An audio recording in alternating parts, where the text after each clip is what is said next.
signals. Bigla na lang nawawala. Parang signal sa probinsya. Ma'am, di naman na kami yan, no? Okay,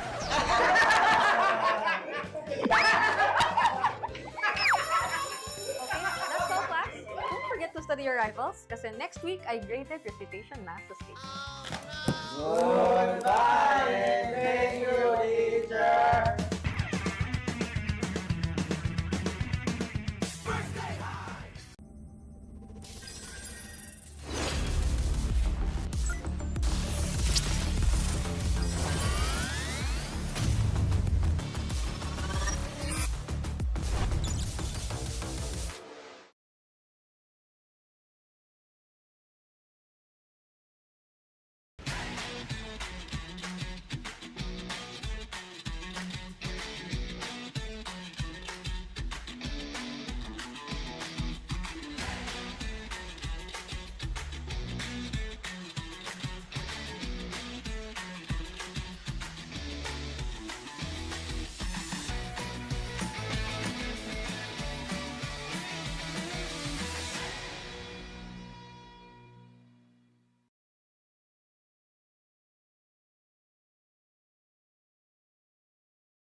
Di abutan dito!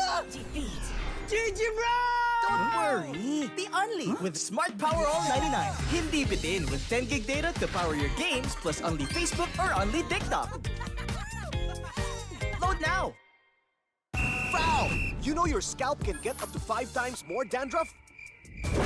Get triple anti-dandruff power. Supercharged with Clear.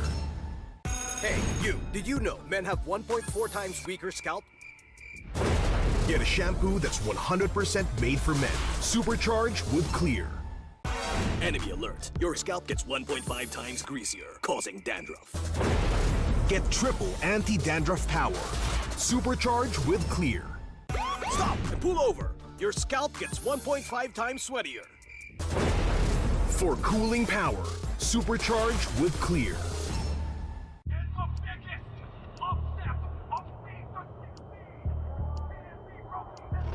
Paano ko kaya sila masusuportahan ngayon ng mas maayos? Kailangan ko ba magpalit ng strategies? Nagagampanan ko kaya ng maayos ang role ko?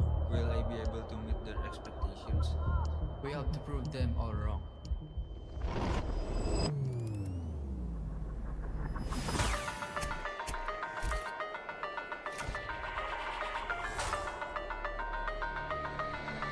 It's time to win.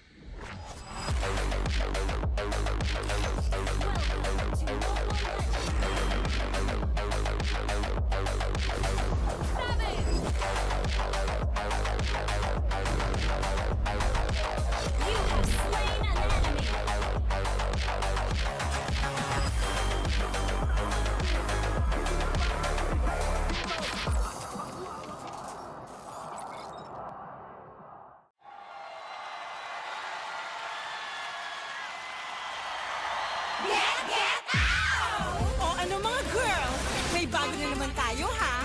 Malamang matutuwa na naman ang mga bata at matatanda niyan! Get out!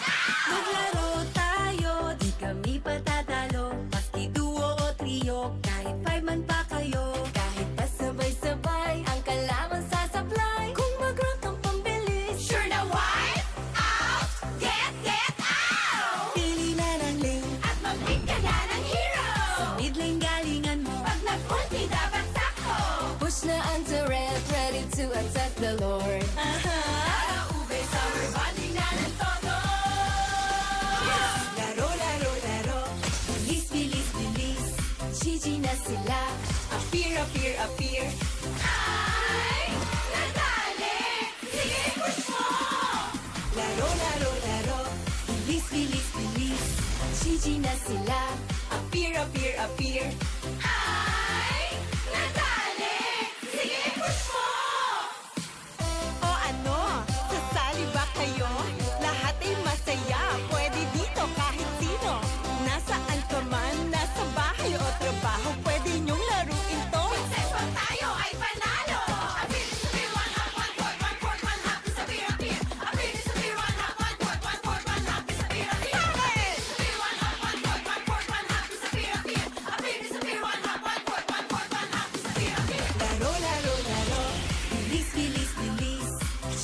na sila. Appear, appear, appear. Ay, nadali! Sige, push mo! Laro, laro, laro. Bilis, bilis, bilis. Gigi na sila. Appear, appear, appear. Ay, nadali! Sige, push mo! Get out!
back on the side. This is your very own Odin at kasama natin si Thea along with the Lyceum Philippines University students ng BS Esports. Hello guys! Welcome to MPL Philippines!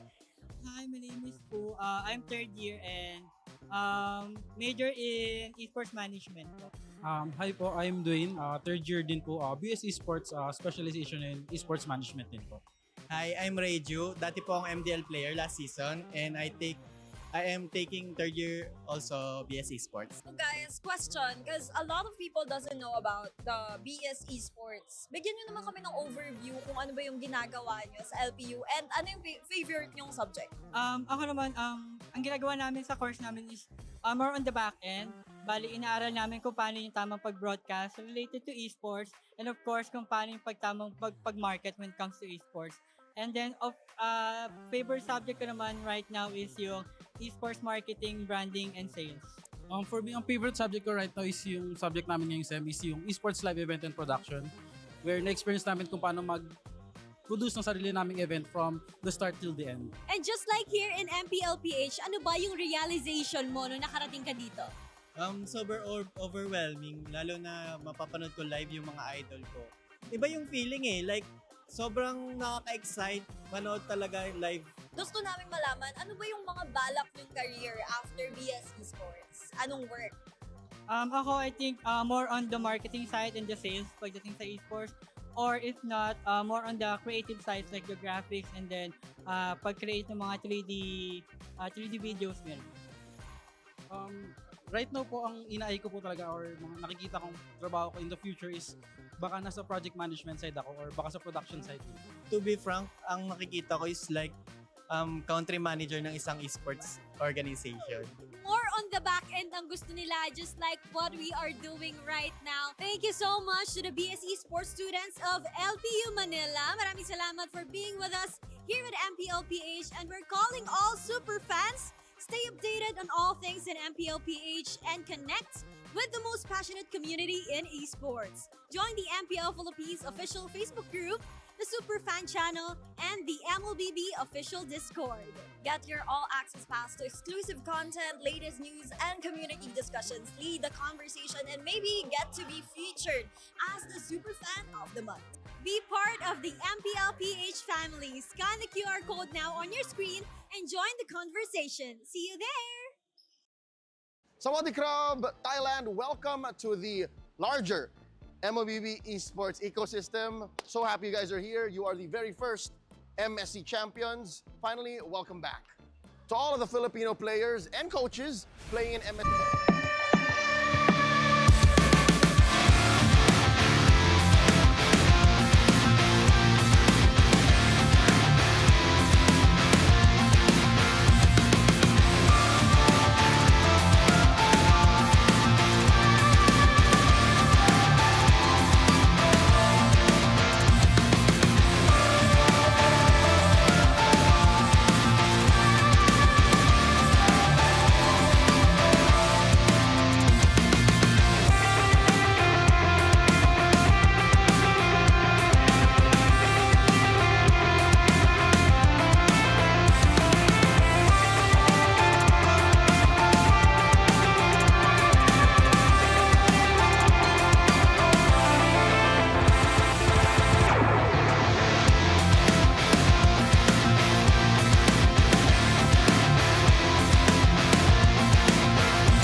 17th season of MPL Philippines is brought to you by the following sponsors. Infinix, the official gaming phone partner, the power behind every Madlang gamer. Smart, the simply reliable connectivity partner of the MPL.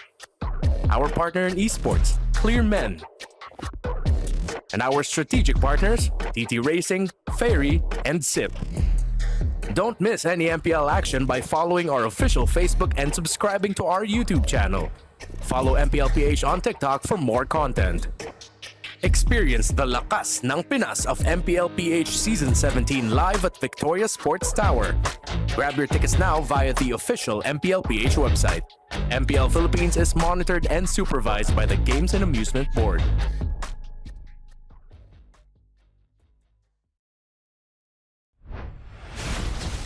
MPL Superfans, maligayang pagbabalik sa MPL Arena. This is your very own Odin. At ako naman si Denise. Handa na muling makiget out dahil ngayong araw ay Superfan Saturday. Oh, kala nyo tapos na kaming makiaraw with sex bombs? No. At kasabay niyan, ngayong araw, 3 kapanapanabik na match-ups na siguradong yayanig sa ating standings this week. At sa pagtungtong natin sa midway point ng regular season, mas makikilala natin kung sino ang tunay na lumalaban-laban at kung sino ang kailangang bumawi-bawi. Kaya naman huwag kayong aalis. Dito lamang yan sa tahanan ng pinakamalalakas. Ito ang MPL Philippines Season 17. Palag na to! Get out! Magandang hapon sa lahat ng sumusubaybay sa MPL Philippines Season 17. Kami pa rin ang makakasama nyo para sa hapon na ito. Sa ating Superfan Saturday, umi kasama dito si Joshi Cakes at si Wolf para sa ating English panel. Naisu, kumusta ka naman dyan? Magandang Saturday. It's me, Naisu, Leo, and Ren Martos. The We Bear Bros will be joining you guys later. Kahapon ay nakakita tayo ng 2 sweep. Feeling ko 9 games tayo ngayong araw na to. By the way, this tournament is monitored and supervised by the Games and Amusements Board. Ready na ba kayo mga gentlemen sa ating mahabang araw for the Superfan Saturday? Ako excited ako makakita ng 9 games, pero may feeling ako na may ibang mga makakasweep ngayong araw. Bakit mo nasabi? Bakit mo nasabing 9? Okay. Gut feeling, anong meron? Gut feeling lang, tsaka gusto ko kayong makasama ng matagal. Ay, sa bagay. Gusto ko rin namin makasama ng matagal. It's an honor to be with you, gentlemen. Kind of tired of all of you. No, we just started. Well, ilang taon na rin naman tayo magkasama at ilang linggo na rin naglalaban ang ating mga teams. Kaya naman bibisitahin natin ang ating Infinix standings as of week 4, day number 2. Naghahari pa rin ang Team Liquid Philippines. And for TNC Pro Team na by the way, mapapanood po natin ngayon sa pinakauna nating laban, kailangan na talaga nilang bumawi-bawi. Nung nanonood ako ng English broadcast kahapon, sinabi ni Leo na wala nagbago dun sa standings. Actually, ilang araw na wala nagbabago standings. Magto 2 weeks na. Magto 2 weeks na nakikita natin yung mga teams na nasa baba, hindi pa rin sila nakahanap ng opening nila. Yeah, they have to find their stride here. At this point, you can't say it's just, oh, it's the start of the season. We're at the midway point of the season. So TNC and Twisted Minds, as much as it pains me to say only one of these 2 teams can win, if they can, give us 3. While Falcons, APBR, APBR need to find their stride from the early season. The midway point of the midway point is, I think, where it can shift. Because if APBR beats Falcons, feeling ko magbabago na naman yung balance of power.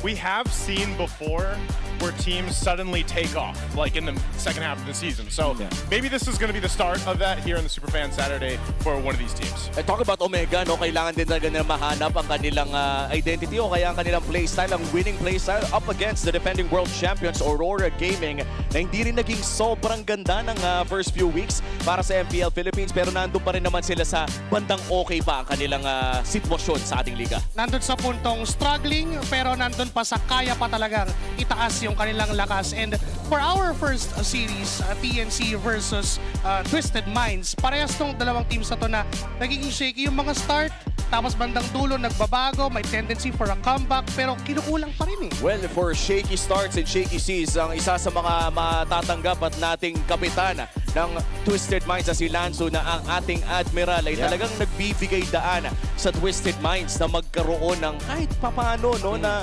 stable na seas. Yeah, for the Admiral in Lanzu, one of my favorite qualities of him is he's literally like that little soldier meme that's protecting you while you sleep. He's that guy for Twisted Minds. If you need someone to front, he'll be there. If you need someone to set, he'll be there. Because Kaloy, usually his picks for the roams are more of those setup styles that just come out of nowhere, set up, and then it's Lanzu having to stand stand in front. This man would be willing to flicker Ionic Edge just to make sure Yun that nga his eh. team gets the edge.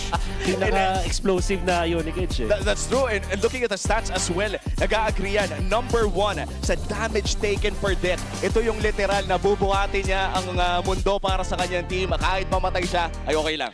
Pero, the stat defines that he will take so much more damage before he dies. I think That's that's true. what people need to understand. The higher the number, the longer it takes bago mamatay si Lansu.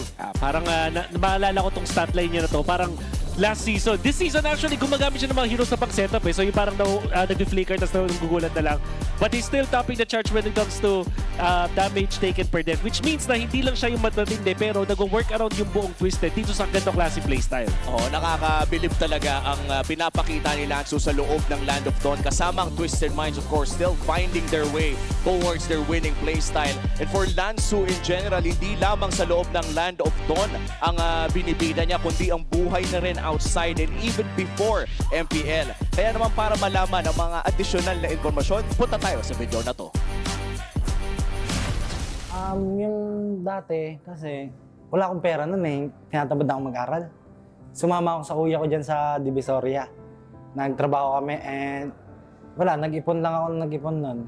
Wala, umiyak ako nun first day kasi ganito pala kahirap yung buhay na kaya maaga akong namulat. And umuwi ako nun. Nagpahinga muna ako nun eh. Sabay, yun, nag-ML ako. Sabay, nawalan ako ng pera. Ang pangit na ng cellphone ko. Eh, wala nang pera si mama. Ako, pumasok ako sa construction nun. Yung nagde-deliver kami ng semento and mga hollow blocks. Kada araw na nagde-deliver kami 4,000 na hollow blocks. Minamano-mano lang namin. And ayun, nag-ipon lang ako ng 20K. Ano ata yun, 4 months o 3 months. Yun, nag-ipon lang ako. Sabay bumili ako ng cellphone, panlaro. Tumigil ako sa trabaho and tinuloy ko yung pag-ML ko. And yun lang. Lansu! Nagpapalakpakan dito yung mga teammates mo.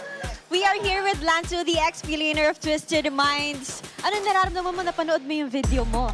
Wala, masaya kasi kinaya ko yun. Nakaka-proud yung old self mo, di ba? Na sa murang edad ay nakaya mo lahat ng mga pinagdaanan mo. Sabi mo dun sa video, wala kang pera nun. Ibig sabihin, marami ka ng pera ngayon. Madaming bayarin eh. Madami ding bayarin. At nagpapalakpakan yung mga teammates mo. Alam nila na marami ka atang panlibre sa kanila. Pero Lansu, anong binaon mo from the experiences that you had at a very young age? Ang binaon ko? Wala eh. Wala. Natatawa talaga ako kasi kinaya ko talaga yun. Okay. Ano talaga ako? So parang pag binabalikan mo yon, nakakaalala ka lang ng mga hardships mo. And now, nandito ka ngayon sa MPL. Na-visualize mo ba yung self mo before na nung wala kang pera, wala kang cellphone, ay mapupunta ka into the pro scene? Hindi. So, Wala ko nga, ganito na lang ako eh. So hobby mo lang talagang mag-ML. And now, nandito ka. How does it feel na nasa pro scene ka, ikaw naman yung nilolook up ng mga tao ngayon na nanonood? Masaya kasi, nandito na ako kasi yung sahod ko dati sa trabaho ko, mas lumaki. Yung sahod mo dati na isang buwan, isang araw mo na lang ngayon. Hindi. Hindi ba ganun?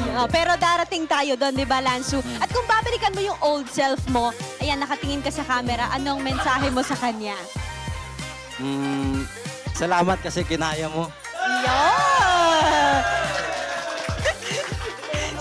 Sobrang tuwa-tuwa sila sa'yo, no? At mensahe mo naman sa lahat ng mga young people na naghihirap ngayon or parang short sila sa buhay, anong mensahe mo sa kanila? Yung mga bata dyan na kagaya ko dati, huwag kayong, sa mga pinapagalitan din ng mga magulang, huwag kayong magalit sa kanila kasi pag na-experience nyo talaga yung totoong buhay, maano nyo talaga yan. Basta mararanasan nyo talaga yung totoong buhay. Yan. Ang hirap eh. Oh, okay.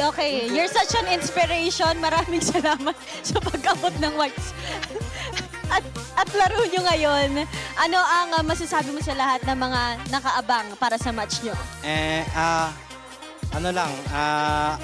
Manood lang kayo. Bibigyan namin kayo ng magandang laban. Okay. Handang-handa na si Lansu sa loob ng Land of Dawn. Kaya naman, bumalik na tayo sa ating panel. Maraming salamat Odin at maraming salamat din kay Lansu at maraming salamat sa past self ni Lansu dahil kinaya niya. At ngayon nandito na siya, hindi na lang mga hollow blocks ang kanyang binubuhat kundi ang sarili niyang karera kasama ang Twisted Minds. Talking about history, nagsimula siya nung Season 12, nag-debut siya sa MPL, went to the MDL for Blacklist Bear, then Season 5 became champions under the banner of Onyx 9 Lives. And ngayon na nagbalik siya, may naalala kong time na sinabi niya na kaya niyang bumalik ulit at patunayan yung sarili niya. And speaking of patunayan, kailangan may patunayan ang parehas sa teams na to. Pero bago tayo dumako sa mga kailangan nilang patunayan, ano muna ang kailangan nilang gawin? Punta tayo sa ating Infinix Keys to Victory. Wolf and Renmar, take it away. Para sa TNC, napansin ko din kahapon na kanilang match na nakikita na natin nihanapan nila na mas magandang match-up itong mga jungler choice sila para kay Zyda. At nakikita ko na maganda talaga yung laro ng TNC kapag ganun yung hero ni Zyda. So, I will not change anything from that mula sa TNC. That's maganda yung kanilang atake. And of course, yung first turtle. Napansin ko din na yung TNC hindi talaga nila nakuha yung mga first turtle team fights. Lagi sila nag-struggle doon and this is something that they have to change now. Yeah, we've put a lot of focus onto Lansu. So let's start with that point for Twisted Minds. Just fortify the EXP lane, whether you're picking something winning in the lane for Lansu or you're rotating towards the EXP lane so that he can leave the lane more to help the rest of your team. And if you can, force TNC into hard carry gold lane comps. It's clear as day.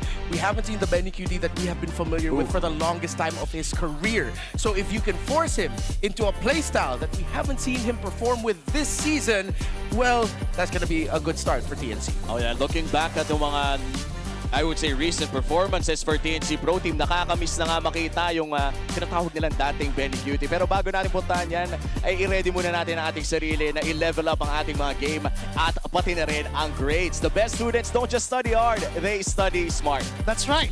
Meet the Infinix Xpad 30E, the first true education tablet in the Philippines. It features an 11-inch FHD Plus big screen, an AI tutor on tap, and over 120,000 free courses. It's time to make learning easier and a whole lot more fun. Get your Infinix Xpad 30E, your easy learning smart buddy. At yun din ang ginagamit namin dito ngayon sa desk para mag-view ng ating mga additional information.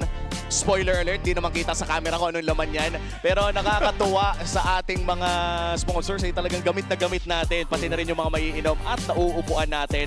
But looking back dito sa match na to, nakaupo ang Twisted Minds at ang TNC Pro Team sa medyo may ibaba ng ating liga. And this win will be very important to either side. Either way, they have to get a win here, I think. But it's gonna, after seeing the video, knowing the story now of Lansu, I feel like that's won a lot of people's hearts to watch, especially the international viewers out there. It's great that we have some of these insights of the players here. But yes, even for TNC, man, I agree with Renmar. I gotta see some more from Benny Cutie. TNC, I think, is lacking that central icon. If we started off this discussion by admiring the Admiral, sino naman yun para sa TNC? Because I think since they brought Lancey back into the rotation, hindi ba nagbago rin yung synergy nila, yung chemistry nila? Ano nang direksyon ng TNC ngayon? I think it's shake your ground for the Phoenix Army. Yeah, I have to agree here. With Lancey coming back in, it has to be Lancey. He has to be the guy in the center of the map, considering also that he's up against Sean, who has been very dependable for Twisted Minds. Yeah, a lot of pressure para dito kay Lancey. Ever since their great playoffs run last season, ngayon naman ay hinahanap natin muli yung ganitong klaseng performance. Magsisimula na ang ating pinakaunang laban. I-welcome na natin ang TNC and Twisted players. Pasok. To ensure the integrity of the game, please welcome our marshals, Chico, Miko, JD, and Joshua G. Their backs against the wall and ready to rise once more. Phoenix Army, mag-ingay para sa inyong TNC Pro Team!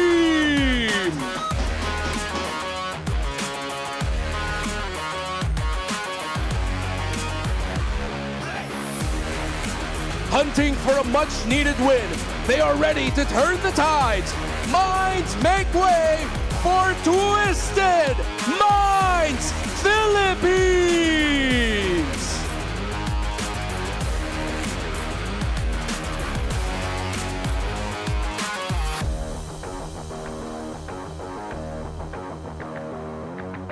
And our head referee, as always, is the Chop Master, Sent. The head coaches are Coach Itamax and Coach Bonchan. Who will break the line and lead the charge? Ito na ang unang laban sa inyong Super Fan Saturday!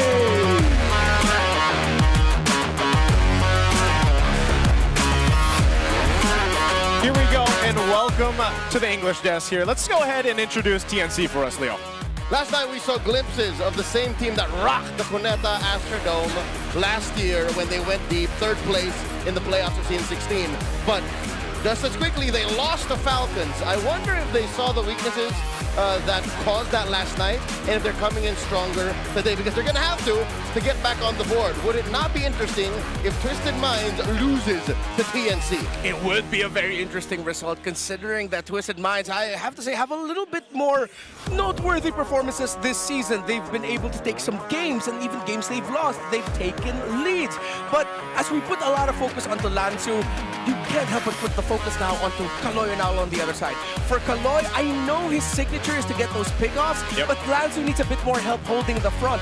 While for Al, man, he really has to pop off here. If he can find the game to carry the team, this has to be the game. I think that's interesting because of the fact that, yeah, I feel like Owl has just flown under the radar. Like, literally, I don't know if Owls do that, but we've always been highlighting every match they have. It's usually Lansu that we talked about, like you mentioned, Sean, Kaloy, the other players. I think for both gold laners in this matchup, that's what people want to see. Both gold laners come together here. So it's been a low pressure area. I don't know if that's a good thing or a bad thing. A low pressure area, like a weak storm, or low flying owls. Like, owls don't fly high.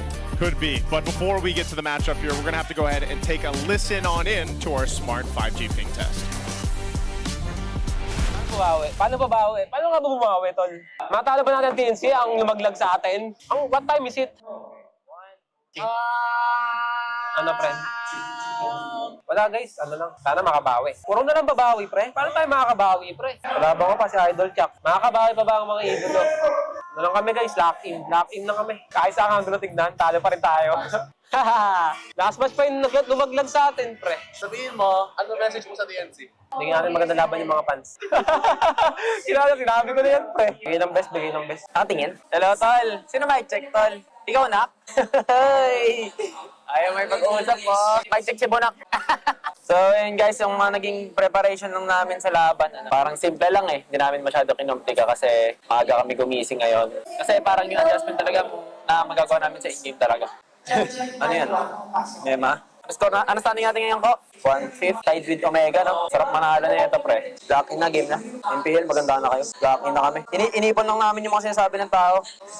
Yan lang yung pinakinantay namin eh. May masabi kayo eh. Para gigil lang, pre. Legit lang, ah. All right, there's our smart 5G ping test. Good to hear some of the thoughts here for Benny Cutie. Let's go ahead and translate a little bit of that for the international viewers. Yep, they woke up early today. They did not overcomplicate the plan. Yep. And they're just going to play out the way they know how to, which is, I think, worrying. Because I know about 90% of pro players do not have an early body clock. Yeah, they usually wake up like after noon. Or like late morning. Or like super late morning. So let's see if the adjustment physically is going to be good for TNC. They go for expanding reverse blue. And if they don't want to overcomplicate things, I like that this is their first sign of actually doing that. You go back to what worked early on in the season, which was you go blue, you pick reverse, you play fast, you get your gold laner out.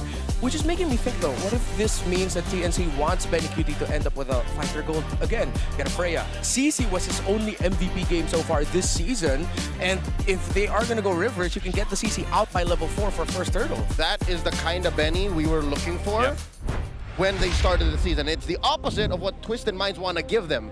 Twisted Minds in the keys to victory in the said, give him a slow, hard carry gold lane. So if he's not online by the 8th minute, then Twisted Minds is winning. Yeah, and that's why I'm saying a lot of eyes are going to be on the gold lane, I think, for both this matchup here. Good howl, Renmar. Yeah, good howl. I was going to say, it's almost convincing that it wasn't Renmar. That it was someone else that does sound effects. But you got reminded today. They got reminded today. That was pretty good, too. I'm not going to throw mine out there. I told him yesterday. Okay.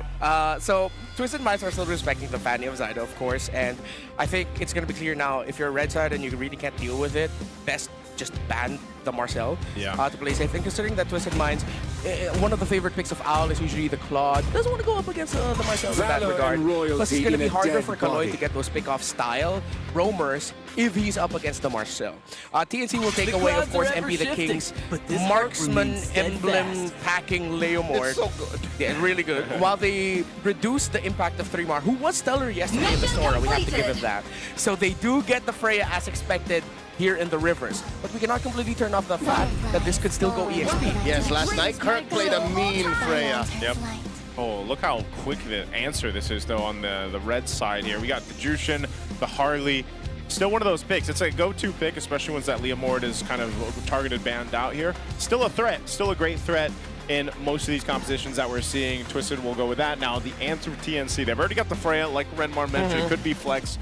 That could be a possibility here. But I would almost just like to see this go in the hands of Benny Cutie for this matchup. Yeah, but TNC need to consider that the carry is still going to be open for Owl later. One thing we established yesterday is that when you're up against a team with Freya, you want to pick up the carry for yourself. So Chaknu will get... Actually, TNC got 2 signature picks away from Twisted. Of course, Kaloy's Khalid and Lanzu's Uranus, which I still feel like with all of the picks that Lanzu has played, Uranus is still his most iconic. Are we not turning off the fact that the Freya is still a flex?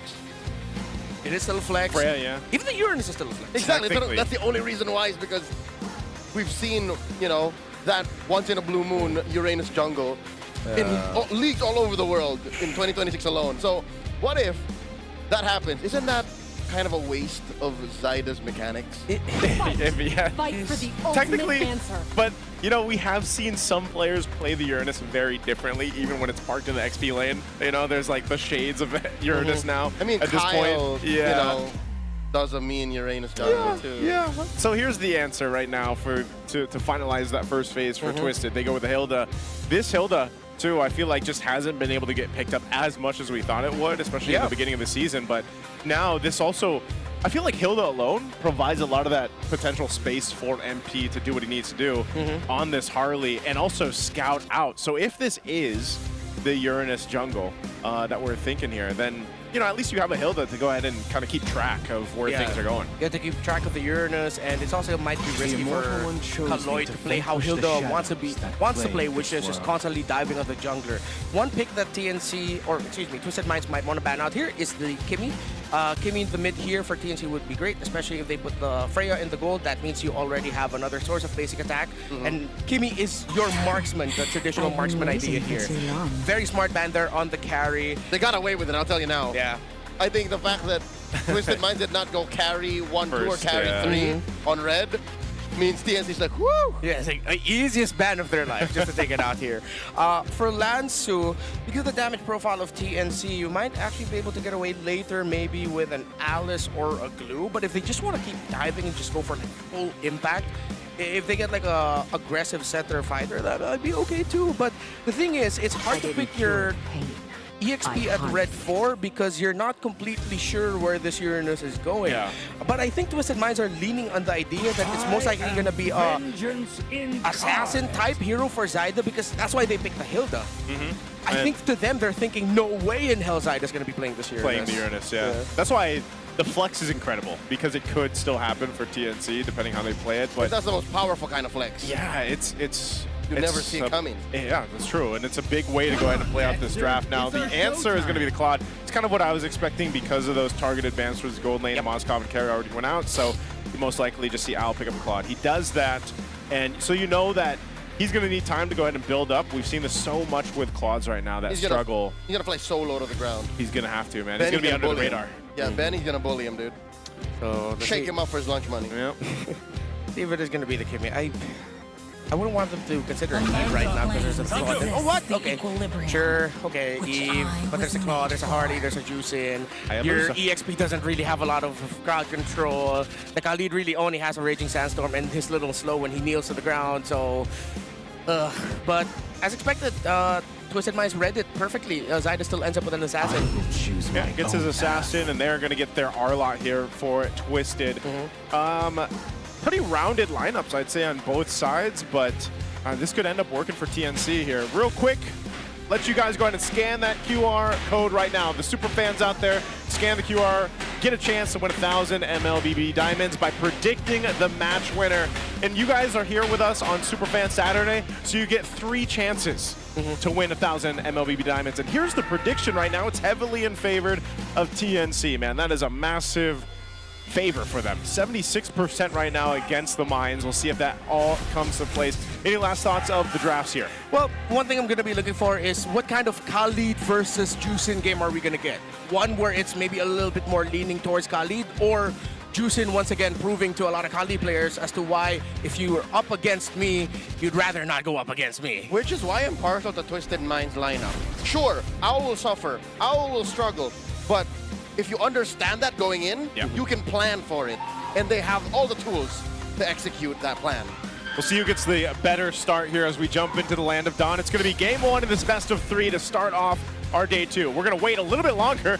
Great flag out there, by the way. Is that a Coach S That's on a banner? Cool, Are those California palm trees? Are those California? Maybe they traveled all the way here. Oh, they could be coconut trees, honestly. Is that a banner featuring 3-time MPL champion S on it? This huge 3-mar face, bro.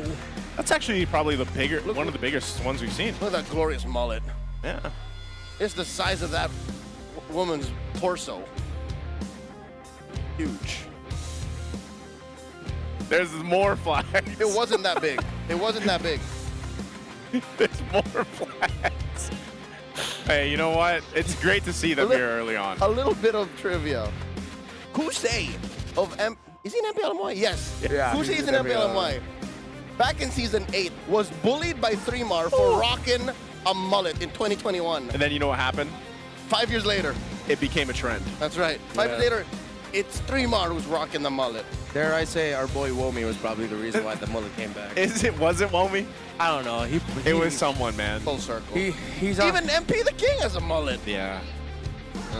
Time is a flat circle, folks. Mullet mania. Yeah. Looking at the stage right now, if I'm not mistaken, it was on the side of TNC Pro Team that called for the initial pause, but it looks like right now they're more active, our marshals, in helping the Twisted Minds side. Yeah. Okay, here we go. Yeah, Guess they just give us the call to jump on in. So here we go. Let's go. Let's go ahead and get it started.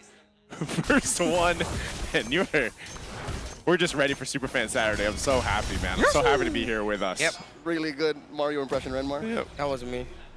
I did the Yoshi though. I'll do that. So far, not really aggressive with the mid trades. Kaloy just man marking Zyda. Emblems Inspire, Wilderness Blessing. It's the Brave Smite on the Uranus. All right. So 3-mar probably going to be playing the total. Whoa, already too early on. Aggression for that Lift Wander. I'm not sure if they're going to continue the pressure. They'll poke down a little bit. Chaknu is going to be fine too. This is kind of what we expect, especially with a Khalid in action. But always, you got to look at this because the same response is going to come from Kaloy. It's actually like Khalid, Hildar, like same, but diff. Yeah. They deal an absurd amount of damage for early roamers, fast rotations, and they good survive sustain. a huge amount of damage and then join the fight again. Yeah. They both heal in a different way. It's like I think Hilda's got to stand in grass and he's got to stand in sand. Yeah. So I wonder what that design was like when they decided to make those heroes. So far, TNC's been trying to disrupt MP the King's rotations, but it hasn't stopped him. He has a significant EXP gap, as Zyda still needs to get his first orange buff. Let's see if TNC will be able to make it for the first turtle, as Twisted Minds, all of the effort TNC put into trying to stop MP the King, actually somewhat delayed Zyda because he was forced to join in and see if he can poke down. Yep, and that kind of follows through with bullying Owl, because they all follow through down here. Oh no! Speaking Owl of, gets a 2-man dogpile on him. Chaknu and Benny get pushed out. Okay. And just like that, Twisted Minds are still putting their heads on a swivel. They want to make sure, okay, is it safe to still engage in the turtle? It is the rivers, and of course 3-mar decided to place himself a little bit deeper towards the side of Twisted Minds' jungle, and that is what stopped MP the King from continuing the turtle. Is MP gonna fight? Chaknu and 3-mar asserting themselves. RWM by Lancy, swiping away. Zyda going at the turtle. Owl made it here, but look at Benny! Helping Zyda secure that turtle, and Benny's still wailing away. Already used that Valkyrie's Descent. Crimson Beacon by Sean, backing off. 3-mar on Lansu. Lansu 1-3. 3-mar flickers back. Shadow tail by Zyda. Drawing and first blood. Great fight there by TNC, and Zaida, good discipline to hold on to the shadow kill for as long as he could. Twisted Minds decided to collapse into the shrub to see if that would stop or deter TNC from continuing to fight, but it didn't because they still had the Hayabusa ultimate. Good luck typing that in chat. I was gonna say, just type Fruitnin every time you hear that. Oh! How did that happen? These are the tools I'm talking about. Yep. If Twisted Minds choose to pick off, they can. Yeah, I think he tried to disrupt MP the King, but didn't expect that there'd be 3 members. If it was only 2, he might have been able to get away, but it also could have been a little bit of overzealousness. He didn't have the flicker, and he's up against a Harley that was left undisturbed. Yeah. Even if it's a Uranus, hypothetically, if it was just Kaloy and MP the King, and Lansu was stuck in lane trying to clear waves, it still would hurt 3mar a lot. Yeah, you'd be surprised at how much damage the Deadly Magic does this early on, especially against tankier heroes like Uranus. So good pickoff, and that's why MP is actually still up here, because he could potentially threaten 3mar. Oh, final flash puts him into the range of Deadly Magics, but it's not the right combo. I think they need to have Sean in the area too. Yeah. Who's gonna get this gold crab? Ooh, miraculous last hit there for Owl using AOT. So that's the difference in the gold lane. Benny is on Owl, but Owl is eyes on the prize. I need to farm. He's got to. That's what every Claude that enters the game has to do. They really have to focus on getting to that Trinity as fast as possible, and then they can really shine for the team. But you have all the tools you need to go ahead and provide early pressure with this Harley, for example. Owl's getting his DHS now, so he is farming up. You see that too, the boots that he went. He's got to deal with that because of the Benny Cutie Freya. At this point, you'd want to be able to build one of your second item components, but he needs that defense.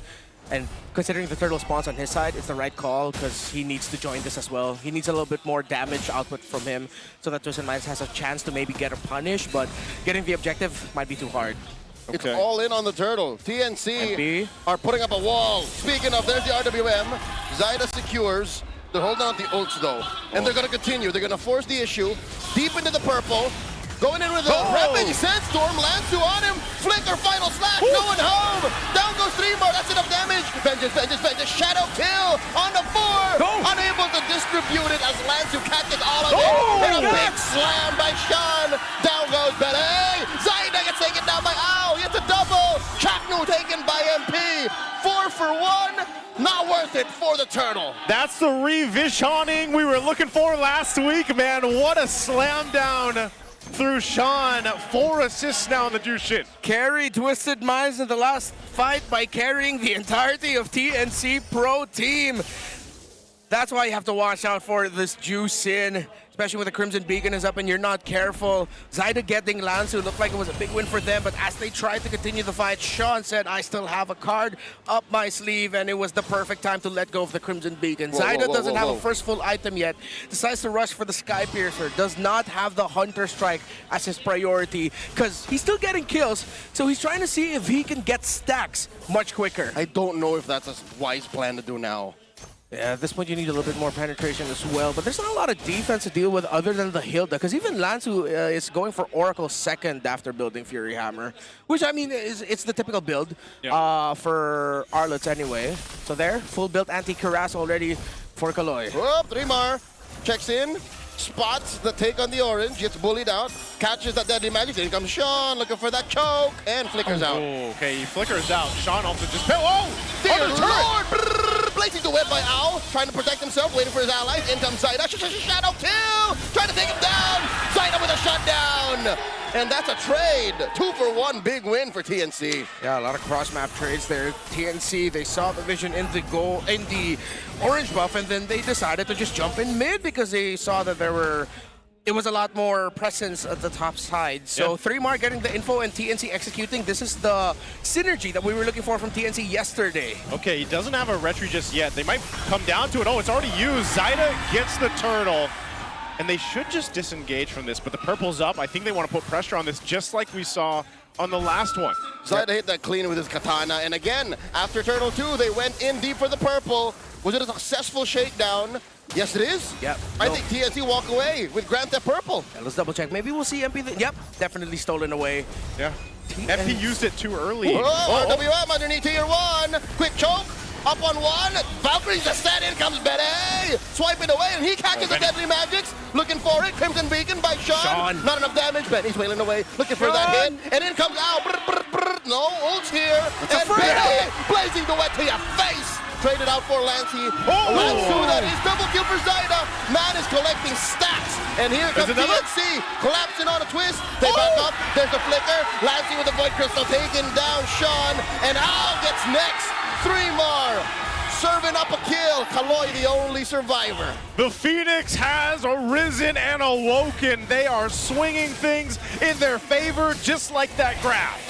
Decisive and ruthless, and most importantly, more in aligned with each other in terms of what they want to do. It didn't feel like the more desperate TNC that we saw yesterday, and even in the previous weeks, where it seems like you have two groups of TNC players trying to make plays in opposite sides of the map, not completely ready to go for the full 5, but so far it has been clean for TNC. Twisted Minds have been able to counter through the Juice in, but when they got split up there, TNC pounced on that, and they realized, they could get that win despite Benny getting taken down. You gotta think about that. How much time? I know Benny ended up dying, but he bought a lot of time in that fight. Yeah. 2v1. Yeah, he pulled the Juice and Claude away from the center of the map, which is where TNC decided to continue the jump on. So my earlier question of what kind of Khalid versus Juice in game that we're getting is it's a little bit here and there. It's like 50-50. It's not always a sure thing that the Juice in will make the Khalid's life difficult. Chakno has played a stellar game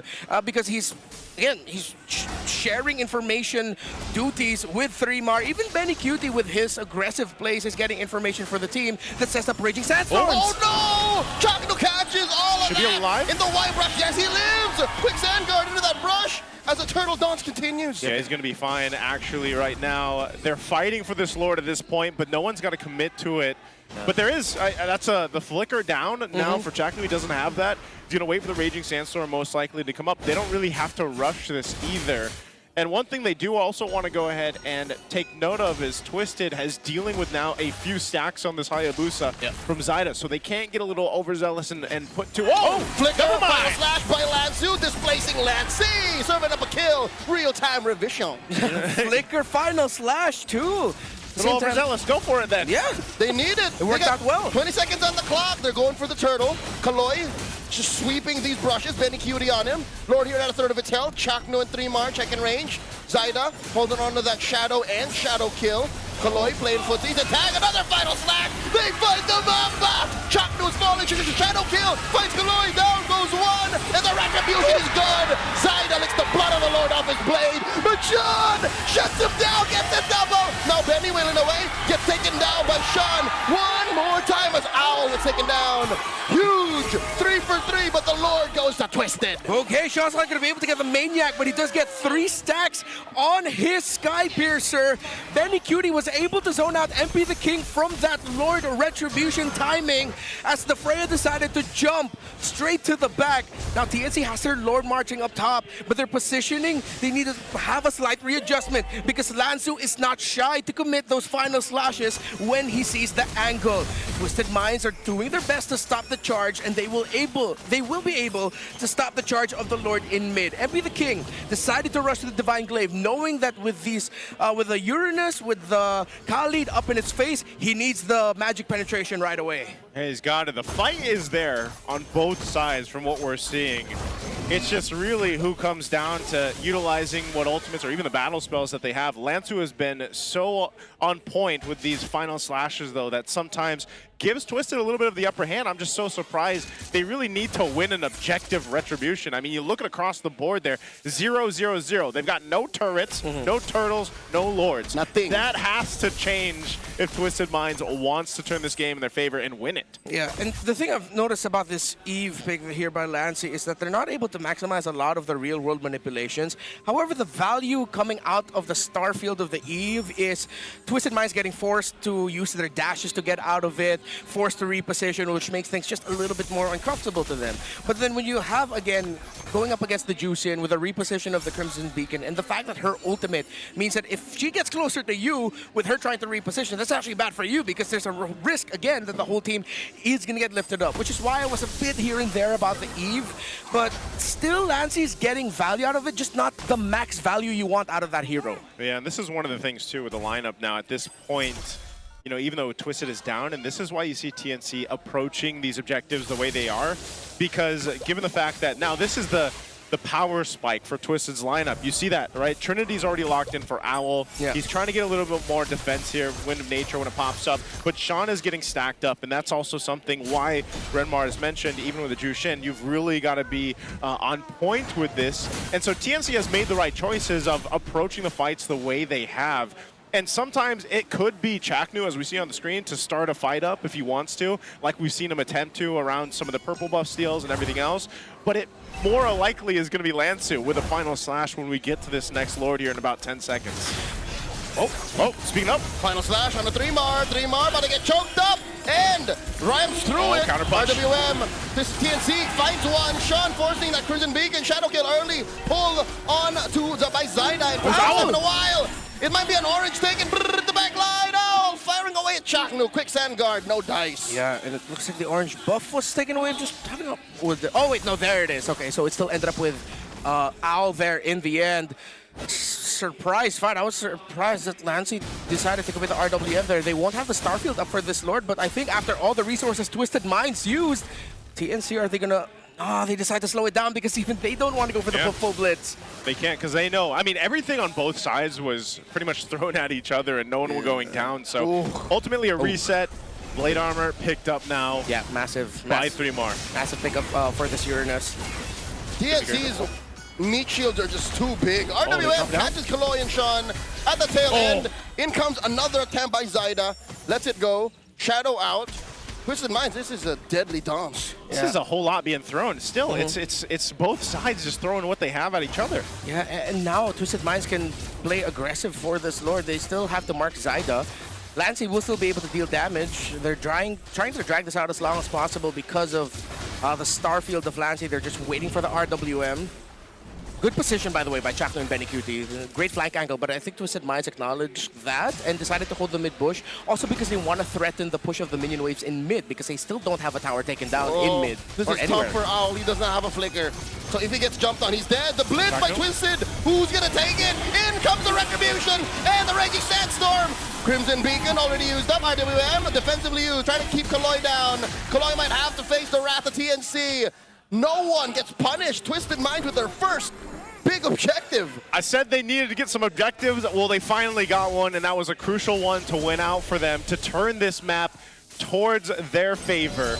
It was, again, one of those things where Chaknu had an idea, but once that fight started up, the rest of the team was just a little bit too far away to even counter fight once the Lord was already secured. Yeah, and you can see the hesitation from TNC considering that Sean Skypiercer is a 4-stack right now.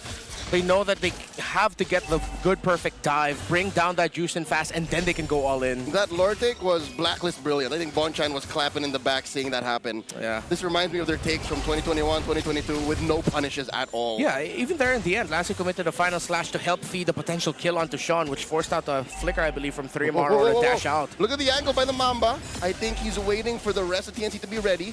3-mar gets bursted down. Yeah, massive approach here on the bottom. Chubby wave, mid as well. Twisted Minds have almost single-handedly won the map back. Is he just going to wait there patiently? Is he still going to try to make a play here?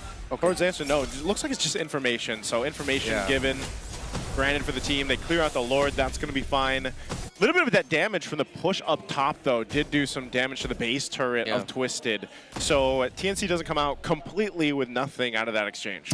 Yeah, and I think the signal that Chaknu was waiting for when he was holding that bush in mid was if 3-mar stayed healthy, he probably would try to get a flank. But with the Uranus getting brought low, that was already an advantage lost. So they decided to play it safe. Now it's... Again, my hope after TNC's loss to Falcons yesterday is I hope their late game woes with watching the minions and playing through minion wave pushes won't come back to haunt them. So let's see if they've got to improve that real quickly. Ben Cutie said earlier, they kept things simple, but hopefully it's a simple idea of, hey, if you have the minion advantage, you don't need to force anything. Just look for that one pick, don't dive too deep, you have the minion wave advantage. Sadly, they don't now. Sadly, the map has become equal. So I think they just have to win more fights. Just pick better fights. And that's what's happening is like, that's why I'm saying they've both been throwing everything at each other. And just the vision provided by both roamers is what is going to make that difference for either team that's able to get that upper hand here. So MP picks up his buff. We'll get a Holy Crystal now too. You've seen a lot of the deadly magics as well have mostly gone towards 3mar just because 3mar is pretty much up front. And so he's soaking those up. I'm just wondering if there's a way when the Lord comes up where, you know, MP is actually to play a threat on someone else. But even if you look at this, it's not like he's going to touch Zyda. Zyda is pretty much just unseen until he needs to be there. This is also an evolved Lord. So like we saw from the previous one, it's going to be a very slow fight for space around this while they keep 3mar up front. They see the Freya down bottom. They saw Chapman as well, if I'm not mistaken. Twisted Minds know they're trying to force a reaction out of TNC. He's going to swing around. He's crossing and spotted by MP. This is not a safe take, so they have to let go of the Lord. That gets reset. Benny Cutie threatening the penetration here. And there's not much to answer. They do send 2 over, so they're fine. Ow. That's a damage on Owl, yeah.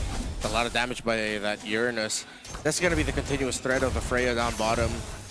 They can just do this. I mean, this is, I know it's a different hero for Benny Cutie, but it's still the same player. You know, he's done this on DNA. Quad. Yeah, it's built into him, and so that's the plan. That's what they've done so many times. Final flash on to Zyda. How did that happen? What? Massive loss for Twisted. Caused by Twisted on TNC. No retry. The Admiral stepping up for Twisted, but the map control is Benny! Benny catches Owl. Owl with the answer, the blazing duet and the win champ. And Chaknu gets his immortality pop up to ML Lancy, trying to repair the situation as Kaloy dashes on through, dancing around. Down goes Chaknu. Sean finds him, Lancy falls. The Admiral gets a double. It's just 3 more left. Ships ahoy as they sail forth. A lot of respawn timers. 3mar trying to get away from MP. Oh, 3mar. Minion waves in mid and they're trying to push. They're going for the end. He cannot clear fast enough. Zyda is the next best defender. He's spawning after Twisted breaks through that turn in mid. I think the call for Twist is straight to the Lord we go. They go for the Lord. Lansu was brilliant. He venges onto 3mar. And then whether it's sense or whether he knew positioning-wise, that's where Zyda would be. He got the final slash onto the Hayabusa. That was just terrific individual play by Lansu by using the front line in front of him to get into better position. The patience that is Twisted right now, what they're showcasing here, gets themselves a Lord and ready to push towards the base of TNC. After taking down the mid-base turret already, they're in a prime position to go ahead and punch this one in. Zyda will get his purple buff, but they're going to have to buckle in for this one and get ready to defend because right now Twisted has control. They're locked in. You saw how much damage was just dealt down in an instant as well. My goodness. And that isn't even Arlot with like a full damage item, man. He's mostly utility. Yeah. It's the that's what I was saying. It's most likely going to be started up by Lansu. He's a final slash machine. He is. He's been landing them throughout the game. They've been pivotal in getting Twisted control of this game at this point. So they'll go ahead and walk in with this Evolved Lord again at the 21-minute mark. Getting closer to the base turrets here as that's going to be in mid. So they're going to go for this push down bot. Lansu does have an immortality as well, so he can be a little reckless if he wants to try to set this up and force a fight into the base, and they're going to go just for it. Twisted are in. That turret down bottom is going to fall. The choke up on the 1. 3mar gets his immortality pop. Up the beam dropped in by Lancy. And 3mar has to get on out of there. Lord getting taken care of. In comes Chaknu with a raging sandstorm. And a massive final slash. Hey! Dashing on out. It's not enough for him. A shot gets another stack. He is godlike. And in comes Zyda. Shadow kill on the 4. They're juggling him. And now they have another wave down bottom. This is getting really difficult for TNC to defend. They're so low. They're going to have to fight it out. Oh no, could have been a punish as Lansu gets the immortality pop. Again! Flicker repositioning. Down goes Lancy. And Twisted Minds are relentless. They trade off of Lancy for Lansu. But with that, I think Twisted call it quits. Oh man, 2 teams at the bottom of the standings doing everything they can to win. They are fighting it out. Lansu, I thought that final slash would be it, but Zyda's damage is definitely online. But the biggest problem for TNC is that is a 70-stack Juicing Skypiercer on Sean. This ship has too many holes. They cannot clog them up fast enough. 4K up. shadow kill by Zaida, trying to fight out! The wind chant keeps him alive! And 3mar still going to go ahead and just walk them out of the jungle here. I'm so surprised, but yeah, that's going to be a Wind of Nature down. Owl switches in for the Rose Gold, but man, okay, they got the base turrets, but that could have been cleaner. Lord is up now, and some crucial items, item cooldowns are going to be taking into play here for this one. Yeah. He does switch over. He's got the gun. He's got the gun. He's got the Malefic gun and the Immortality he now. juggled for the chant. Yeah, he juggled it around. One item pick up here that I really appreciate is Sean actually building the Clock of Destiny, which is why it's difficult to take this Juicing down. That's also a Juicing with Blood Wings too. And a Brute. And a Brute now. And a Brute. What? Yeah, he's tanky. Sean wants to get the stacks off. He sold Clock. RWM catches Sean, forcing that Crimson Beacon back. Chaknu does not allow himself to get choked up. And Zaida looking for that angle over on the flank. Oh, it looks like we have to reset. Yeah, they're going to go for a reset again here. This is, they want that beacon to be up. TNC also wants these ultimates back up as well. There isn't the flicker now for Chaknu though. Yeah, Twisted Minds doesn't need to force anything. TNC has to respond to the minion waves crashing in through the side lanes. They try to get Lancy down, but he's only going to be able to take just a bit of damage and still survive through it. Still minion waves a little bit deep in the bottom lane. Twisted Minds are going to be playing through that. They don't want to force anything with minion wave advantage. Yeah, they're going to have to hold this together. Look at that. That's a lot of minions, man. Someone in TNC needs to go back and deal with it. They're eventually going to have to deal with this bottom wave here. Lord's at half health right now. They might choose to fight. 3mar. Magics onto the big chunky Uranus. The wave and bot. That's way too Brandon's much. have to defend. Even in mid, it's getting really bad. Lord here at a quarter of its health. Chaknu and Zaida, they're aware. 3mar as well. Forcing out a shadow. In comes Sean with that Crimson Beacon. And the TNC will have to concede this. Lord, an unfortunate pause at an untimely moment. Oh, that is crucial here. What side was this on? It looks like it's on the side of TNC. The Marshals are quickly assisting Lancy right now. But Twisted Minds played that beautifully. They knew they had the advantage in the waves. They slowly let the minions do the pushing for them. And that forced TNC out of position. Without their Freya there, they decided to be a little bit more aggressive, trying to chase after Zaida.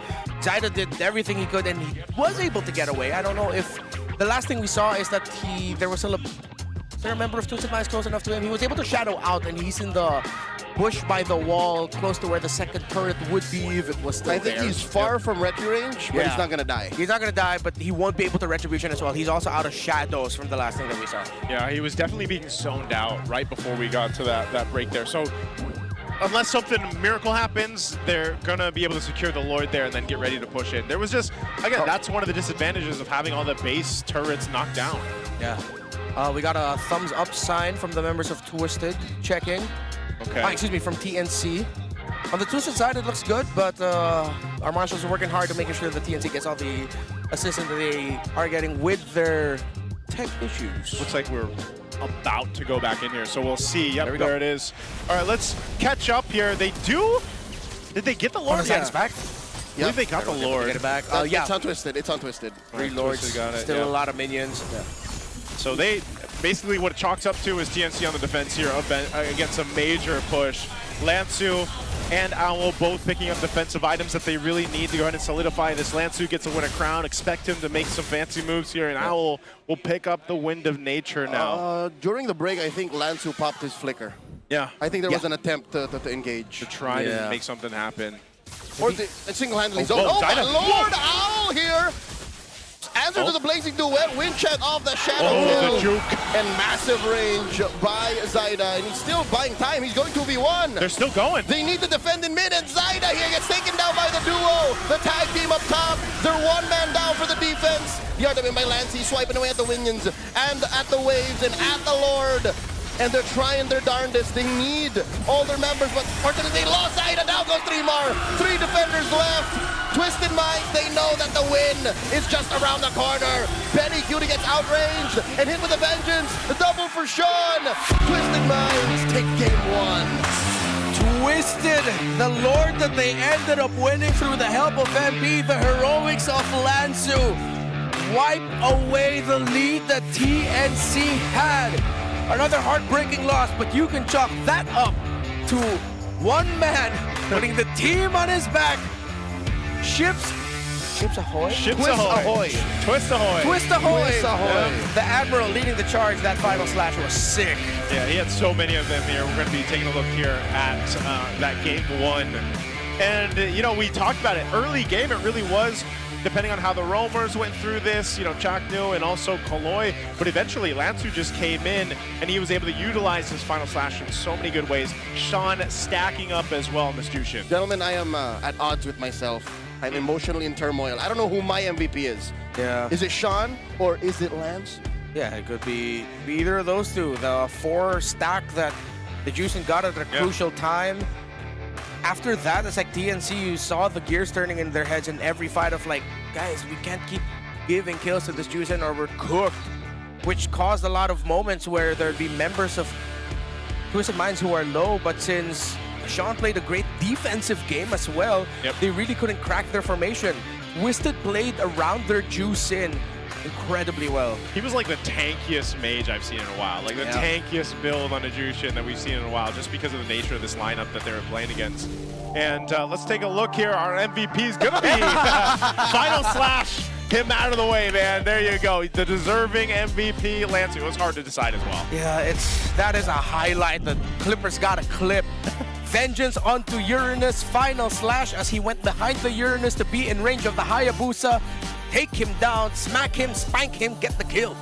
I think they both knew. It's either you or me, bro. Yeah. It's you or me. Which one of us is gonna bite? Do I get flared away or do you get final slashed off and team captain wins? It was such a good synergy between them as we look at the highlights here for this game. And again, for Lansu, you know, you don't see too many MVP performances for an Arlot right now currently. I feel like for certain teams, it's still one of those heroes that gets picked up in certain situations. Well, this one paired up really well. There seem to be 3 prolific Arlots in the league right now. It's Lansu, KelVJ, and Flap. Am I missing anyone? So far for MVP performances, I think that's it. Yeah. Whoa, massive final slash again. This might have been the one after they got. Oh wait, no. We have not seen that yet, but yeah, it was really game-changing when Sean started racking up kills. It was this one that changed TNC for the worse. After this, they weren't able to get any major objective. All 3 lords afterwards went to Twisted. Was this the one? Beautiful. He committed the flicker as well, so it was Vengeance behind Uranus, Flick to be in range. It's like he had the read, he had the sense of where Zyda would be and committed the flicker. He slingshotted off of 3-mar. Yeah. Did the Lord also hit him up? I don't know if I saw that right, but I don't know if the Lord also hit. Like it was just bad timing on the shadow, the quad shadow. Like it was also a knock up of the Zyda. Let's get back to that. Yeah, I'm gonna rewind that, yeah. Because this light is in my eye, man. But yeah, that's what I think I saw. We didn't see it, but you gentlemen have a theory as to what Zyda was trying to do?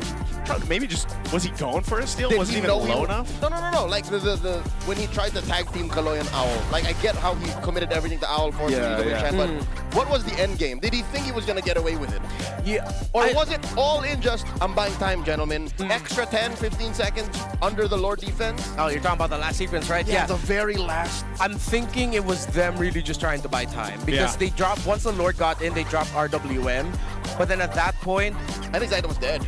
Yeah, Zyda was dead. Sean had way too many stacks already. He got another kill off of, I believe, it was either 3-mar or Chapter first, and then that just continued that. The hopes of TNC was that if they can delay the Claude and the Hilda long enough, that by the next minion wave of Twisted to come in, TNC would still be able to clear things up. Maybe still be alive. Yeah, maybe still be alive.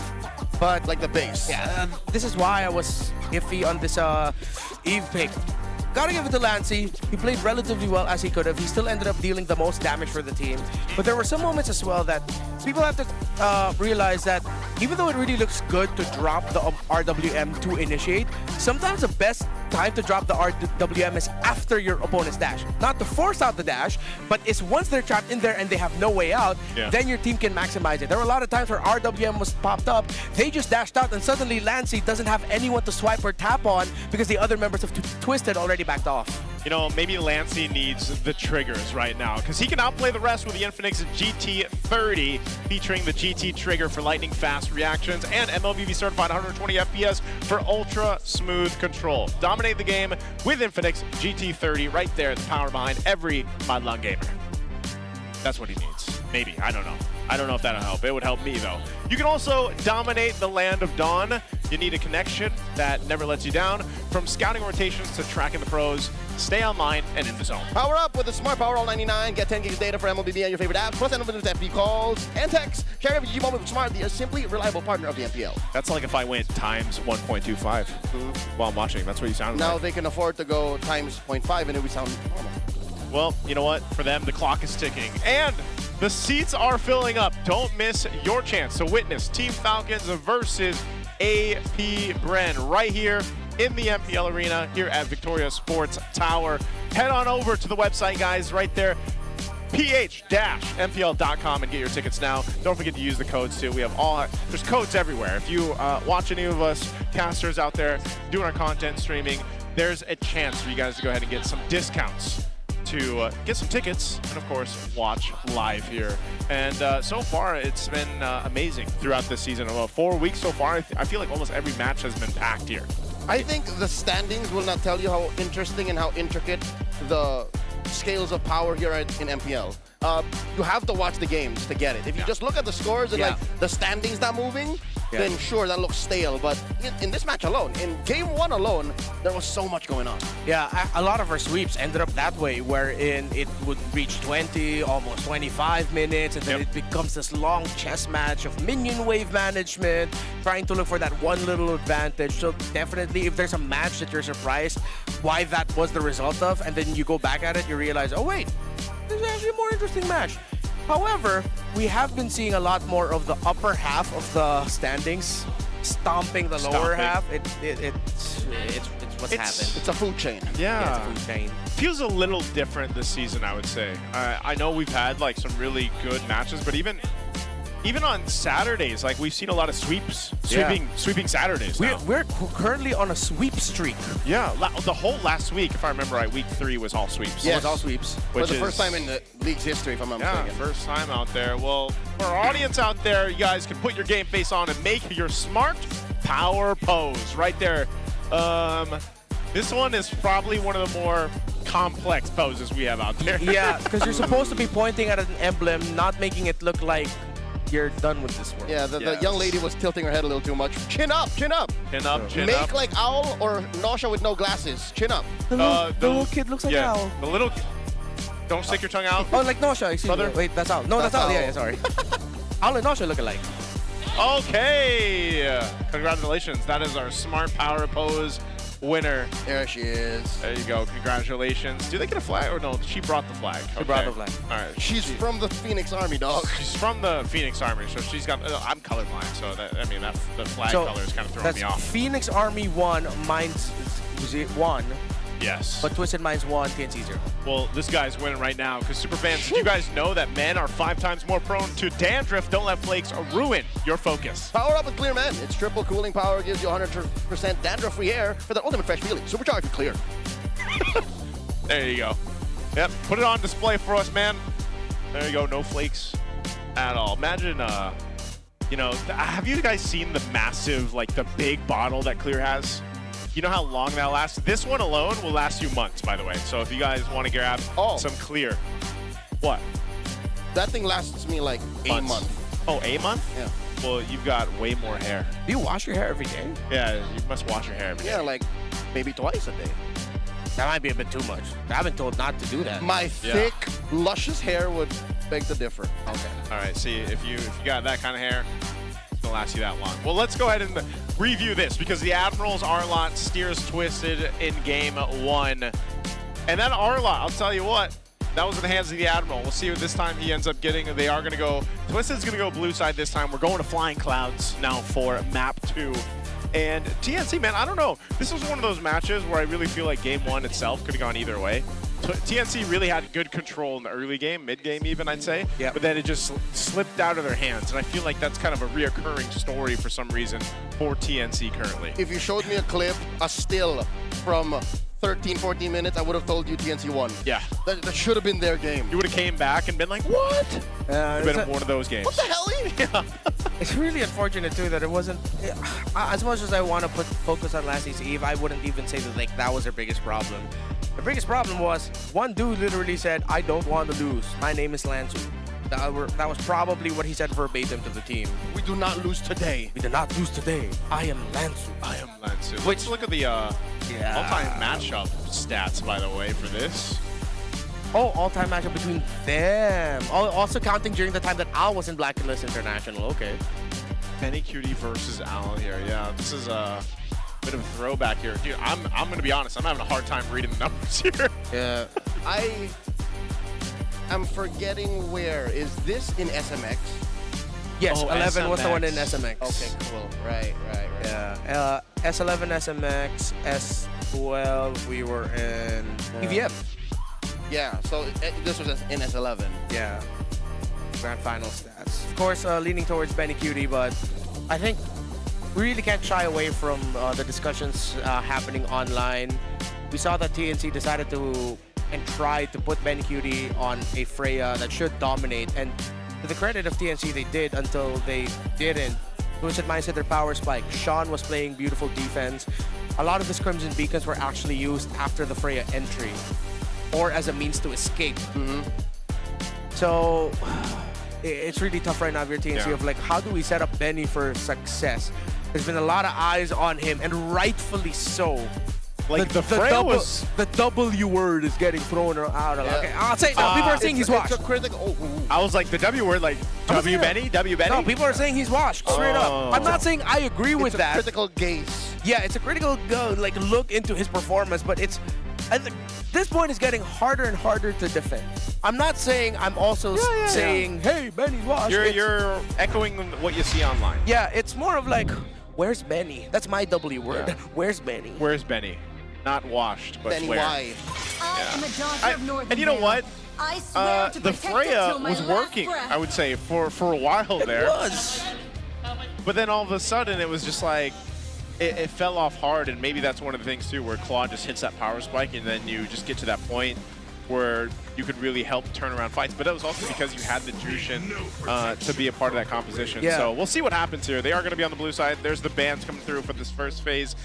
They still go ahead and target down the jungle and obviously that Sora pick. Meanwhile, on the other side, we still have that Leo Mord and the Freya ban. I'm wondering if Marcel will slip through here. If it ended up not getting banned out here on the second, or on this on the red side by TNC. If this ends up becoming a Marcel first pick for Twisted, then TNC are gonna need to pick up something fast, like the Khalid. If they try to match it off with pick-off, TNC was the recipient of that. He played, Chaklu played pick-off against a Marcel, and it was just bad. Oh, they're gonna leave the Marcel open. Let's go. Yeah, it's open. Both sides can play that too if they wanted to. Again, it's not going to be though. They'll prioritize the Harley for MP. So they grab the Harley. The trade over by TNC is going to be the Jushin. Jushin and what? Good start. That's a good start. Will it be Jushin and Marcel? Or do they pick something else here? Jushin, Khalid. Khalid. I think that's what they want to decide. Yeah. Trying to run down the heroes in my head. Is it better to pick up the Khalid instead of the Marcel, even if it's open? I don't think they're going to pick up an EX Billionaire this early unless they're so hell-bent on putting a Phobius onto 3-Mar, but you don't see enough pieces on the side of Twisted Minds to warrant that. There it is. So yeah, Marcel over the Khalid. This should force there, as we mentioned, Khalid. Among the planes. And Khalid, Eve. get the Eve, the trade out. Alright, so they're just going for the trade. This time around, it's going to be over on the other side. You'll have the Eve there along with MP again. So this needs to be a lot of trigger discipline by Lansu for using his RWM. Yeah. Ideally, he'd want to, of course, not get caught in the golden hour. But once that golden hour shows up and he is not under it, he pops the RWM right when the golden hour is about to go down, so that the members of TNC cannot capitalize on the golden hour. So you're pretty much using it defensively to make sure the rest of your team don't get dived on after getting set up by the Marcel. Yeah, Chaknu was one of the one of the players that did start to get those wins on the Marcel the earlier weeks here so far. So see what the game plan is going to be. Right now, the carry will get picked up, but they're not going to risk that being banned out like we saw in the previous draft. So Benny Cutie will get his hero. I like it. I would say that could potentially being way better than what he had with the Freya. Yeah, well, carry is a pick that you really can't go wrong with in this current metagame. I wonder if Twisted Minds are going to consider like packing just hella magic. I don't know, with the Marcel and Juice and they can pick up the Harith. Might be too hard to Zaman Force under all of that. So I think TNC just need to lean in onto a harder EXP. You know what? Maybe even consider picking up a... Because, okay, most likely Twisted Minds are going to want to ban the Suyo. Yeah. And some high-impact assassins. So if they want to, they could try maybe putting Zyda into something tanker. So they just really put everything on the carry. Play through Benny, play through the Juicin as well. A Fred? Yeah. But you first need to see... Yeah, because the carry's already gone, so you don't need to worry about that. You are just going to get dived down by the Eve Khalid and whatever mid gold. I still think Fred would be okay, honestly. You already have the Marcel. Put 3 more on something that can front. That's why Twisted Minds took away the Phobius. Yeah. The immortal one chose me. Oh, they'll take out the Suyo. Yeah. They banned the Suyo as expected. 3-Mar could still play the even the Lapu Lapu. Like if they go with the Fred, you could just get the Lapu Lapu. Get Lapu hard. Yeah, if you wanted to. We'll see if they do pick up their jungler now, or they wait a bit to see what they're gonna put in the hands of Zyda here. And no more room for glue. Oh, Guinevere is still open if they want utility. Yep, so it's Fred or Gwyn. Yeah. I'm with it. Yeah. My kids. All right, that's gonna be Alice. They go with the XP option, yeah. All right, I'm still really leaning towards this is most likely gonna be a utility fighter tank style jungle. Because really, you just want to play for carry. This TNC needs to accept that you don't need any other carry. You have the carry and the juicing if they get Sky Piercer stacks on it. Yeah, they can. Gwen or Fred work really well there. The answer right now, Twisted, they go with Granger. Wow. Ooh, that's good. It's been a while. 3 times has Granger been picked up. 100%. Yeah. It seems to be that solution that most teams need right now. If I'm not mistaken, it's the marksman with the most range. Yeah. And oh my god, they sneak in that Arlot again. Wait a minute. The MVP Arlot from game 1. They might want to consider damage for Zyda now. Because if you put too much onto carry and juice and you're outnumbered in terms of carries. Even the Arlot does a stupid amount of damage for someone who builds full utility.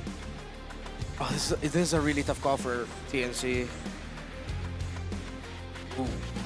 What else other would he assassins play, out though? there? Do you want Haya again? I don't know if he does. Even the Leomord. I mean, Nolan, right? Sanjo. Hayabusa again?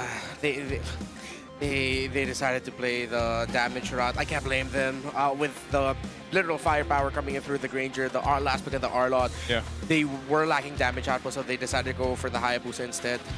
So he just hopes he gets stacks again, like he did. I mean, he was a threat. There was, you know, for the game where Zyda was playing through him, especially mid-game when he started to get the stacks, he was a big threat towards that back line there. I'm just, in this sense, again, it's going to be a bit difficult, just like we saw in the previous one, especially when we get to objectives. Once we start looking at the crucial objectives like the Lords, I feel like Zyda's really going to have to make something work with the rest of the team here. But maybe that's why also the Marcel is picked up. Chaknu is able to go ahead and do what we've seen him do before on the Marcel, where he's just this nuisance to Twisted, scouting things out, slowing people down, taking snapshots, and golden hour. As Bremer will call it, a mosquito. A mosquito. The mosquito. Thank the you. mosquito Marcel. Let's Thank go you for ahead. riding on that. Yep, let's jump on in to game at 2 here. Let's see if we actually get to a game 3. They have all the tools they need, and we're going to go ahead and get this one started and underway. So all flickers here for everyone. There's going to be a lot of major repositionings in every team fight. Going to be a difficult one to track. Festival of Bloodfighter emblem for Benny Cutie, Lansu, Thrill. Okay, pretty much standard run-of-the-mill emblems, pickups for everyone. Lancy did not stack up on Taloy there. Yeah. All right, so regular starts happening here in Chakney. This is what you can expect him to do. He's just going to go ahead. Oh, whoa. Already an early flicker from Owl. That's the power of Marcel, man. That's an odd amount of commitment from Owl that early. Yeah. I mean, did he not realize that Benny Cutie stayed a little bit back, but he could see the minions? Yeah. Why the flicker? Probably just being safe. More safe than sorry at this point. Yeah. Okay. I mean, before the next big fight anyway, I mean, Turtle's across from them, so it's not like they're really going to be there for that fight anyway. 3mar got the EXP Crab. Slight advantage for the Alice. His job is to protect that side of the jungle. Earlier, I believe he was able to stop Golem's attempt by MP the King. So he kept the green camp. Zyda's going to be able to get it. Both junglers are now level 4, 22 seconds heading into the Turtle, while Lancey has to go back and recall real quick just to top up. Okay, so nothing crazy happening. Turtle's going to be up, though, in just about 10 seconds. Here we go.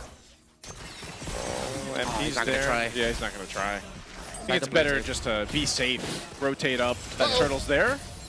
Chakno intercepts that rotation by Kaloy. In comes Zyda. Shadow out. He took a little bit of damage there between Sean MP and Kaloy. And this will allow TNC to kind of reposition first. I think the call for the Phoenix Army is purple on Zyda. Yeah, purple there first. TNC are going to hold it. No one's going to deal damage on it. Just dragging it a little bit closer to their side. But Twisted Minds know because the Harley's a little bit closer, they can afford to deal a little bit more damage to the Turtle, but it gets reset. Yeah, it's going to reset. Both junglers grabbing their buffs. They're in position. Yep. Kaloy not having the Raging Sandstorm just yet, though. So he doesn't have that. Both Meanwhile, MP's jumping in. Chakno catches it. Not much damage there. MP the King holding his tongue. Does not pop the deadly magics yet. 3mar has his ult down, looking for an engage. Does not go for it. Chakno going for those snapshot, snapshot. And oh my god, the full collapse coming in. MP falls in a shadow gale by Zyda, scoring him a double. Down goes Lancey, and Chakno finds another as Kaloy falls. 3 for 1. Massive win for the Phoenix Army. Chakno even able to stop the recall of Lancey, delaying him even further. 3mar and TNC understood the assignment. Get their advantages, and Chakno still won't allow Lancey to go home. Beautiful entry by 3mar. Didn't even need to commit the flicker. He got a massive ultimate off, and under the real-world manipulation, but all of the mobility of TNC made sure that Sean had to back off quickly. Yeah, that was a great setup in a team fight that TNC was able to go ahead and take, and great start for Zyda too, grabbing 2 kills throughout that exchange. So he'll be able to go ahead and scale up the way he wants to on this on the Hayabusa this time. BennyQt taking a couple shots, but ultimately he's going to be fine. And so he's got the flicker too, but there's a lot of attention on that side of the map. 4 minutes in, and here we are doubting the Hayabusa on Zyda. And this is the kind of hero he wants. Again, he's still one of those assassins that you can give him the choice to play utility, but nope, I'm a mechanically gifted player. What do you want? Yeah, if your own individual mechanics are great and the rest of your team back you up with that with their own brilliance of mechanics, then higher chances your assassin jungler is going to be able to get kills. 3mar definitely a great start on this Alice. His impact, not only that fight, but of course, as we pointed out earlier, protecting Zyda's side of the jungle, making sure resources wouldn't be taken away from his Hayabusa, managing Lansu well in lane. He's playing aggressive, forcing Lansu to stay under tower. He's not necessarily freezing Lansu out of a lot of things, but it's stopping the Admiral from being a part of the game. Oh. Thought he was going to deadly magic that. And look at this, the punish from TNC. Shadow kill on Kaloy. TWIS was out of position there. What did they want? I'm not sure if, that was just a clear disconnect. Yeah. It looked like the play was, all right, throw out the deadly magic, let's get a kill, but then they just got counter-punched and the kill goes over to TNC. Now a level lead. Wait, RWM? Sean with that RWM off angle, trying to stop Zyda from getting that assassination. They were aware. A couple of ult shots from Owl as well, but again, the fact that Owl isn't dying might be the only good news Twisted Mind has right now. Yeah. This is going to be Turtle 2 for TNC unless MP the King gets a miraculous play, but Twisted Minds go for a 3-2 split. Oh, BennyQt sensed that there could be something off with the placements right now of Twisted Minds, and he stays all the way back so that he doesn't get flanked. Free Turtle for TNC. Yeah, big objective picked up freely. Looks like they want to start something. Okay, Chakno with that golden hour stops a couple of members of Twisted Minds from retreating, but it's just a warning shot, even if they are ahead. I like this TNC. I like how cautious they are, even when they're ahead. Yeah, might as well be. BennyQt doing what he needs to do throughout this game. Skypiercer are already locked in for Owl. Built that up pretty early, so we'll see if he's actually able to go ahead and get these stacks. Again, we don't see Granger picked up too much right now. Only 3 times so far up to this point in the season. But it's won every time. It has won every time. Oh, okay, little thrown out there. Lancer using the final slash, but hold on. Still, a lot of attention towards Benny Cutie. I think even Twisted is wondering exactly where they're going to be able to find something. They just haven't been able to either utilize the Deadly Magic or even the Raging Sandstorm hasn't hit yet. There's a lot of AoE that Twisted Minds have to deal with in every fight. Of course, with the passive of the Alice, the fact that there's even bigger circle surrounding the Juicin when she has her Crimson Beacon up. Oh, ow! Oh no! Chaknu comes in, tracking shot. In comes Kaloy, flicker, Raging Sandstorm. Chaknu kept alive by that golden hour. He backs off. Close call. Okay. That's what I feel like this series has been a whole lot of close calls so far on both sides, but ultimately they'll fight into objectives. That seems to be the game plan here for now if nothing's sticking. Now, my biggest question for Twisted Minds is, will they have enough damage later to deal with 3 Mars Alice? He decided to rush a Radiant Armor, thinking about the even, of course, the Harley. Speaking of live, there goes the throne of ruin, and the choke up and the takedown. Benny gets Owl, and MP gets taken down by 3 Mars. This is going sideways for Twisted. You just had your question answered. I think this early on, Redmar, I don't think they're going to be able to handle 3 Mars Alice right now. Chaknu, tracking shot, snapshot onto Kaloy, and 3 Mars is just holding the sinister position. Gleams out, goes for that final turtle. Yeah. And since the Juicin is going to be the Sky Piercer holder of the team, no Sky Piercer for Zyda's Hayabusa this time, but for the Hunter Strike War Axe, and TNC have a timer to work with. They cannot allow Al to get items. At full damage, it's going to be more of a threat. Even Be the King's Harley, despite having the Radiant Armor already built up. Once it gets to the really late game, then 3 Mars Alice is going to have to play a little bit safer. For now, though, they have to keep this up. Shadow kill by Zyda. RWM put up by Sean. Final slash. Taking 3 more down. That's where they find that extra source of damage on tier 1 in mid. And another choke up on Owl. His second death. This game goes over to Benny again. Ooh, they are not letting up. So even if they lose 1 to that final slash Raging Sandstorm combination, they'll get the key target, which was Owl, delaying him further. Yeah, that's a big trade win there for TNC. They're even going to be able to break the tower. Up top, no break in the mid for any of these two teams just yet. And now 3 More has an Oracle alongside his Radiant Armor. So he gets a little bit more physical defense, around 20, through that. And of course, all the regions that he's going to be able to get. More shields, more health, all good. I still don't think it's at the point where the Granger can really mess up this Alice. It needed like a full effort and even damage from the turret to take 3 More down in mid. Yeah, they're going to have to be, okay. Ooh, Throne of Ruin used. No Gleam to follow through. Flicker just coming off cooldown here for 3 Mar. TNC can afford that. Yeah, they can afford that. They're 4,000 up ahead at this point. They've got actual space to work with, unlike the previous game. And they've put themselves in a really good position for the Lord when it does come up. I'm almost wondering if Twisted, because of the lack of damage, because of the lack of the items, and how difficult it is for them to just approach a full-face fight like this. Chakra from the back, cracking shot. They collapse on the Kaloy. Shadow kill, RWM Deals? coming through, but Kaloy lives. Quick sand guard for the save. Yeah, they force out resources. They save their tower. But are they going to be able to healthily contest this Lord? Lancy now has a Sky Piercer. That changes the game for TNC, and for Twisted Minds, excuse me, and of how they are going to be fighting this. There's still a big gap between the two gold laners. Almost 1,000 lead for Benny Cutie. Al doesn't have the items just yet. He has his own Piercer, though. Chaknu coming in, looking for that freeze frame. Kaloy gets knocked up.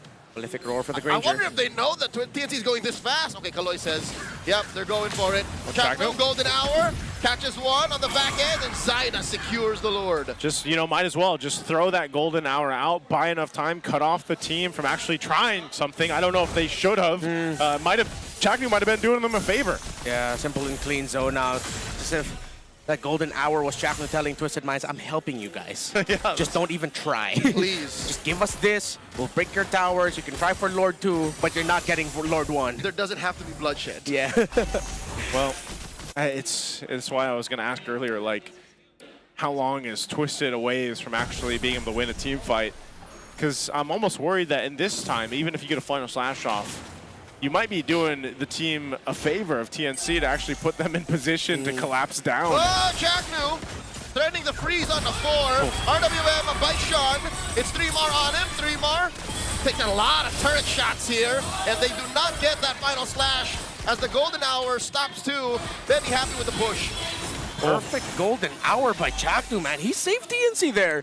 Could have been better. Could have been maybe a kill or two going into Twisted Mind's hands, but he saved them. Oh no, I forgot there's another wave down bottom alongside a massive Lord. TNC scores another push down bot, popping a Holy Shield in mid. That's got to be like the worst target, too, for a Granger to try to shoot a Marcel when all you can do is shoot straight. Yeah. You know, so it's like... Stop!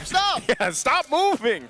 And now Marcel, that's all he does, right? He just moves across the map, and he's able to go ahead and set things up like that. So even with this Granger in question here, I think it's just going to be so much work for Owl to actually utilize.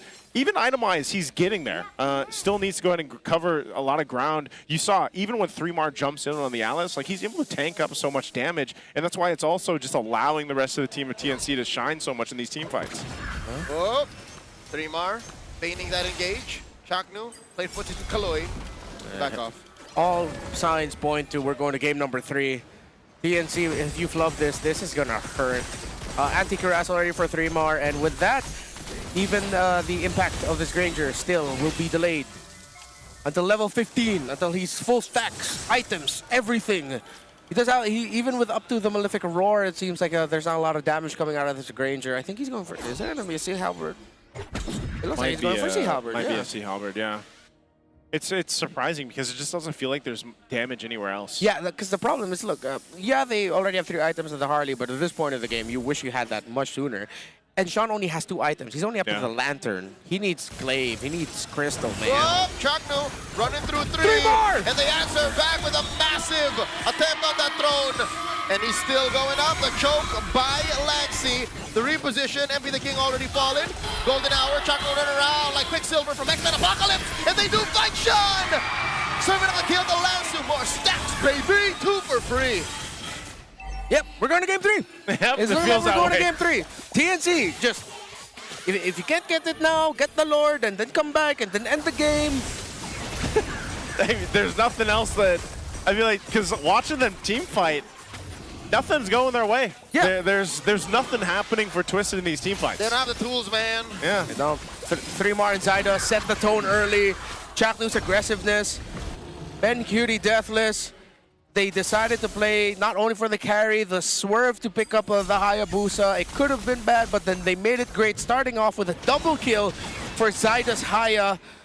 And just like that, Twisted Minds have completely run out of ground to work with. They still have towers in base, but TNC are going to be looking to end it with this potentially final Lord push. With a massive gold lead for the Zyda Hayabusa. Yep. Still waiting for one last item while MP the King's trying to scrap for his 4th. Even a massive lead between the 2 mid laners as Lancy is already up to a Blood Wings and still going through components is Sean for his 3rd item. Yeah, 3mar's Alice right now, just taking bullets to the face. Look at this. They Gets away with the on gleam. the 3mar. They send everything that they got. In comes Chaknu, handing out selfies like it's 2021.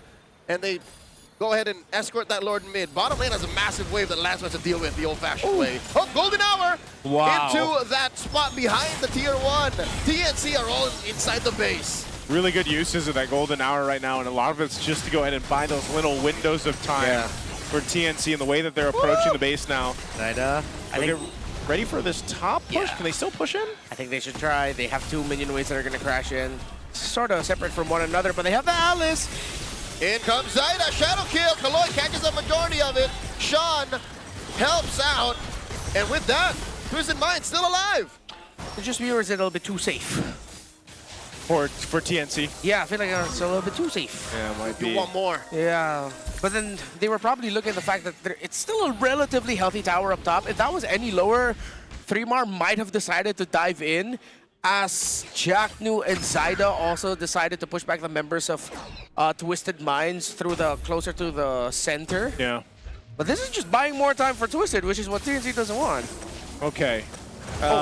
They might just take the discipline round, it seems. I mean, even with this kind of lead and this kind of composition advantage, they are definitely taking their time. I don't know if they want to continue to do that. Wait for the Lord? Like, wait, another minute. Like another minute, but just waiting, just based on the last push even. Disciplined round indeed. So they'll go for that. It's a Gleam fake out. Al has a halberd. I think his last item might be a Winter Crown, it looks like, as his defensive. Cooldown reduction and adaptive attack. So well-rounded. Plus, if ever he gets caught, he can buy the team some time to help cover for him instead of rushing for the immortality.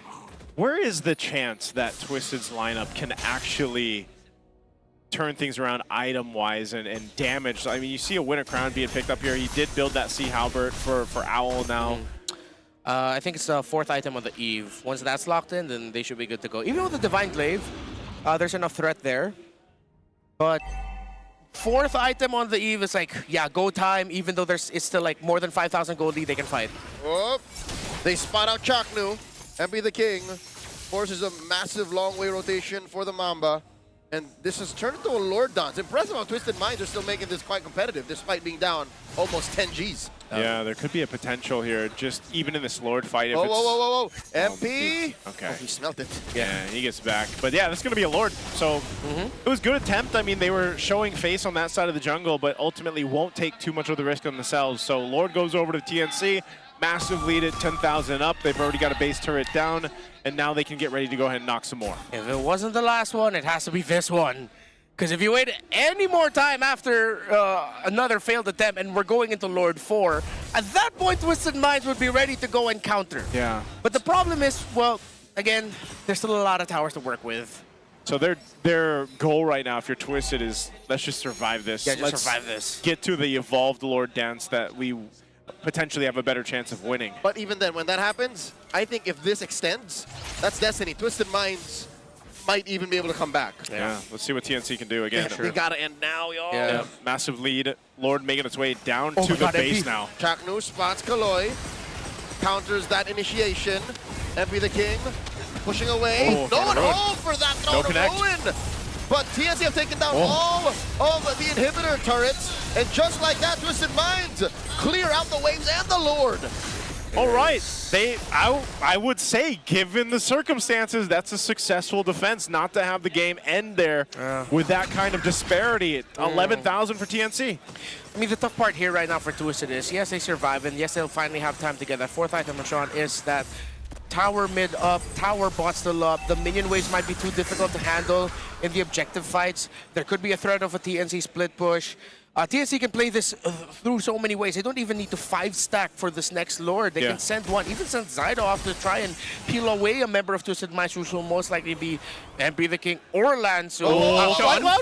Kaloy walks into a deadly brush that had Chaknu and Zyda in it. Fortunately, I think TNC were not willing to commit to that takedown. Yeah. You know, I might have overreacted a little bit with not being able to end it there.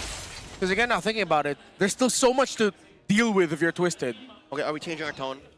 I'm still leaning towards... Because I agreed with you. No, not completely changing it. I'm starting to see the other side of the table now. That maybe it's okay. Yeah, that maybe. TNC, 12K up is still an inevitable win, even at, what is this, about 20-something minutes. I'm still on the other side of the table with my arms crossed, still, but just slightly nodding. I'm still surprised, I will say this, that Twisted was still in the game, because just how at a disadvantage the lineup was like 5-6 minutes ago. Yeah, the lack of tools, the fact that they're still breathing. Yes, the lack of itemization even. So, because ultimately what that has done is now they have to manage the split push that's potentially going to happen, just like we're seeing Zyda stay down there. Also, Lord's going to be down here on this bottom side of the map. So it's map management for Twisted, but also they're actually in a position to win a team fight. I think that's the biggest difference. Yeah. When you look at a team 5-6 minutes ago that was down so much, and now they pick up another power item, at least for MP. But TNC should still have this Lord here. So the 4th item was an Ice Queen wand. Bit more spell vamp, good slows. That's enough. That's enough. Yeah, that's enough. This is why I'm saying, like, you're going to see TNC, despite them having this lead. It doesn't really matter at this point. They still have to respect what Twisted's lineup can do. Yeah. So you'll see them manage the waves. Oh, they jump in 3 more, but it's only Kaloy. That's not worth it, the Throne of Ruin. I think Twisted Minds are just timing out TNC. And they're forcing a response from Trimar, gleaming out. And there's a retribution by Zaida, having that Lord wear a TNC jersey for the fourth time in the game. And they get Lansu, and in comes all of them. Throne of Ruin, Golden Hour, Lansu caught inside of it, and TNC are gonna take out the Admiral, but he's still alive! He's alive! Lansu with the Crimson Beacon to the left of your screen, and Kaloy quick send guard, catching a lot of those. The Shadow held, and MP takes down Lancy. Lancy falls to Bere. 3 defenders out, firing away, but he cannot stop the dangerous Trimar. And T and C are circling around the base. 2 defenders left for Twisted. Massive wave at the bottom, massive wave in mid. We're going all the way. The Phoenix Army lives. The sweep streak ends, and we're finally going to a Game 3 after how many weeks? It's been too damn long. Well, maybe I did overreact, gentlemen. In the end, it was a slow and steady, disciplined pace that ended up with TNC getting a really big win. That was a massive lead there in the end. That was the game they needed to happen here for TNC. Ultimately leading to a Game 3, but Twisted, for the majority of that game, were playing with their backs against the wall. They fought hard on the defenses. They bought plenty of time, but you saw, I mean, even in the last team fight, the disadvantage of the composition they had. I mean, Trimar alone, man, I don't know how much damage he took. We're going to have to see that later on. But this Alice was a menace to deal with for Twisted. Even with that Granger, like that was in the hands of Owl, locked in, loaded in terms of items, he was barely doing anything to Trimar's Alice. Yeah, Trimar really started off so well with Zaida. Their tempo, the early game wins that they got just led to Trimar being unstoppable. Yeah, he wasn't bulletproof, he wasn't deathless, but it committed a lot of resources for Twisted Minds to try and take this Alice down. You know how large that margin of error was for TNC? How large? I'll say it now. Trimar was a little sloppy on this Alice. Yeah. He missed a good bunch of Thrones of Ruins. He was playing with range. He was allowing himself to be the bait, but they got away with it. Maybe he just knew. Like, you know, we're this far ahead. That's how good this draft was for TNC, and that's why Chaknu is our MVP again. He's the cameraman. He's the Marcel. He's the Marcel. He's taking snapshots of everyone. Okay, Chaknu, don't quit being a pro, all right? You can see the worry there on Itubax. He was looking at the chat like, dude, be careful where you're angling that camera, man. We don't want to show off anything in our prep. Deathless, he played this like a mosquito, and again, every time I say that, I mean that with the utmost respect. Because that's how you have to be when you're a Marcel, constantly running up to your opponents.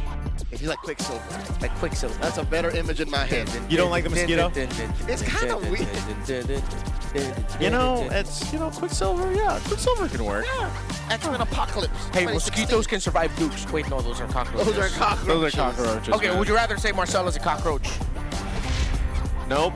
Neither. Neither. I'm sticking with Mosquito, man. So yeah, well, he went 1-0-9. He had some really great golden hours, and I think that it's what affected a lot of the team fighting decisions of Twisted Minds. Even at the times where Chaknu didn't toss it out, you could see it was also at the back of their heads, which is why it made a lot of sense for them to pick it up when it was open red side. Why the Harley rush? I know Twisted Minds love this Harley pickup. Yeah.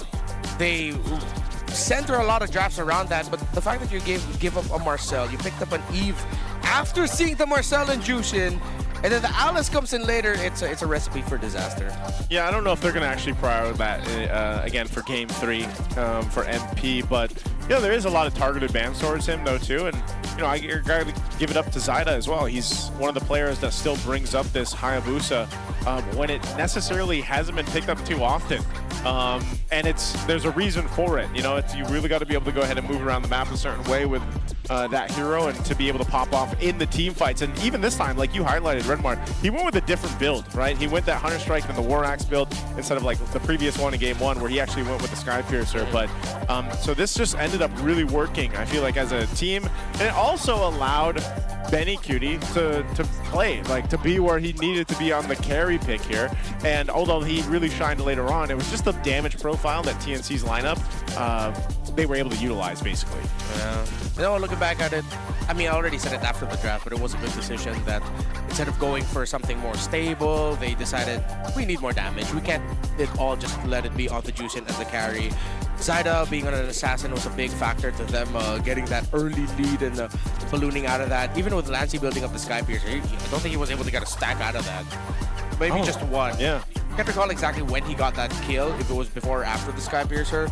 But even with the Skypiercer, they didn't really need it. They had a lot of wipeouts through Zyda. And that's how ahead TNC was. Yeah. Despite all of the above, they still ended, you know, sub 22. Again, this is a long game, but not the longest we've seen. Yeah.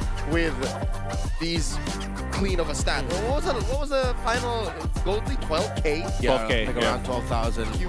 Look at the damage taken, by the way. Oh, it actually by got 13. Yeah, it got to 13 at the end. Yeah. That was 13 taken by 3 more. Oh yeah, 132,000, man. Oh yeah, he was fronting, man. That's what I'm saying. He was fronting and stunting on those fools. Yeah, and he could have. Like, there was, who was gonna hurt him? You know, no one. No one was really gonna hurt 3mar at all. And so this was definitely a very different game in terms of the way that the XP laners were able to even approach it, or the team fights. And you know, whereas Lansu kind of had to do similar to what he tried to do in game 1, where he was trying to set things up with that final slash, get in there for the team. But then, even if he did, that's what I was saying, like, even if you got the final slash off, you're almost like hurting your team by putting them closer to you, you know? So they're like, even the final slash is like he didn't want to use it because it was just too much of a risk for the team. Yeah, I understand why they needed to pick up the Arlon. I was thinking maybe like, hey, what if they pick up a Uranus? So they essentially have Alice, but without the stun. But then you're already up against a carry, the Marcel's there. They needed something a little bit more proactive, which they tried it, but yeah, with that extra element of if I bring even the Marcel, even if it was the Marcel that he brings closer, even the Juice in, it's like, oh, this is not going to be good for my team. So a lot of the final slashes, they weren't able to capitalize on it and make it a big impact final slash. It was also a great last 2 bans for TNC. They took out YSS and Claude. Took out some of the strongest basic attack sources that you could have dealt with. They ended up with a Granger, which was very good for Alice. After seeing the last 2 picks blue side, I think 3mar already felt it. It's like, okay, this is going to be a great game for me. And it was. So it was more of just, was that game, can we say, just one in the draft alone? Like right? Majority of it. Right there. In hindsight, after the Harley and Granger, that's it. Like, if there were 2 things I would change, it's those 2. Which is, again, a huge change because Harley was a blue 1. Yeah. There's something has to give. I think they gotta let go of that early Harley prio. Yeah, that has to be the biggest adjustment. I mean, blue 1's really changed though over the weeks, no? Like the priorities, I would say, the priorities that we've seen in blue 1, because Chaknu's Marcel again forces a game 3. We've seen Chaknu play Marcel multiple times. Probably one of the more winning Marcels in the hands of Chaknu, and hopefully, you know, for TNC, honestly, either of these teams need it, but especially for TNC, like, they need to get the win here in game 3. And maybe if there's a way to go through the draft again and maybe get the Marcel, or Alice now you know is a threat too, and hell, even Zyda. Zyda's been pretty much banned out to go ahead and be forced to pick a Hayabusa, who is that hero that just doesn't pop up that often, and he made it work. Yeah. It's also because Twisted Minds really, with their EXP later put in that situation, they couldn't put enough pressure onto Zyda. Yeah. There needs to be some big draft adjustments here for Twisted Minds. I would assume that they'll have enough time to go ahead and prepare for that game 3. Real quick though, before we jump in there, let's go ahead and throw it over to a Battle Trips interview. Happy Saturday, everybody! Kaya naman dadalhin namin kayo sa battle trip together with our community heroes and our student leaders. Hello guys, please introduce yourselves. Hello guys, I am Glenn Portabad, isang manpower pro from Community Heroes. My name is Carvin Josh G. Dairo Pro, student leader from Kenya Solo. Alright, Odin, I'm very sure Glenn here is excited na i-share ang kanyang battle trip experience. Kamusta ba yung naging experience mo today? Sobrang saya po kasi starting po from Cubao, nagpa-games po kami. Marami po kaming ginawa hanggang pagpunta dito. Pinuntahan po namin yung ibang mga booths. Pumunta rin po kami sa mga iba't ibang places dito sa likod sa mga productions po. I can feel the excitement na meron siya ngayon. And how about you? Kamusta yung experience mo here at MPL PH? First of all po, parang roller coaster of emotions po siya. Kasi una po sa lahat yung pagod po sa pag-commute po dun sa meet-up place. Then pagdating po dito sa place is parang nahupa po yung pagod na yun, napalitan po siya ng saya. Kasi kami po ng mga student gamers po is sobrang na-enjoy po namin itong game po na ito, and especially po yung mga clash and everything nice. Wow! Talaga namang nararamdaman ko yung energy, yung saya na meron sila dito ngayon. And what is your core memory sa pagpunta dito? Kasi alam ko, bukod bukod dun sa games, meron din kayong ginagawa before the broadcast.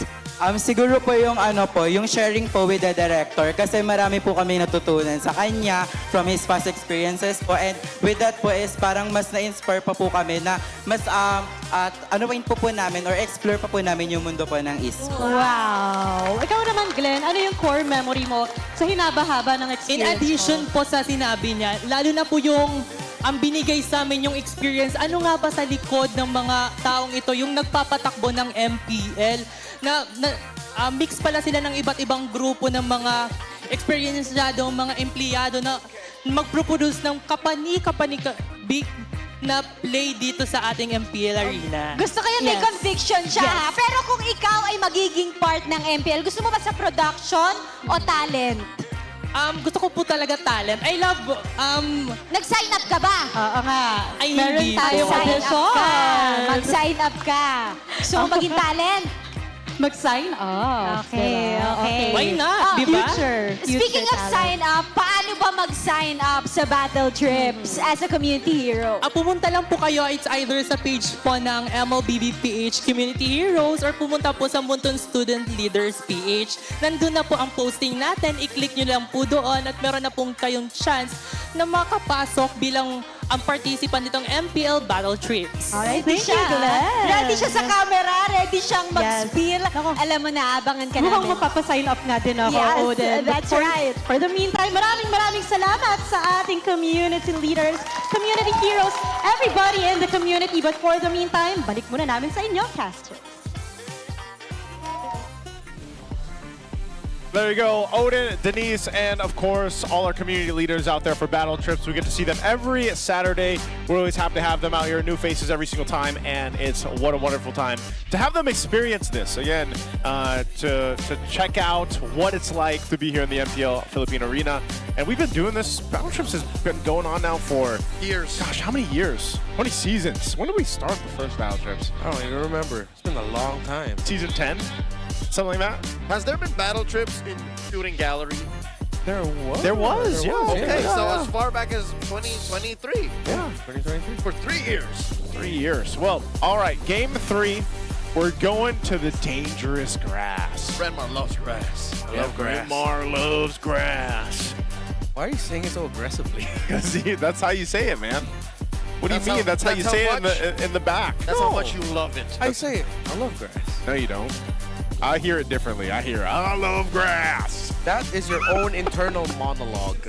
All right, well, That you sounds guys, like one of your ancestors. you both sound like that. You like? I love. Oh, love. That I definitely say. That's him. All him.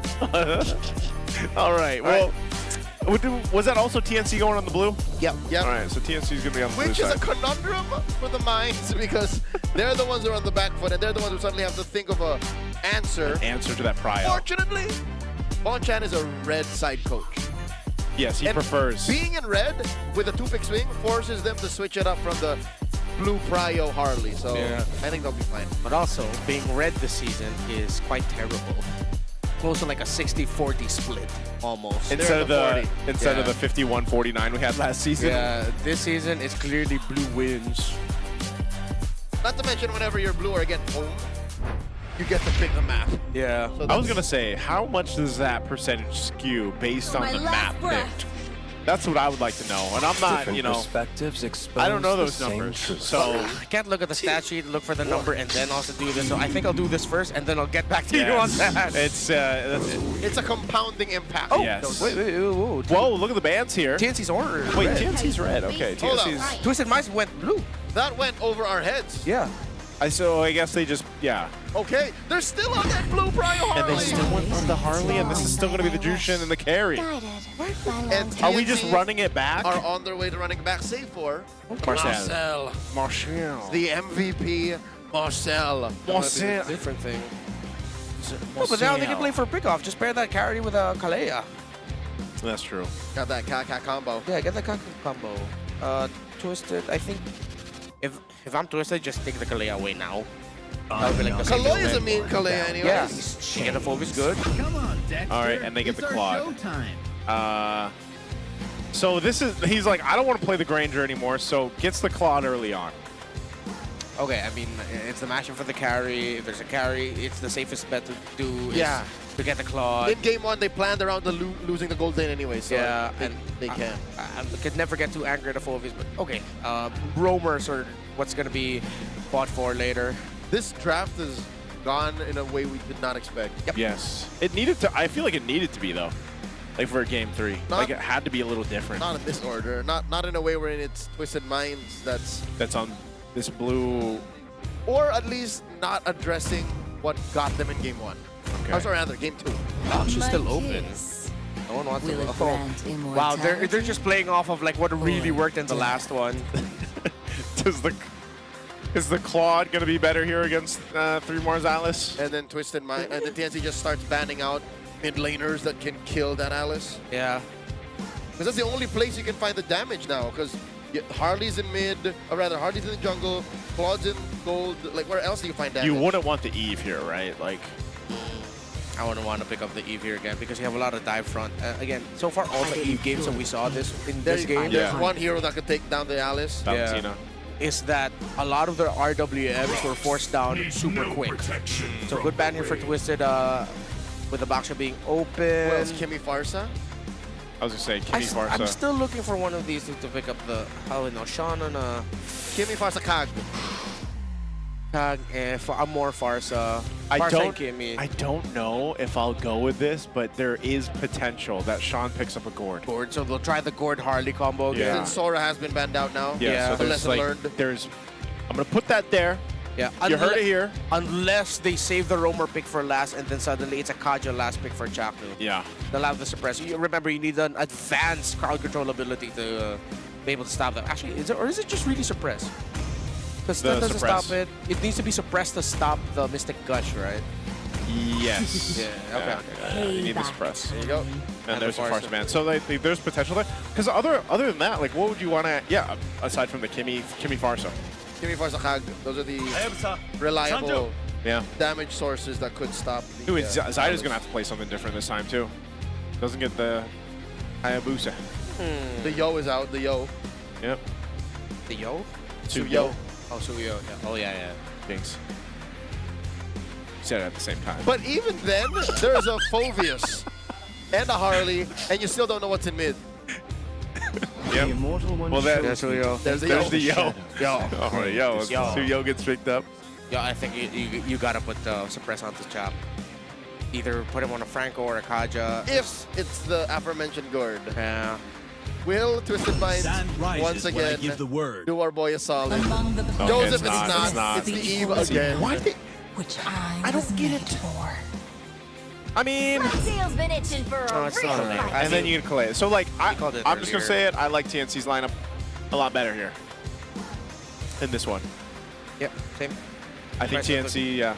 I think TNC has a more proactive and just decisively winning lineup. Yeah. Let's see early on how Lanzu's gonna start. Because if Lanzu has a hot start, similar to 3 Mar in the last one with the Alice, and the Phobia starts off with like 2 kills and they get big wins, that could actually be the complete opposite other side of the table as what we saw from the last game. So to start it off with a storyline we started from the beginning, I'm looking at Lanzu. I'm looking at that Phobius.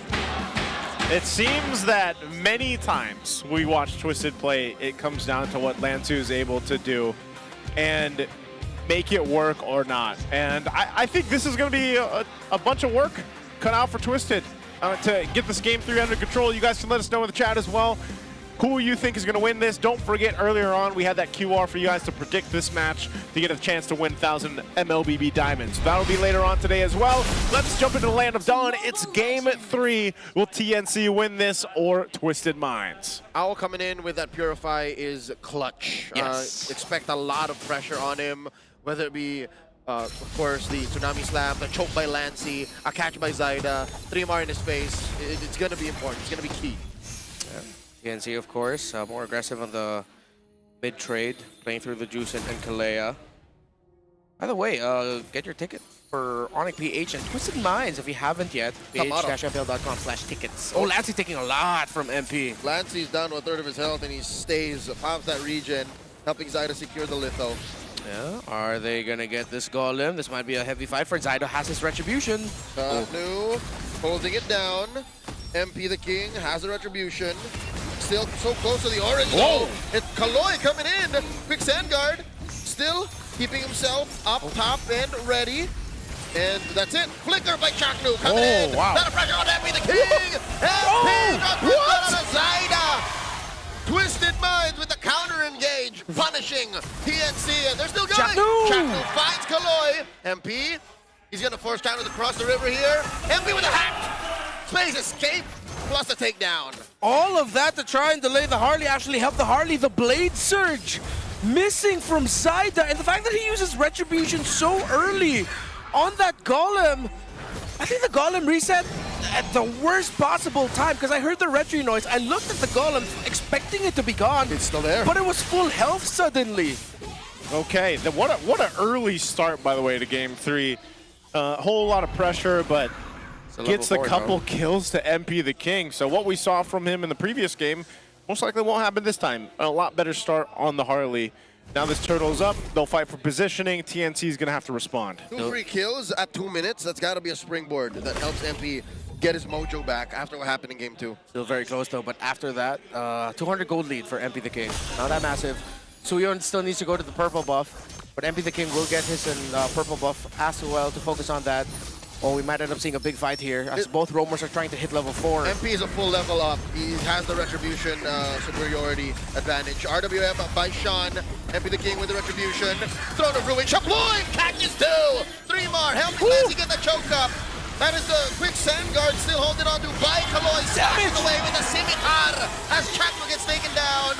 Down goes 3 more as well. Zyda with a revenge kill onto Kaloy, and he's wailing away with that sever. Dashing through with a surge. Let's go with a shutdown. Zyda with a shutdown gets a double, and he is going to get taken down here on triple kill by Zyda. The Suyo!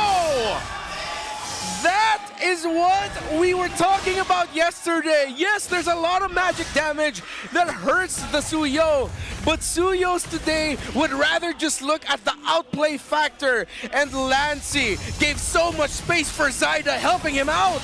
And just like that, the first 2-minute advantage from Twisted Minds have been neutralized. RWM by Sean once more inside. Said RWM, Zyda is wailing away with that sever. Oh, Lancy and the lives. rest of TNC back off. Lancy, close call. Yeah, Chaknu got to heal him through with the passive at the right time and a little bit extra as well. This could go on to become a very entertaining game. Oh! A Throne of Ruin. We just caught the tail end of that fight. Sean barely alive. Lancy still up. Another surge of life clutch moment for the Mamba, keeping his mid laner up. TNC gets another. Talk about a fight. Game 3 has been ever since we loaded up in here. I mean, it's been constant, and neither team really has a choice but just to throw their bodies at each other and make this work. But the upper hand is for TNC, man. And we've seen this so many times with the Suyo, and I think Renmar has been the one to echo this the most. You know, Suyo's kind of busted.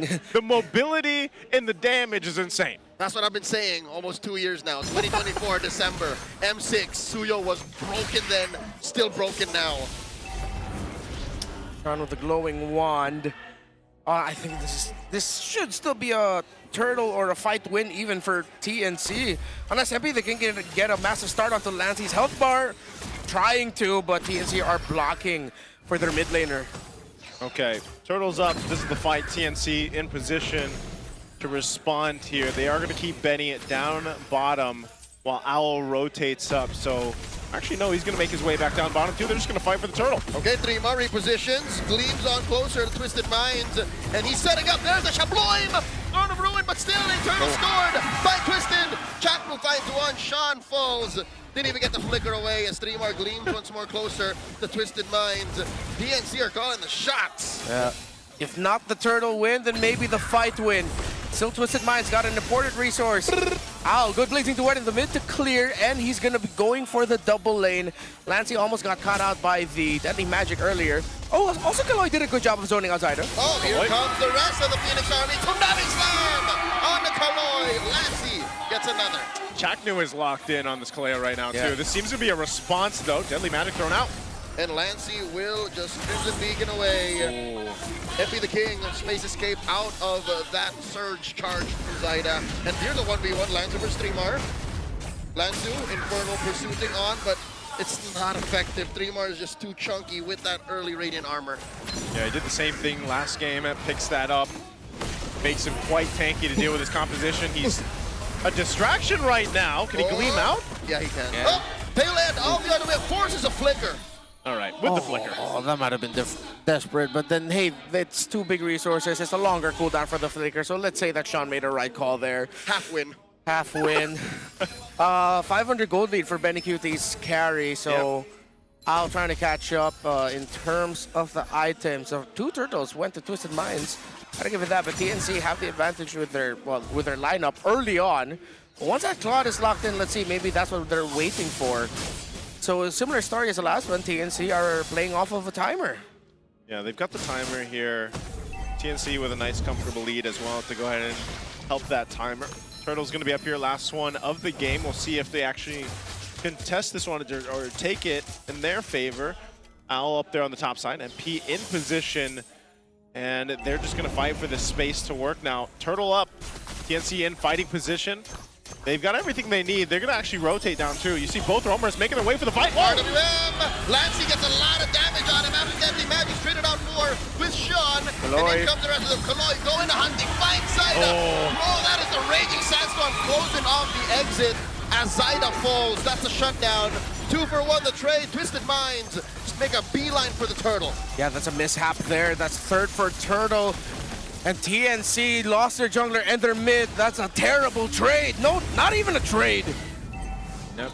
They didn't get anything good. They didn't get anything good out of any of that. So that lead they had, essentially pretty much gone. Now, they'll continue to have to deal with this in the best way possible. We've seen them go through playing around the Kalea, getting things set up with Chaknu, but you also got the shutdown. Zyda's been shut down now, so some of that gold going into the important hands over here for TWIS. And you can see that golden staff now, so 2 items locked in towards that Trinity for Owl as he takes down tier 1. Look at them put the pressure on Zyda now. Oh, Deadly Magic's on a Zyda! Didn't even stand a chance. They killed that boy. Oh, that big loss in the bottom lane.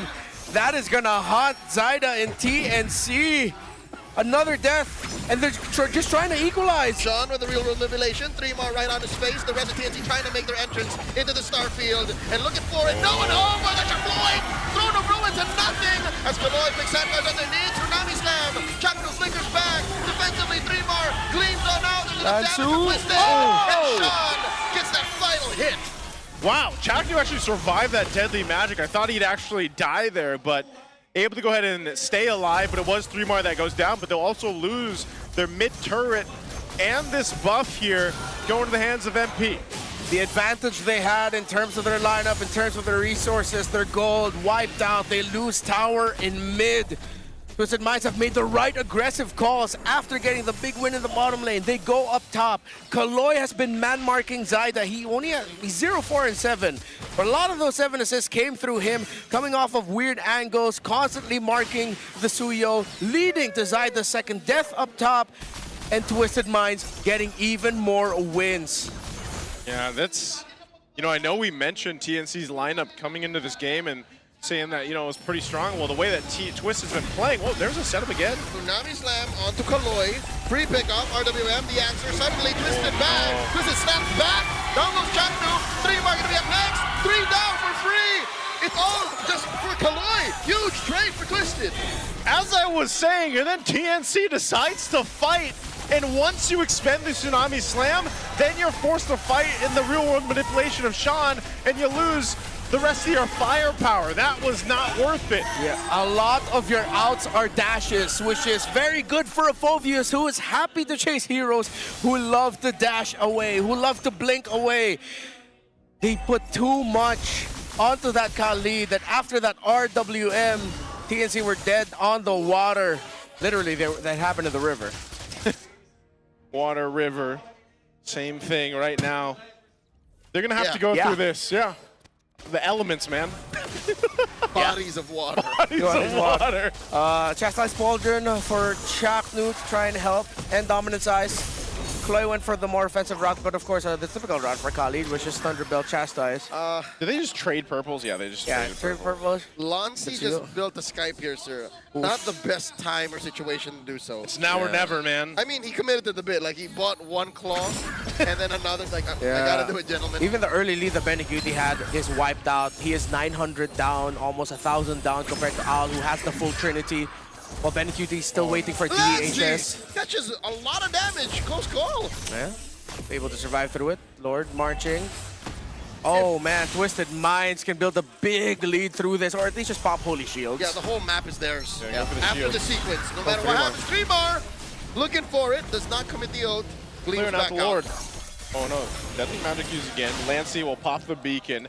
They should be able to get a base turret here. Al's going to work on it. RWM drop down. comes the 3-bar to answer the real-world manipulation. Down goes the turret. Shabloy!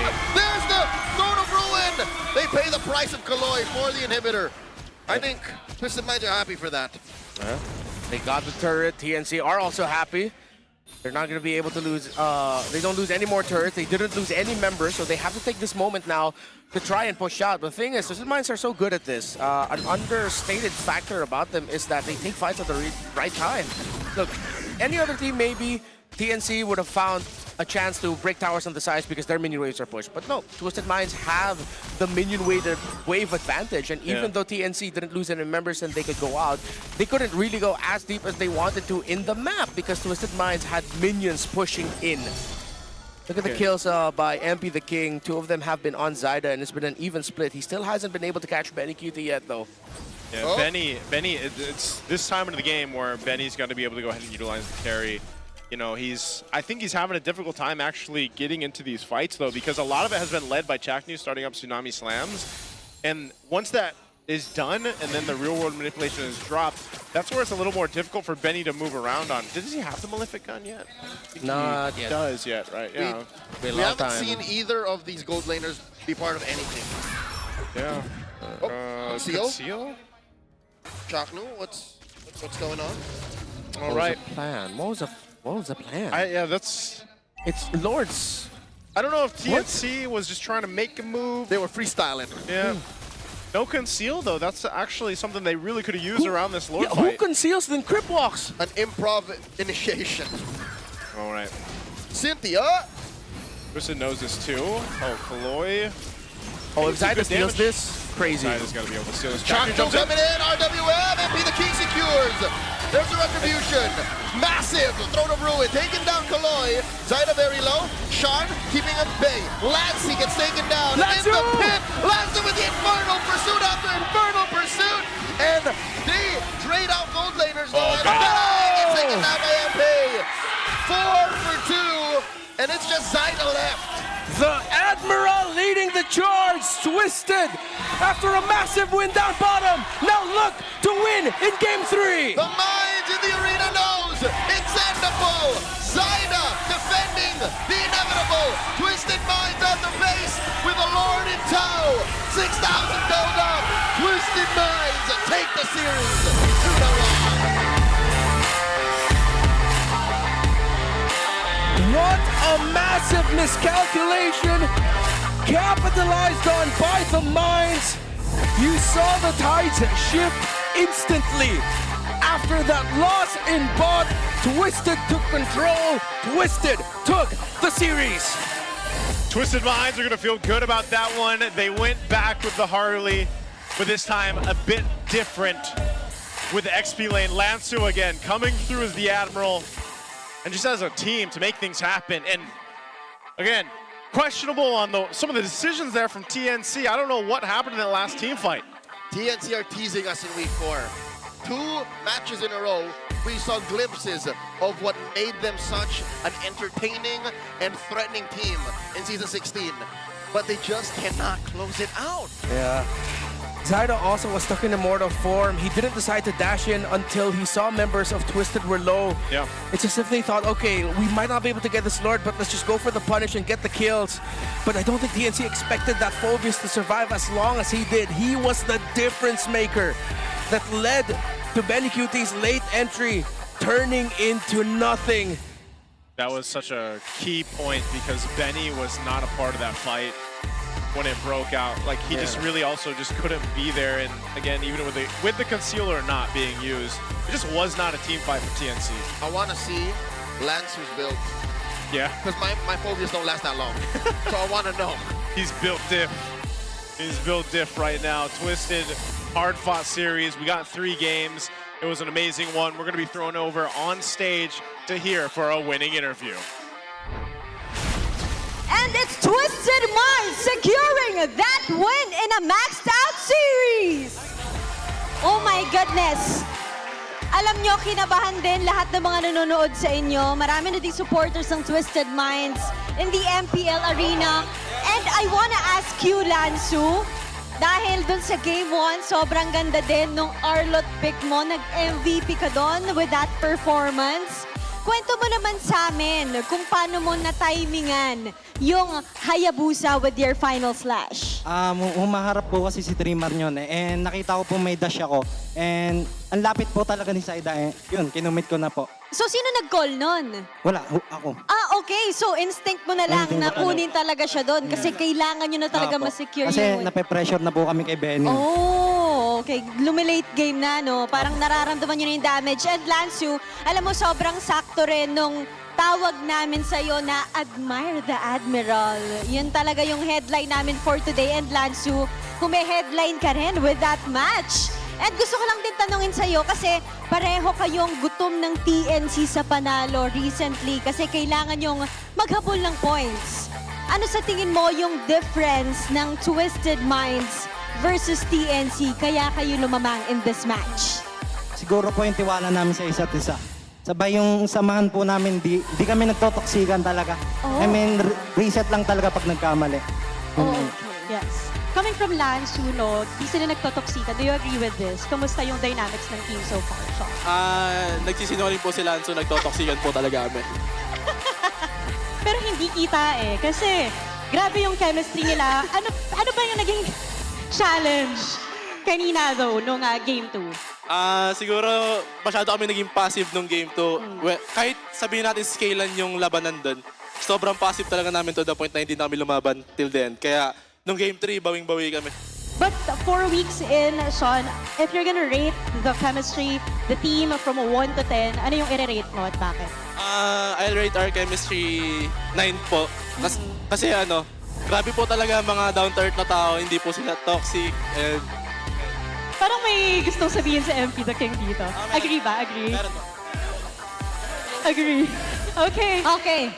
Okay, alam na nila yon. Alam na Although nila sabi yun. ni Lansu, walang toxican in the Yes. game. Yes. Iba naman ata yung sinasabi ni Sean. Feel ko yun yung mga bonding nila. Yung mga Yes. kulitan na nakita rin natin pre-match. And now, let us see who our MVP is. Our match MVP is... That is you, Lansu! Congratulations, Lansu! Ano ang gusto mong sabihin sa mga sumusuporta sa'yo? Nagpunta dito personally to watch you guys win this game. Salamat po sa mga sumusuporta and sana po wag kayong wag po kayong manawang sumuporta sa amin and thank you po. Hindi sila magsasawa, dalawa-dalawa na yung mic mo dyan. Again, congratulations to Lansu together with the rest of Twisted Minds. You may now take your victory walk. Great job from Twisted Minds. At nagsisimula pa lang tayo, Odin, for our Super Fan Saturday. Napakagandang bawi, especially nung Game 3 para sa Twisted Minds. And we're excited to know kung ano nga ba nangyari doon para manalo sila this match. There you have it. Thank you so much, Odin, Denise, and congratulations to Twisted Mind. I love that Lansu, as he was walking out, he still had the mics in his hands. He was fist bumping the crowd, the fans out there with the mics. I hope someone picked them off of him. Like, I don't want to take him home. It's his now. It's his now. He will wield MVP. that. Yeah, well deserved. I mean, hey, crazy. We started it off putting a focus onto Lance, who gets match MVP, but of course the game MVP here was MP the King. A lot of the early scraps, it went good for TNC after they recovered from the early kills that MP the King got, but this Harley was locked in. just when we start to knock on a specific early pick, it does well. So good job, MP the King. It's called the caster effect. Yeah, it's the outplay factor. Is this Twisted Minds' response to a Juice In getting picked up by the opponent? Is them prioritizing Harley, and with how MP the King would play this Harley against the Juice In? You gotta consider, is there a hero in the pool right now that is as mobile and as easily online as a Harley? Yeah, no. No. That's why. The closest one is the Suyo, but it's a different kind of mobility. It's not as mobile too. Yep. That's why. Force out the Crimson It's Beacon. a tool that Coach Bonchan and Coach Eson say, yep, no, our team needs this. Yeah, for better or for worse, but this was one of the scenarios where it was better.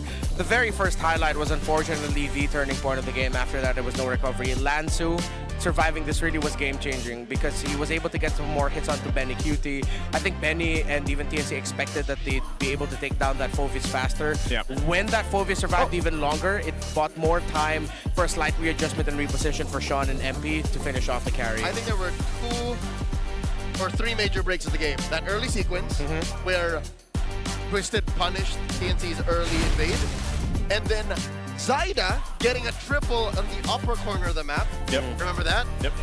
And then Zaida dying near orange.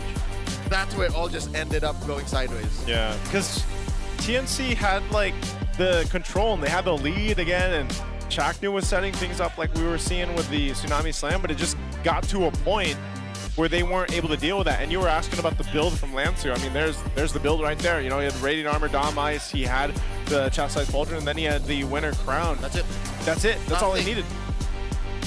He survived so much, man. Yeah, for a good amount of the time too. It was just the Radiant Armor and Dominance Eyes. Yeah. The Chastised Pauldron came like way later into the game, and when it was already about to close up. Owl also surviving here. He went for Winter Nature 4. Sean had a much better time in the mid this time around. I think also, with what you mentioned with Zaida getting picked up top after that, when he was in the orange buff, above with Kaloy Man marking him. Now looking back at it, I'm thinking like, what else did TNC want to achieve with stacking 4 dudes in the bottom lane just so that they can get a little bit more farm for Benny? They left their jungler all alone. I think Zaida's the one I feel the most bad for in this. In hindsight, the Suyo should be fine. So I guess it was a lack of communication or just, again, map awareness. Yeah. The thing that, no, there couldn't possibly be, there is. Yeah. Which that in itself is a problem because it was all on the bottom. They could have at least had a body or 2 in the river. You just really need one to watch out for your carry because look, the last big thing happened in the bottom lane. Usually that means that there's a bigger rotation that happens on the opposite side of the map, or they're controlling the upper quadrant. So the fact that you stack bottom, surprising. Yeah, it is a bit of surprise. Communication important here. So let's hear the communication with our Infinix mic check for the victory. Pipigil ka. Mid nga, boy. Kaya ako nasa mid. Dito, pre, oh. Kari. Gusto niyo, pre? Dito. Ano, dahil maano ako, pre, ah. Sign lahat. Harapan lang, Papi. Harapan lang, guys. Binot na ako. Buhat na rin, boy. Harapan lang, guys. Trimar po tayo nyo, kaya? Nice, boy. Ito na sa akin, pre. Binigyan ako. Tingin niya. Ito, tatlo. Walang buhat, pre. Ito, patay ito, pre. May duwet pa ako. Tara ko, filto, pre. Abang tingin tayo, magdidipa ng top. Kaya nga, boy. Magdidip pa to eh. Kaya nga mo. Alay na suyo, ah. Wala na sa'yo. Dard. Buhat. Ito harap, pre. Ay, Lancy. Kaya lubog ah. Kari. Tuyo, walang buhay. Nakilanso lahat. Kari. Walang player. Tapos yan. Na-player. Nice! Wala ka na pre. Suyo. Ano ata yan ah? Walang wings. Pre, walang wings pre. Walang wings. Walang buhay. Tawlak. Nakap ko. Nice, boys! There's our Infinix mic check with Twisted Minds. They all communicate, but you saw their Kaloy too. Pretty. Yeah. No wings? No wings. Is that immortality? Immortality? Is that what they call? Yeah. I was wondering. Because it's the wings around the bubble. It was a lot of, well, I think it was very clear what they were shot calling, so I don't think we need to do a lot of translation. The only thing I asked for is maybe a words per minute. Yes, they all speak very fast. But also, we got to go ahead and mention the Ultimate Glow Up has officially arrived. The first ever Legend Skin exclusive Radiant kits are finally live. We're talking about an upgrade for Freya's Galactic Vanquisher, Johnson's Sovereign of Realms, Alpha's Revenant Roses, and the iconic Saber, codename Storm. The effects are on a whole new different level. That's right. Open your MLBB app to see those new animations and grab your own Radiant kit today. I was unaware of this. I have a few of those legendary skins. I need to get a Radiant kit now. Man, I'm gonna check that out after this. The wait is over though, because MCGG Rising Stars Season 5 is officially back, and the stakes have never been higher. We've got the top contenders from 8 divisions, all vying for that #1 spot. Will the fan favorite division take the crown, or are we in for another legendary dark horse upset? It all comes down to this! Catch the semifinals on April 25 and the grand final on April 26 on the official MLBB social media platforms. Tune in and witness history. I'll be casting that, by the way, so I'll see you guys there. I'm a magic chess man. Yeah, I've been playing it on the treadmill, right? Yes, sir. Nice. Due to your suggestion, which was also suggested by our dear friend KB out there. Who is an Indonesian national athlete. National athlete. Yep. And an Indonesian national treasure. Well, I wish we could all be a treasure, but hopefully we're a treasure to you guys. We'll be back after the break here for second match. We'll see ya after this.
Di abutan dito! GG bro!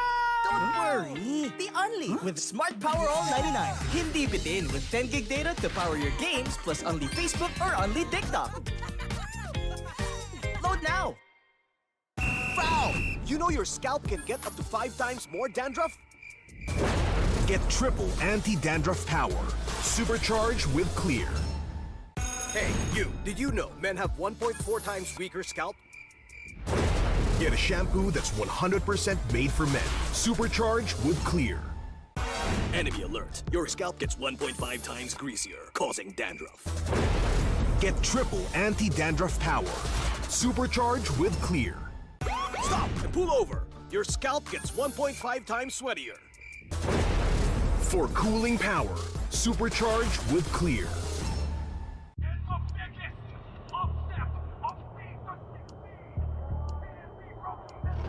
Paano ko kaya sila masusuportahan ngayon ng mas maayos? Kailangan ko ba magpalit ng strategies? Nagagampanan ko kaya ng maayos ang role ko? Will I be able to meet their expectations? We have to prove them all wrong.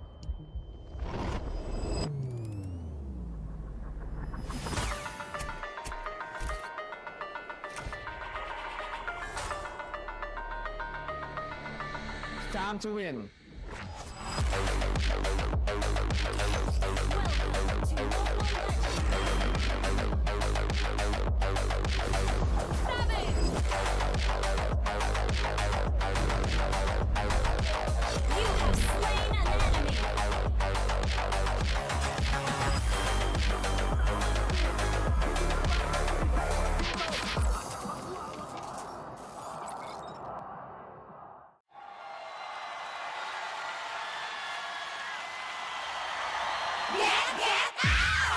O ano mga girls, may bago na naman tayo ha. Malamang matutuwa na naman ang mga bata at matatanda niyan.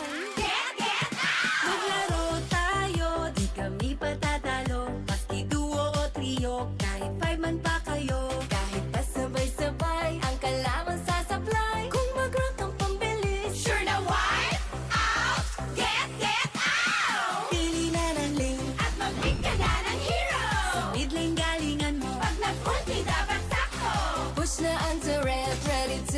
the Lord. Ube, summer bonding na ng todo. Laro, laro, laro. Bilis, bilis, bilis. Gigi na sila. Appear, appear, appear. Ay, nadali. Sige, push mo. Laro, laro, laro. Bilis, bilis, bilis. Gigi na sila. Appear, appear, appear. Ay, nadali. Sige, push mo. O ano, sasali ba kayo? Lahat ay masaya, pwede dito kahit sino. Nasaan ka man, nasa bahay o trabaho, pwede niyong laruin to. Successful tayo ay panalo. Appear to be one half, one fourth, one fourth, one half. Disappear, appear. Appear to be one half, one fourth, one fourth, one half. Disappear, appear. Appear to be one half, one fourth, one fourth, one half. Disappear, appear. Appear to be one half, one fourth, one fourth, one half. Disappear, appear. Laro, laro, laro. Bilis, bilis, bilis. Gigi na sila. Appear, appear, appear. Ay, nadali. Sige, push mo. Laro, laro, laro. Bilis, bilis, bilis. Gigi na sila. Appear, appear, appear. Ay, nadali. Sige, push mo. Get out!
Sawadee Krab, Thailand, welcome to the larger MLBB esports ecosystem. So happy you guys are here. You are the very first MSC champions. Finally, welcome back. To all of the Filipino players and coaches playing in MSL Thailand for the very first season, good luck sa inyo. Patuloy niyong iwagayway ang Filipino banner. Siyempre, tayo pa rin #1, pinakamalakas na region sa buong mundo. Show them what Filipino MLBB excellence is all about. Watch MSL Thailand. It's their maiden voyage into MLBB esports. The season will run weeks long, so let's check out what kind of action comes out of Thailand. And of course, follow all of MSL Thailand social media on all of their platforms.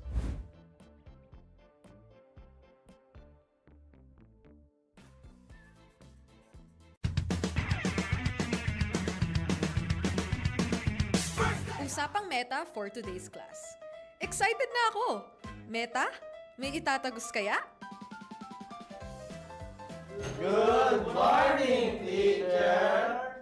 Hello, class. So, matanong ko lang, sa Scream, sino yung madalas nagsastruggle? Ako po, ma'am. Nahihirapan po kasi ako sa shot call kasi isa lang po yung gusto ko tumatawag sa akin.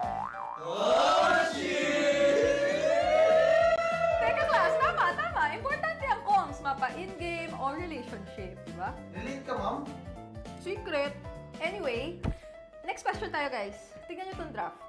Sino dito yung nag-overcommit sa top lane? Uy, naku! Parang support ata yan, ma'am. Ay nako, bagsak ka sa counterplay. Huwag ka kasi clash ng clash kapag hindi ka pa crush. Ay, para iwas crash! Oh, shit! Plus 5 points ka sa hugot, ma'am. Okay. That's all, class. See you tomorrow!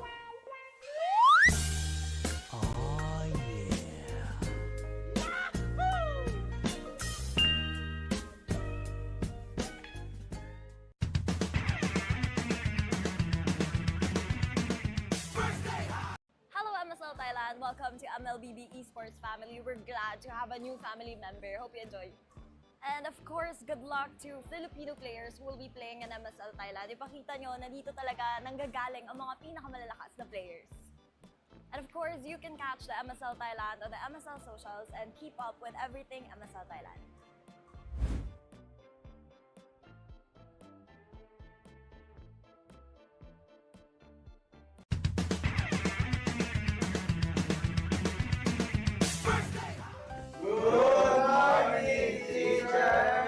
May bagong grading sa loob ng classroom.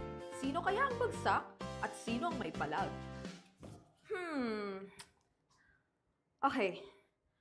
May grado na ang lahat base sa inyong naging pinakamainit na katapat sa lane. Now, class, ano sa tingin nyo ang palag ni Demon Kite kay Carl T? Ako! Si Carl T, si Goat, si Demon Kite, celebrity! Okay, makinig. So, pag-usapan naman na natin yung iba't ibang uri ng rivalry, class. So, unang rivalry, yung team na palaging next season na lang versus yung team na palaging nag-champion. Ma'am! Masakit naman yan! Ma'am, parang may pinapatamaan ah. Grade 91%! May angas, may storyline, pero minsan pag finals, bigla na lang nawawala. Parang signal sa probinsya. Ma'am, di naman na kami yan, no?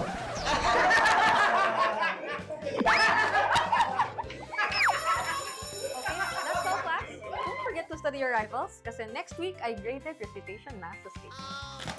Goodbye and thank you, teacher.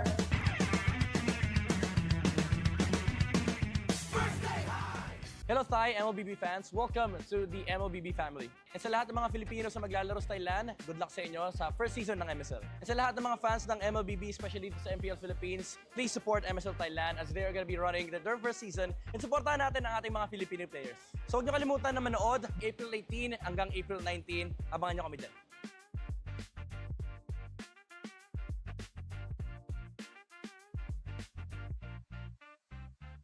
Paano babawi? Paano nga ba bumawi, tol?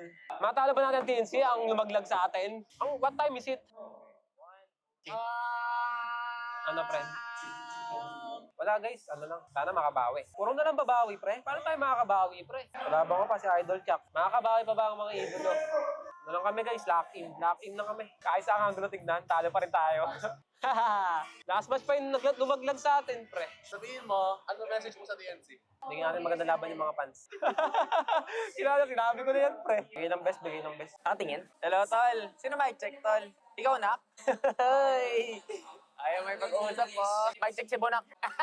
So, yun guys, yung mga naging preparation lang namin sa laban, parang simple lang eh. Hindi namin masyado kinumplika kasi maaga kami gumising ngayon. Kasi parang yung adjustment talaga na magagawa namin sa in-game talaga. Ano yan? Mema? Score na, ano standing natin ngayon ko? 1-5, tied with Omega, no? Sarap manalo na ito, pre. Lucky na, game na. MPL, maganda na kayo. Lucky na kami. Inipon lang namin yung mga sinasabi ng tao. Yun lang yung pinakinantay namin eh. May masabi kayo eh. Para gigil ako, pre. Legit lang, ah.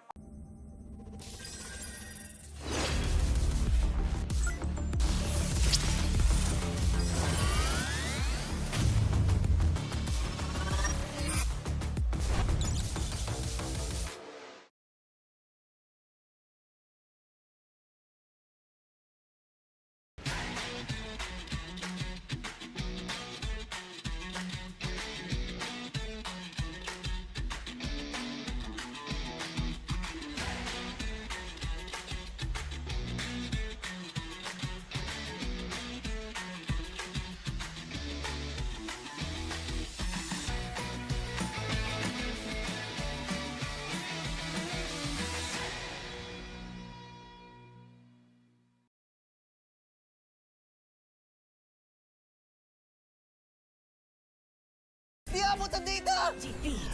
GG, bro! Don't worry. The Only with Smart Power All 99. Hindi bitin with 10 gig data to power your games plus only Facebook or only TikTok. Load now. Foul! You know your scalp can get up to 5 times more dandruff? Get triple anti-dandruff power. Supercharged with Clear. Hey, you. Did you know men have 1.4 times weaker scalp? Get a shampoo that's 100% made for men. Supercharged with Clear. Enemy alert. Your scalp gets 1.5 times greasier, causing dandruff. Get triple anti-dandruff power. Supercharged with Clear. Stop and pull over. Your scalp gets 1.5 times sweatier. For cooling power. Supercharged with Clear.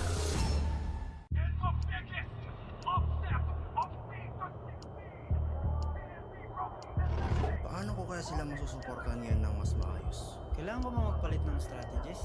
Nagagampanan ko kaya ng maayos ang role ko. Will I be able to meet their expectations? We have to prove them all wrong.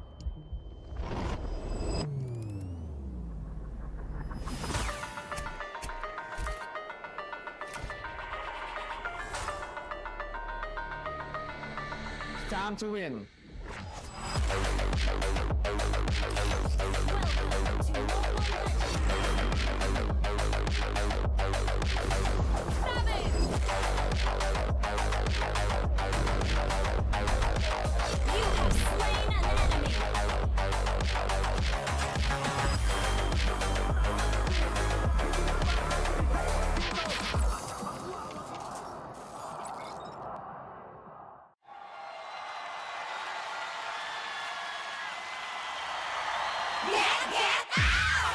O ano mga girls, may bago na naman tayo ha? Malamang matutuwa na naman ang mga bata at matatanda niyan! Maglaro tayo, di kami patatalo. Maski duo o trio, kahit 5 man pa kayo. Kahit pa sabay-sabay, ang kalaban sasablay. Kung mag-rank ang pambilis, sure na wipe out! Get out! Pili na ng lane, at mag-pick ka na ng hero. Sa mid lane galingan mo, pag nag-ulti dapat sakto. Push na ang turret, ready to attack the Lord. Ube, summer bonding na ng todo. Laro, laro, laro. Bilis, bilis, bilis. GG na sila. Appear, appear, appear. Ay! Natali! Sige, push mo! Laro, laro, laro. Bilis, bilis, bilis. GG na sila. Appear, appear, appear. Ay! Natali! Sige, push mo! O ano, sasali ba kayo? Lahat ay masaya, pwede dito kahit sino. Nasaan ka man, nasa bahay o trabaho, pwede niyong laruin to. Success pag tayo ay panalo! Abilis sa beer, one hop, one court, one court, one hop. Sa beer, appear. Abilis sa beer, one hop, one court, one court, one hop. Sa beer, appear. Abilis sa beer, one hop, one court, one court, one hop. Sa beer, appear. Abilis sa beer, one hop, one court, one court, one hop. Sa beer, appear. Laro, laro, laro. Bilis, bilis, bilis. GG na sila. Appear, appear, appear. Ay! Natali! Sige, push mo! Laro, laro, laro. Bilis, bilis, bilis. GG na sila. Appear, appear, appear. Ay! Natali! Sige, push mo! Get out!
Sawadee Krab, Thailand, welcome to the larger MLBB esports ecosystem. So happy you guys are here. You are the very first MSC champions. Finally, welcome back. To all of the Filipino players and coaches playing in MSL at Thailand for the very first season, good luck sa inyo. Patuloy niyong iwagayway ang Filipino banner. Siyempre, tayo pa rin #1, pinakamalakas na region sa buong mundo. Show them what Filipino MLBB excellence is all about. Watch MSL Thailand. It's their maiden voyage into MLBB esports. The season will run weeks long, so let's check out what kind of action comes out of Thailand. And of course, follow all of MSL Thailand social media on all of their platforms.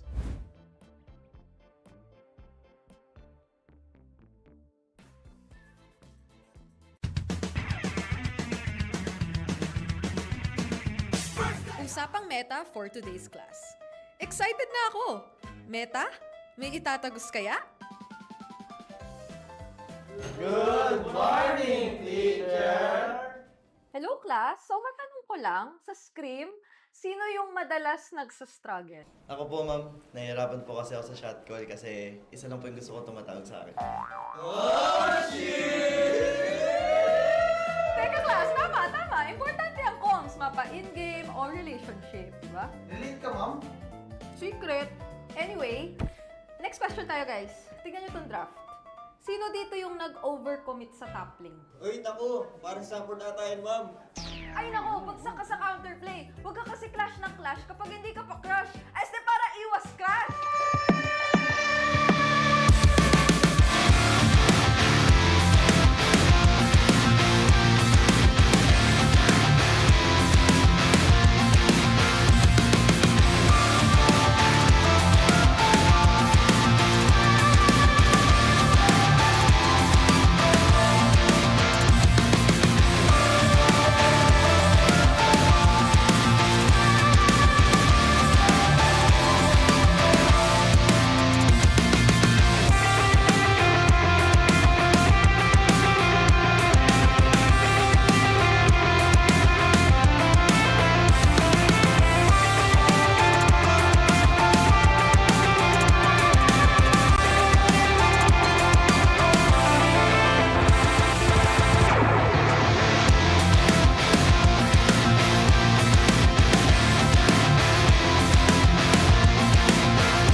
sa tuktok ng Victoria Sports Tower. Nakatutok pa rin kayo sa MPL Philippines Season 17.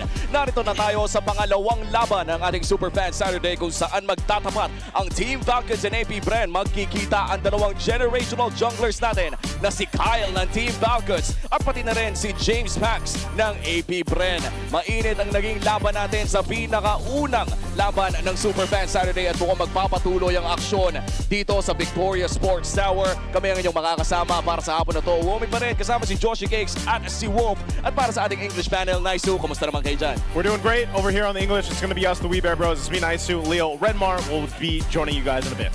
At alam mo, pinag-usapan na natin kanina ang ating mga generational junglers. This time, it's Kyle finding his own identity already up against James Max na sabihin na lang natin ay medyo hinahanap pa rin ang kanilang winning ways. Tinanggal na nga yung TZ sa Kyle TZ wanting to build his own legacy without the TZ na namana niya sa GOAT na si Kyle TZ. At ang kagandahan dito sa kay James Max is talaga mukha lang siya. Sabihin natin hindi ka sila nananalo pero commendable naman yung nakikita natin mula kay James Max in the past games that we've seen them. Yeah, I'm a little bit frustrated for James Max. It's like he literally found his identity and the entire league said, no, you can't be that. You can't be Suyo. We're never gonna give you the Suyo again. But let's see, what if Falcons are gonna try to, well, no, they even acknowledge it in the interview that they are not gonna allow the Suyo to come through. So he has to find a new one. I think the question for James Max is, sino siya pagkatapos ng Suyo? Kasi lahat ng generational junglers, wala ang mapipin daw na iisang hero. Everyone has at least 2 or 3. Yeah. For James Max, who could that be? It was just the Suyo. I mean, for when we introduced him, especially, it was all the man with a million moves, and it was a Suyo that was the highlight. So I think, yeah, this is a chance, an opportunity for James Banks really to even make a name for himself coming in as a generational jungler. Yep, and looking at the generation junglers na nakikita natin sa ating mala yearbook postcard vibes na graphic dito, pati yung mga iilang ngayon ay nasa ibang roles na nagsimula bilang core/jungler ay narito rin sa ating mga pictures na pinapakita. Yung mga different eras, di ba ng Brawl era, isipin mo si Carl TZ at sila tatlo, in fact, na naglalaro pa rin. Iba na yung roles ng iba, si Carl TZ nandun pa rin. Nung Age of Dreamers naman, ayan yung mga notable na may binago sa paglaro natin, which is TWIS. And then, full clip. Nung baka nakakalimutan tayo, full clip ang pangalan niya. Nasaan na kaya si full clip? Nasaan na kaya siya? Kasama ni Pamela. Actually, nagsama sila. Nagsama, one season. Nagkatotoo naman for our James Banks naman nakita sa loob na ating camera. Ang kasabay niya talaga dito ay si King Kong. Kung naalala natin, I think there was a season kung saan madalas din silang pinagtatapat, but this time ang kanyang katapat ay si Kyle na isa ring world champion na ngayon ay para bang na-reinvigorate after last season's performance. Ibang klase yung pinapakita ni Kyle ngayong season 17. To be fair, it took a while bago naging champion itong si Kyle. Pero kasi nung una niya, parang ganun din explosive din eh. Nung debut niya sa MPL, ang dami rin agad nakapansin sa kanya. Same with James Banks. It's just that yung meta, yun lang talaga yung nagiging problema sa kanila minsan eh. I think for a lot of people that watched, formerly Kyle TZ, but now Kyle throughout the seasons and then of course their world champ run, he's someone who really adapted, I feel like, to the meta. The utility jungler especially. He was one of the junglers during that time that you almost could count on him to secure all the objectives. And he's really developed now into just being so adaptable on the different heroes and the different metas in the jungle. Yeah, we have to talk about the elephant in the room, though, that Kyle himself acknowledged during the Infinix mic check yesterday. He's coming off of a day where his red wasn't so hot. Yeah. He himself said it. And I just want to see him actually be able to hit those retributions, be more on point today so that the retri duel between him and Kyle, him and James Banks are really good. Well, medyo malamig nga ang APBR after that week 3 performance kung saan wala silang na-secure na panalo man lang. At ngayon pinag-uusapan na rin natin yung paraan kung paano manalo. Puntahan na natin ang ating Infinix keys to victory. Wolf and then Mark, take it away. We start with the Falcons. Nakita natin, I think, by the way, din ma-mention dito sa keys to victory ang Suyo. Kailangan nila i-match ang assassin ng APBR with high uptime jungler choices. So, pwede silang mag-assassin din, pero feeling ko mas gana sa kanila mga tipo mga Baksha, maybe the Guinevere, this is the time na baka mas gana siya.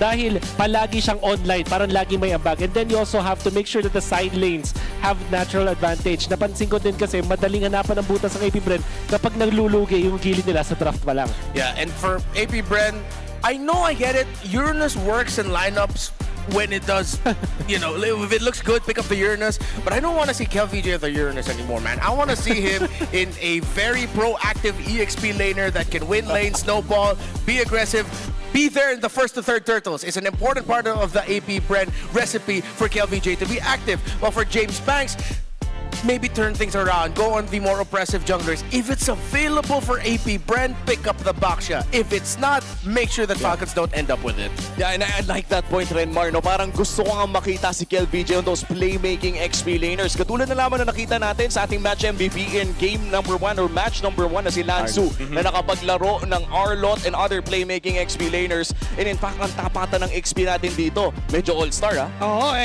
KelVJ versus Flap TZ. So yung mga Arlot, yung mga Sora is parang worthy to contend for this game. Lalong-lalo na yun nga yung mga nakakapag-playmake. And also, one good thing to point out is that sino nga ba si James Banks without the Suyu? Who are you without the Suyu? Well, tatanungin natin yan maya-maya at makikita natin yung sagot kung sakaling tatanggalin itong Suyu na to. But I'd like to believe, no, siguro makakalusot naman sana kahit one game lamang. One game lang, pare. One game lang. Palitan. Si Kyle muna, tapos si si James Agawan. Yun na maganda. Oo, palitan lang kasi parehas din namang palo mag-Suyu. And so far, I think oras na para tanungin ang isang maiwagang tanong sa atin. May ibubunot ba natin ang ating pagdedebatihan dyan, mga pare ko? Ito na. So meron tayong question dito, tinatawag nating debates. Ano yan? Blank is the EOE. Kailangan nating ito. Ikaw na pumunod, Joshi. Malasin ako. Ako na muna. Sige, so we're gonna draw something. Isa lang yan. Kailangan nating depensahan yan. Yeah, so we're gonna draw something and we have to defend. Okay, so Womi's defending. Gold lane is the easiest role in MLBB. Gold lane is the easiest role in MLBB. Dalawang pick lang umiikot ang gold lane ngayon. It's either you go in for the early game marksman or slash fighter, or you go for the late game marksman like a carry and Claude. Literally, walang in-between doon. Kapag pumili ka ng in-between, you are playing a losing game. Ibig sabihin na hindi mo kailangan masyado mag-isip, kailangan mo lang galingan. You know, that's the best draw for him because he frequently gets MVPs with gold lane Freya. So he's really happy for getting that. Easy. Okay, Renmar, do you want to go? Sure, I'll go. This one, whatever this Who's is. this? Is this 2 in 1? Okay, what is this? Merong wrong answer dito Rome is the easiest role in That's the wrong answer. MLBB. That's the wrong answer. Because all you gotta do is get vision, don't die. Actually, just get vision, stand in front, and then you scream at your jungler. This is where the other jungler is. Hey man, you're about to get invaded. That's your job. And that's why no one wants to play it. Clear mid, fast, and rotate. Yeah. This guy got XP lane, defend that. Feeling ko madali yung EXP lane kasi in the early, just be there for turtle. Yeah. Mid-game, uutusan ka na roam more ng mid mo. Makinig ka lang. Late game, do the same. I disagree. Anong mas mahirap? Uranus XP? O Black Road? Last one. Maganda na kayo dyan. Ito na to. Last one, syempre, natitira mid lane. Mid lane is the easiest role in MLBB. You just have to play with your roam. Kailangan lang lagi kang nakasama kasi sa inyo nag-revolve yung early to mid game. If you fail to do so, mag-fail na rin yung early mid nyo. My question for Joshy Cakes, what if you're a mid lane and you're up against Sun Roam with Petrify? You pray. Based on experience. Based on experience. You pray. You crash out first and then you pray. Basta mabato mo skills mo dun sa Clash, okay na. Sige na, take me. Well, para naman sa ating mga viewers at home, pwede nyo sagutin yan. Ano nga ba ang pinakamadaling role? Share nyo na sa comment section, share nyo na rin sa mga tropa nyo, at kung galit kayo sa mga sinabi namin dito, i-comment nyo na rin kasi nandyan sa mga comments natin. Maraming salamat sa ating mga viewers dito sa MPL Philippines sa sobrang passionate when it comes to talking about the games. Nakakagulat yung passion ng ating mga communities dito.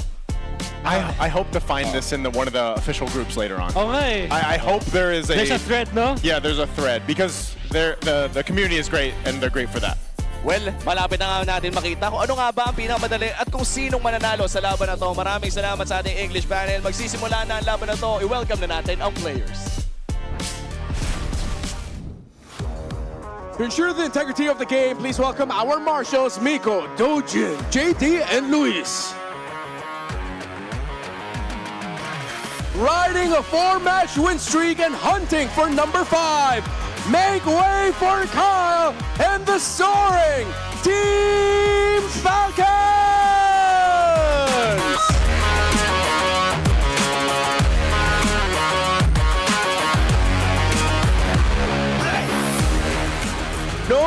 more slip-ups, no more slides. It's the Hive! Peace magingay para kay James Banks at ang inyong APBR!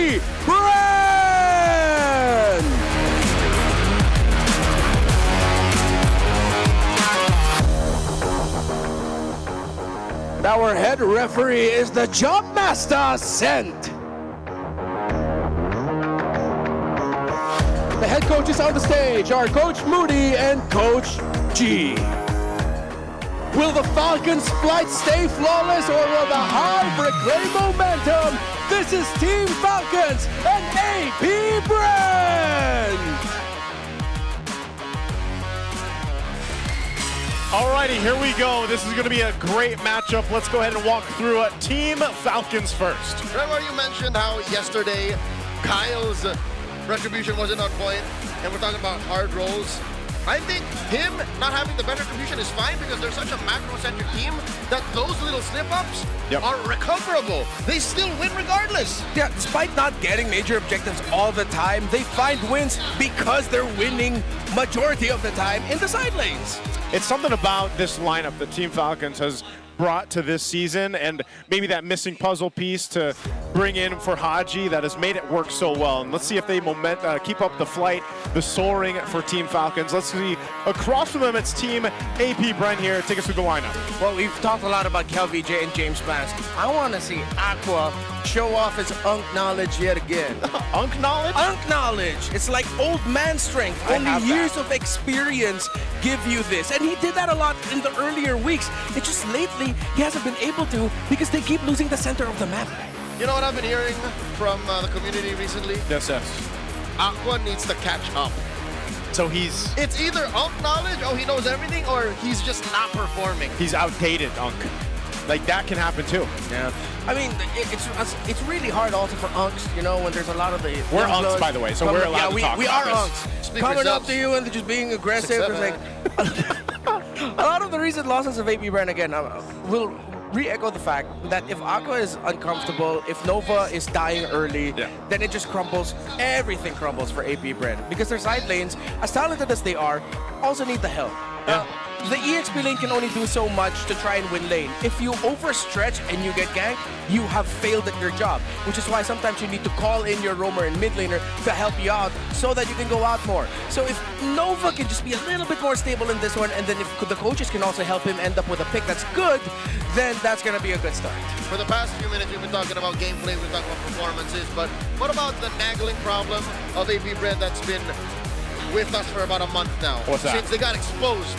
Their hero pool, it's not just James Banks, honestly. Yeah. A lot of the team only really perform when they have good heroes. Have they solved it? This is the best time to prove that they belong in the upper echelon of the league, to prove the GOAT right, that they are truly contenders in Scene 17. I hope Coach G and Coach Baum have figured that out. It's one of those questions of, you know, not just chemistry that they've showed through their performances, but also, the hero pool that they have, that they've been able to bring it to the games. And I think that's why when it comes to the draft, a lot of teams have targeted those what do we call them before? The S tier and A tier heroes that that certain teams really rely on. And it has to be one of those things where I feel like AP Brent really to have a game in their favor. So, and it's against a team like Team Falcons, who their hero pool, their depth is just about as big as the rivers here, as we're going to be jumping into game one. The water, as I like to say, the elements on the expanding waters map. Expanding water. Expanding water. All right. Fanny getting taken out, so still respecting the James Banks hero pool. AP Brent, thank you for listening to the advice. Ban out the Basha. Don't allow Falcons to end up with that. They also banned out the Juicin for Aqua. Actually, Juicin was the pick I was thinking of that Aqua could go for if it was open for them. So now, considering with the Baksha gone, the Suyu is still getting floated up in the air. Yep. I would not be really mad at KelVJ and AP Brent picking up Phoveus as a red 1-2 later on. We get the active EXP laner that we look for when we talk about KelVJ. Especially if Falcons plays the Gambit. I'm thinking of, if they don't ban it here, what if they open the Suyo, pick it blue 1? Yeah, exactly. Blue 1 would be great. Yes. We saw it work out earlier. Of course, there were a bunch of different factors as well that happened in the TNC versus Twisted Minds game. But if it's going to be the Suyo rush, it's like, whoa, what a throwback to what it used to be before, where it was always just like, hey, Suyo, first pick. Suyo, first pick. Suyo Alpha. There's still the, like nowadays, it's the Harley, I would say. Yeah.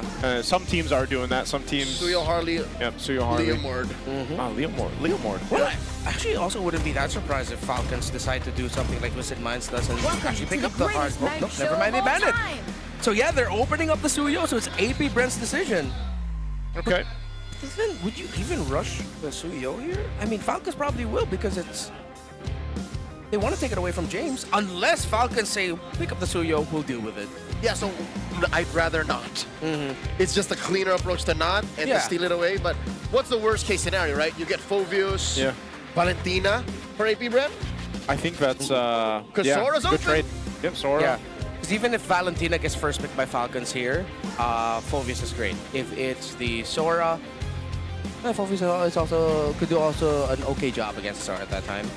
You're not really winning, but it's, you know, you can hold enough for your team to like have the only one. Okay. One thing, AP Brent's gonna ban the Fovius instead. So this is, are we expecting the Suyo right now? Sure. Or Valen, why? It's such a good pick for you guys. Maybe there is a Arlo. method to the madness. Maybe they want to Arlot and they want to protect Kill DJ's matchup. Sure.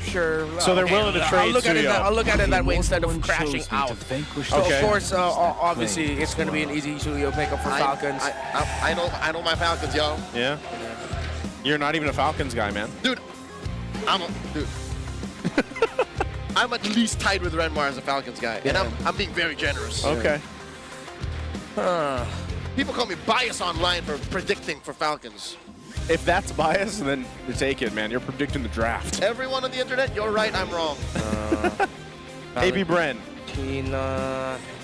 Valentina. Safe to get the Valentina. Please get that Terrify up already. Yeah. Are they going to keep the Arlot for Red 3? There. All right, Valentina Marcel. Okay. All right. So, Ogun has actually had a hot streak with the Marcel since week 3, not just the start of week 4. He played 2 Marcel games yesterday. He's the Quantum Charge Marcel. Yeah, the Quantum Charge Marcel, the surprise I'm building an endless battle Marcel. Yeah, I remember you mentioning that in the broadcast yesterday. Yeah. The endless battle that he used in the previous game, and then he changed it. He went Flash to the Oasis. Yeah, just a little bit more damage. So let's see if Ogun is still going to be willing to play a Khalid into this.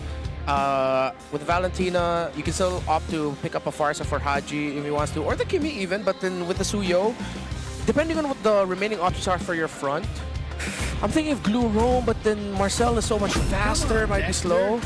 So they get the Claude instead, taking away, and they go for the pick-off route instead of the faster rotating route. Good sustain. I think AP Brand here, just lock in the carry, make it okay. And you also... Whenever you see a team pick a Kalea, there's usually one other hero they combo with. Yeah. What is the combo for Ogwin's Kalea now? It has to be the mid burst. It has to be a Farsa later on, but it most likely will get banned out by AP Exactly. So like, unless they're okay with giving it because they have the Valentina anyway. The Valentina, if they want to get the Feathered Airstrike. It could be one of those scenarios where it's like they know the value of the Farsa for the Kalea, but they also want that Feathered Airstrike. So this is either Sora or Arlot now. Yeah, Sora, Arlot, or just lock in the carry because you're going to go in the second phase. In a dead body. And they go Leomord. I think this is a little bit more evidence towards the problems we've had with AP Brand and their problems with their hero pool that they had to rush into Leomord right now. The Leomord in this sense, too, is this just more so of like, let's go ahead and match that pressure that we can have in the early game, because Leomord, even, let's say, even without the level 4, like, he still is a threat, especially, you know, early on the fights that happen in the mid lane. If you get someone low enough, Leomord's still a threat. Obviously, once you get to level 4, you're able to go ahead and be pretty mobile yourself with the Phantom Steed, and you're still a bit of a threat. It also could pair up well, depending on what the rest of the draft is for Team Falcons, with what ultimates are going to be available for Aqua to take and then play around with. And, you know, at least this time, because you have the Marcel on your side, you're not going to be stalled out by getting your Phantom Seed, because usually we see the Marcel on the opposite end of a Leomord, where even setting your ultimate in motion is stalled out, basically.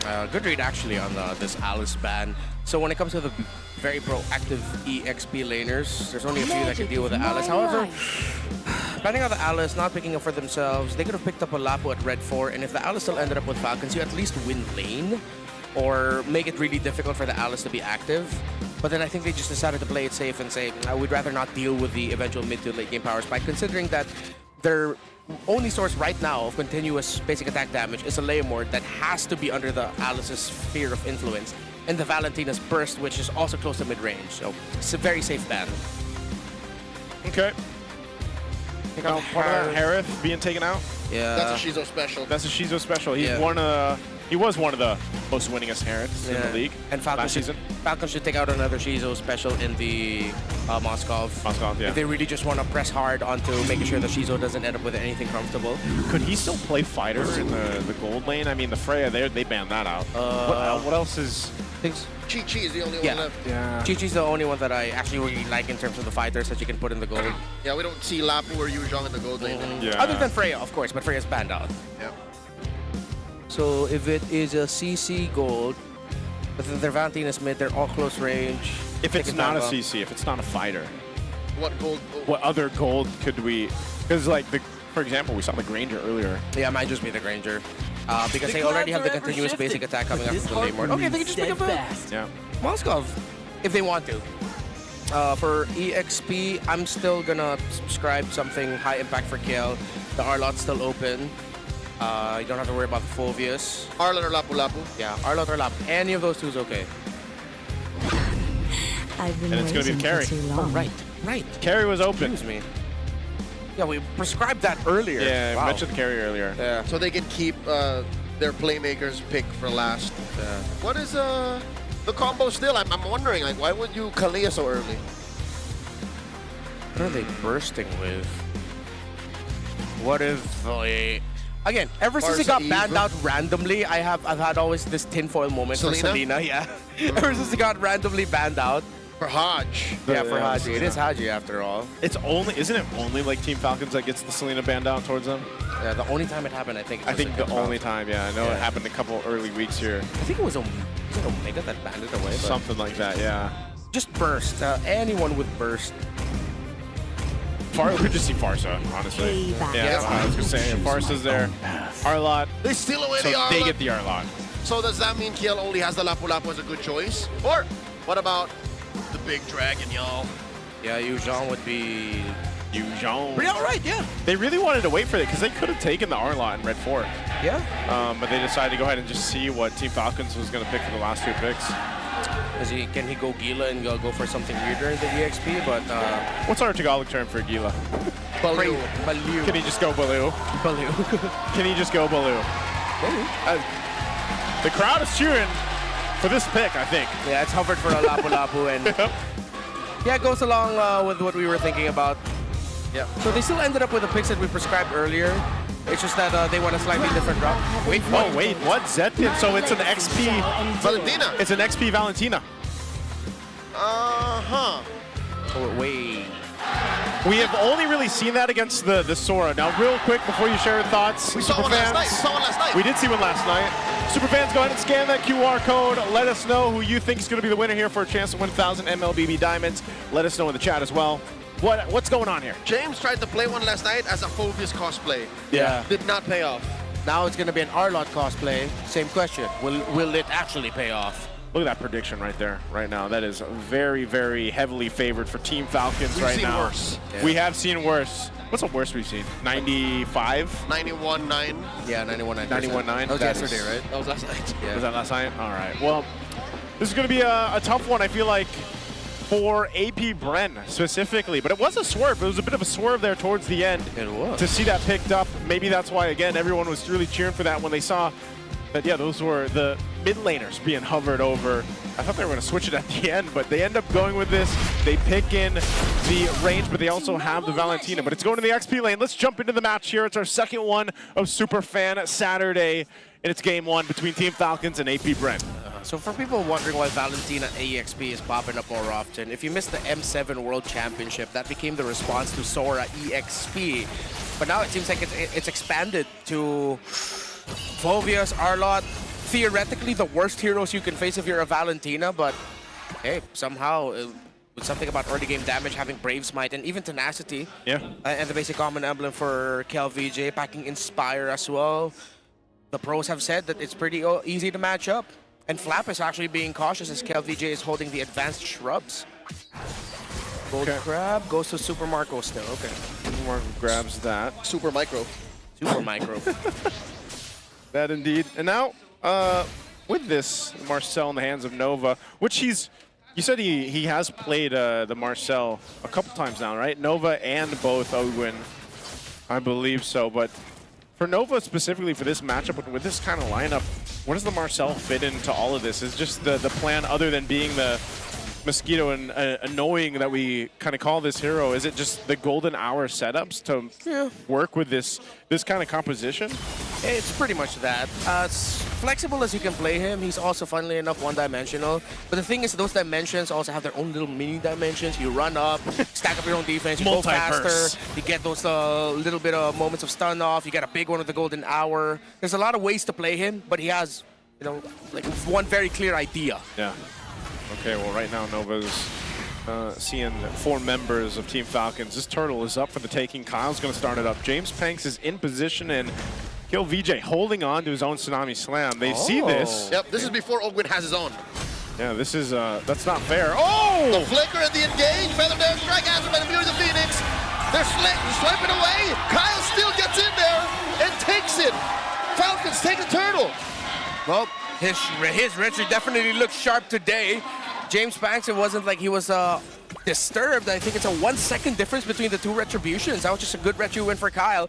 Great initiation for APBR. I have to give them that with KLVJ getting the Tsunami Slam of Ogwin. But here comes Ogwin. And he's trending it, finds a Tsunami Slam. Serves up a kill to Kyle. There's something about that interaction, that animation with the Tsunami Slam and then the shot from a Suyo that just looks so clean. We've seen it so many times. With a queller? Like a charge queller? Yeah, the charge queller. It's because it's Sasuke. Yeah. Yeah, I know. There's something about it, right? I don't know. It's lore accurate. It is lore accurate. So they clap back. They find an answer right off of that. So at this point, pretty much even though across the board, a little bit of a lead though for Team Falcons. Yeah. But APBR's showing that they are willing to go ahead and start up these fights if they have to. Flap building the tough boots first. Realizes that with the control that with him acting as one of the main frontliners, that he needs to be able to have a little bit more time to be uncontrolled. That was a good call by Falcons to actually rush straight top side, because I feel like they already knew that James Banks would be going into this orange buff next, so they decided, okay, high chance, Nova's going to be floating around the area. He's already quite low, let's just go after him. So that was a good call by Falcons.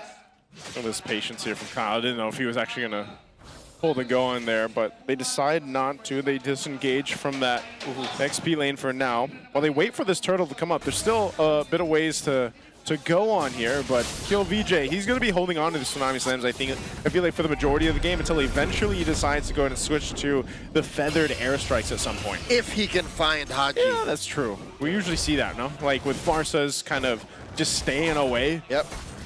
And that might be the case. In a mid-to-mid matchup, it's more likely that he will find the bead on him, the Valentina on the far side, but since it's XP to mid, like they're coming from different angles. Look at this. Big flicker by Ogwin. Misses the mark, finds the Tsunami Slam after by Fury of the Phoenix. Here comes the Phantom Steed. And in comes Flap through the back. Overshoots, flickers out. And James Banks slides out. And Feather Dare strike coming through. But Jimmy James scores a turtle. 1 for 1 now. APBR gets their own. Wow. What a fight. I mean, and also a whole bunch of gold going to the hands of Shizu off of that. Yeah, Super Marco decided to rotate mid and double lane while Shizu. By the way, both marksmen decided to build for the Swift Crossbow first. And I think they're going to be going for the Corrosion Scythes later. For Super Marco, for Shizu, he just built it. Marco might be going the route where he'll build DHS second and then Corrosion Scythe later on. Kyle taking a page out of Jimmy James' book. Now, Ogwin looking for one, forcing a flicker out of Aqua. Ogwin very low. Ogwin gets taken down to a sliver of health. Has 1 HP, gets away with it. Marco coming through. Feather Dare strike. Haji gets a kill on the Aqua. And Kyle ain't done. Kyle wants a little bit more. Haji flickers back. Kyle finds Nova. But Kiel finds Ogwin. And then Kiel gets killed. A double for Kyle. Yeah. Super Marco pushes Shizu back. Stack and stack for Kyle after he picks up the Sky Piercer. 2 stacks. That was a really great duel between the two teams, but in the end, it's Falcons who wins it out. They break the tower up top. Kyle was just able to bob and weave a lot to survive and eventually get more kills, more stacks onto him. Chizo just ran out of teammates to play through because James Max was also in the bottom lane trying to make his own play. Well, the mid turret did go down, so at least APBR amongst all of that will get a little bit of an objective. You know, that turret could play a part into these objectives later on since they still maintain their own. Taking a look at the items real quick here too, you can already see first items coming into place, but I think the biggest one was, yes, the value that Kyle just got with the Sky Piercer as he's going to go ahead and continue to build in. You got a glowing one too for Haji now. And some of these team fights, especially when we lead into this last turtle of the game in about 10 seconds, a lot of the team fights just haven't gone the way I feel like Team Falcons has hoped for because they're letting Ogwin go ahead and lead in. Yeah. And it's so anchored on him getting that Tsunami Slam. But there's also a really good interaction with having a Zetian across from you. APBR, once they see that Tsunami Slam go up, they Fury the Phoenix, and it buys them that little bit of window of opportunity to stop this initiation because of that little bit of a stun. And then again, they have a Marcel to go ahead and complement that if they want to. So that's something that Team Falcons has had to watch out for in these team fights. Yeah, it's a big micro battle, really. It's still very close and gold, and APBR might be able to find an angle for an outplay. Turtle down to a fifth of its health. In comes Nova. Hits the Fury the Phoenix plus the Golden Hour combo. Delayed the Tsunami Slam, but Kyle had enough of a window to secure it.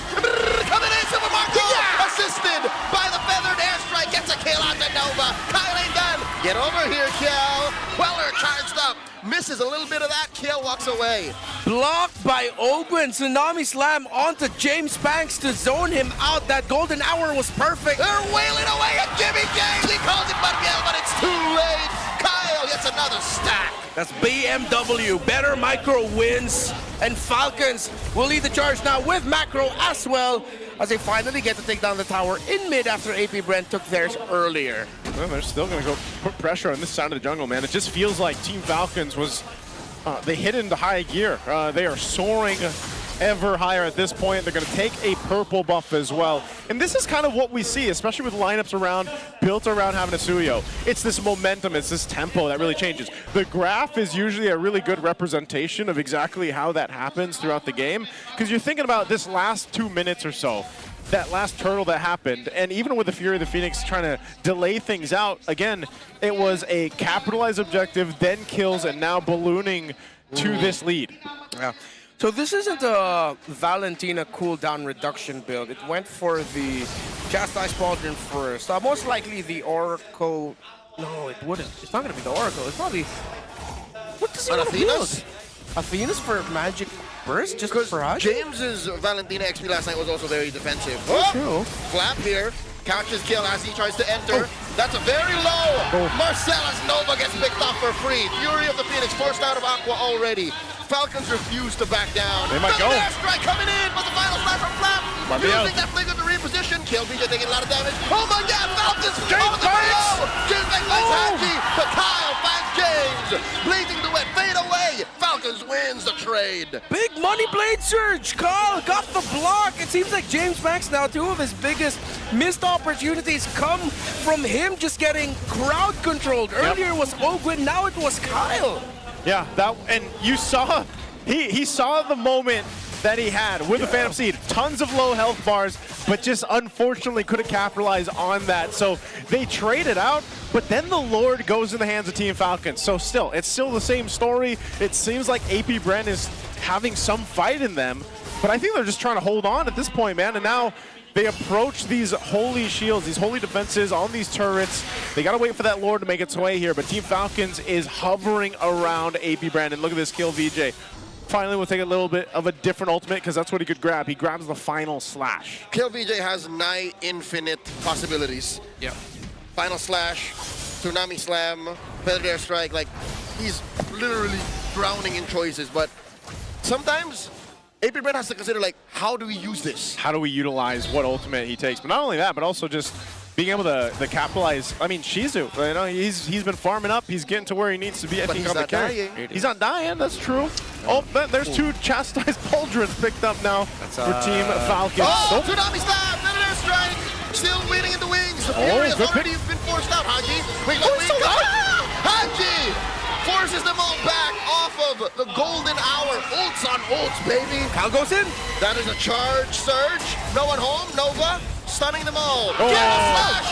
Stolen away. KLVJ puts him behind the wall. But Falcons dash on out of there. What a response. It was a response, and it's a show of hope from AP Brent that they can potentially fight back. They just need time to buy the items. But time is running out for them. Look, it's an almost 3,000 gold lead for Super Marco against the carry who just finished the Trinity.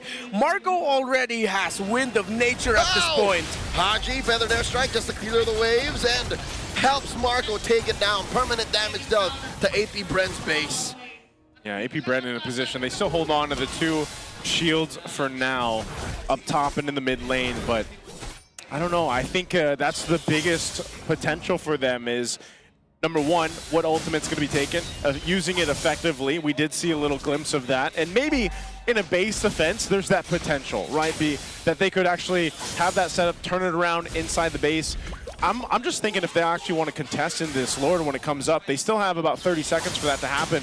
But this is also a good opportunity to see if Shizu's got enough damage. It seems like even when Aqua is setting things up with the Fury of the Phoenix, like there's that chance for AP Bren, but it's just they're outgunned and out-defensed and out-offensed, out everything because you have a 7,000 gold deficit to work against. Yeah, they're diffed. Straight up diffed across the board. Not for like individual performance. Yes, they got out-microed, but at this point, AP Bren could, but they just don't have I think they've actually run out of time. It will take a miracle for them to turn this game around.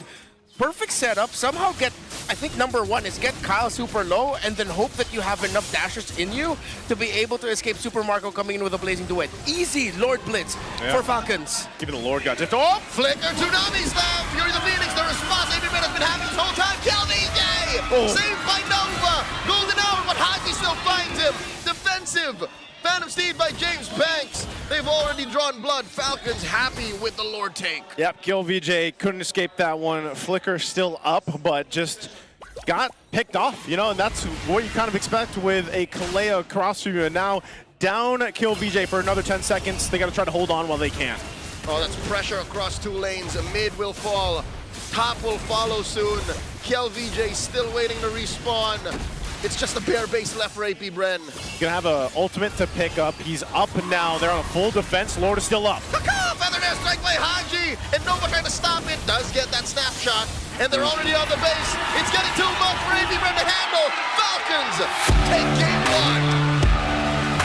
1. Out micro, out everything. Game returns, diffed. You saw the attempts early on. AP Bren were able to get some wins here and there, but the big 3 kills came in for Kyle Teasy. Pretty much done and dusted. Kyle. Yeah. No more Teasy. Kyle. Just Kyle. It's just Kyle. Please call me Kyle. You know what? I'll tell you what. It reminds you of Kyle Teasy, the way he's been playing. But yeah, he is Kyle now, and his Suyo, and whether he decides to play the Suyo, whether he decides to play utility jungler, I think Kyle has definitely settled into this meta and settled into any of these heroes that he brings to the table. It's come to the point where playing slow is where Falcons are comfortable, but again, because of the aforementioned diff situation, they were able to end, which is now what? The league feels fast at 13 minutes. This was about 13-ish, yeah? Yeah. 13 minutes or so. 2 Lords. 2 Lords. And stark difference from even our first match earlier on when we had, 25-minute game and everything else. You know, it's just, it's one of those things, man, is that the nest over there on that side? That is the nest, yeah? Yes. Man, they are hyped up. Because they're also getting freebies right now. They're giving out freebies? I would wail too. I would also like some Team Falcon freebies. But yeah, this was just a dominant game for them. I mean, I think it'd be given the chance for AP Bren, if there was any chance at all to come back in this game, it was very, very minute. There wasn't much here. Yeah, Kyle's going to get the MVP game 1. He knows it. We know it. The Hive knows it. Or the Nest knows it. My bad. The Nest knows The Hive would know too. The Hive does know. There he is. What kind of person mixes those two up?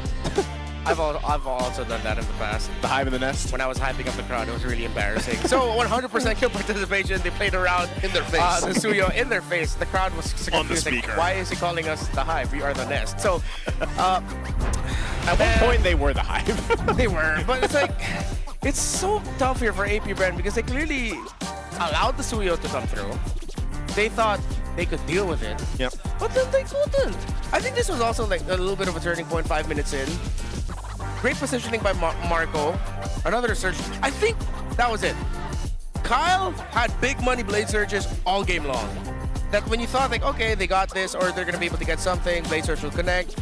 This is why Suyo is busted. He's such a good pick. Busted. If you can't take him down, he has so many tools to not only be mobile, but kill you while being mobile. He has no ult. He is the ult. He is the ultimate. And there's something about this skin too. I just feel like it's a little bit stronger. Yeah.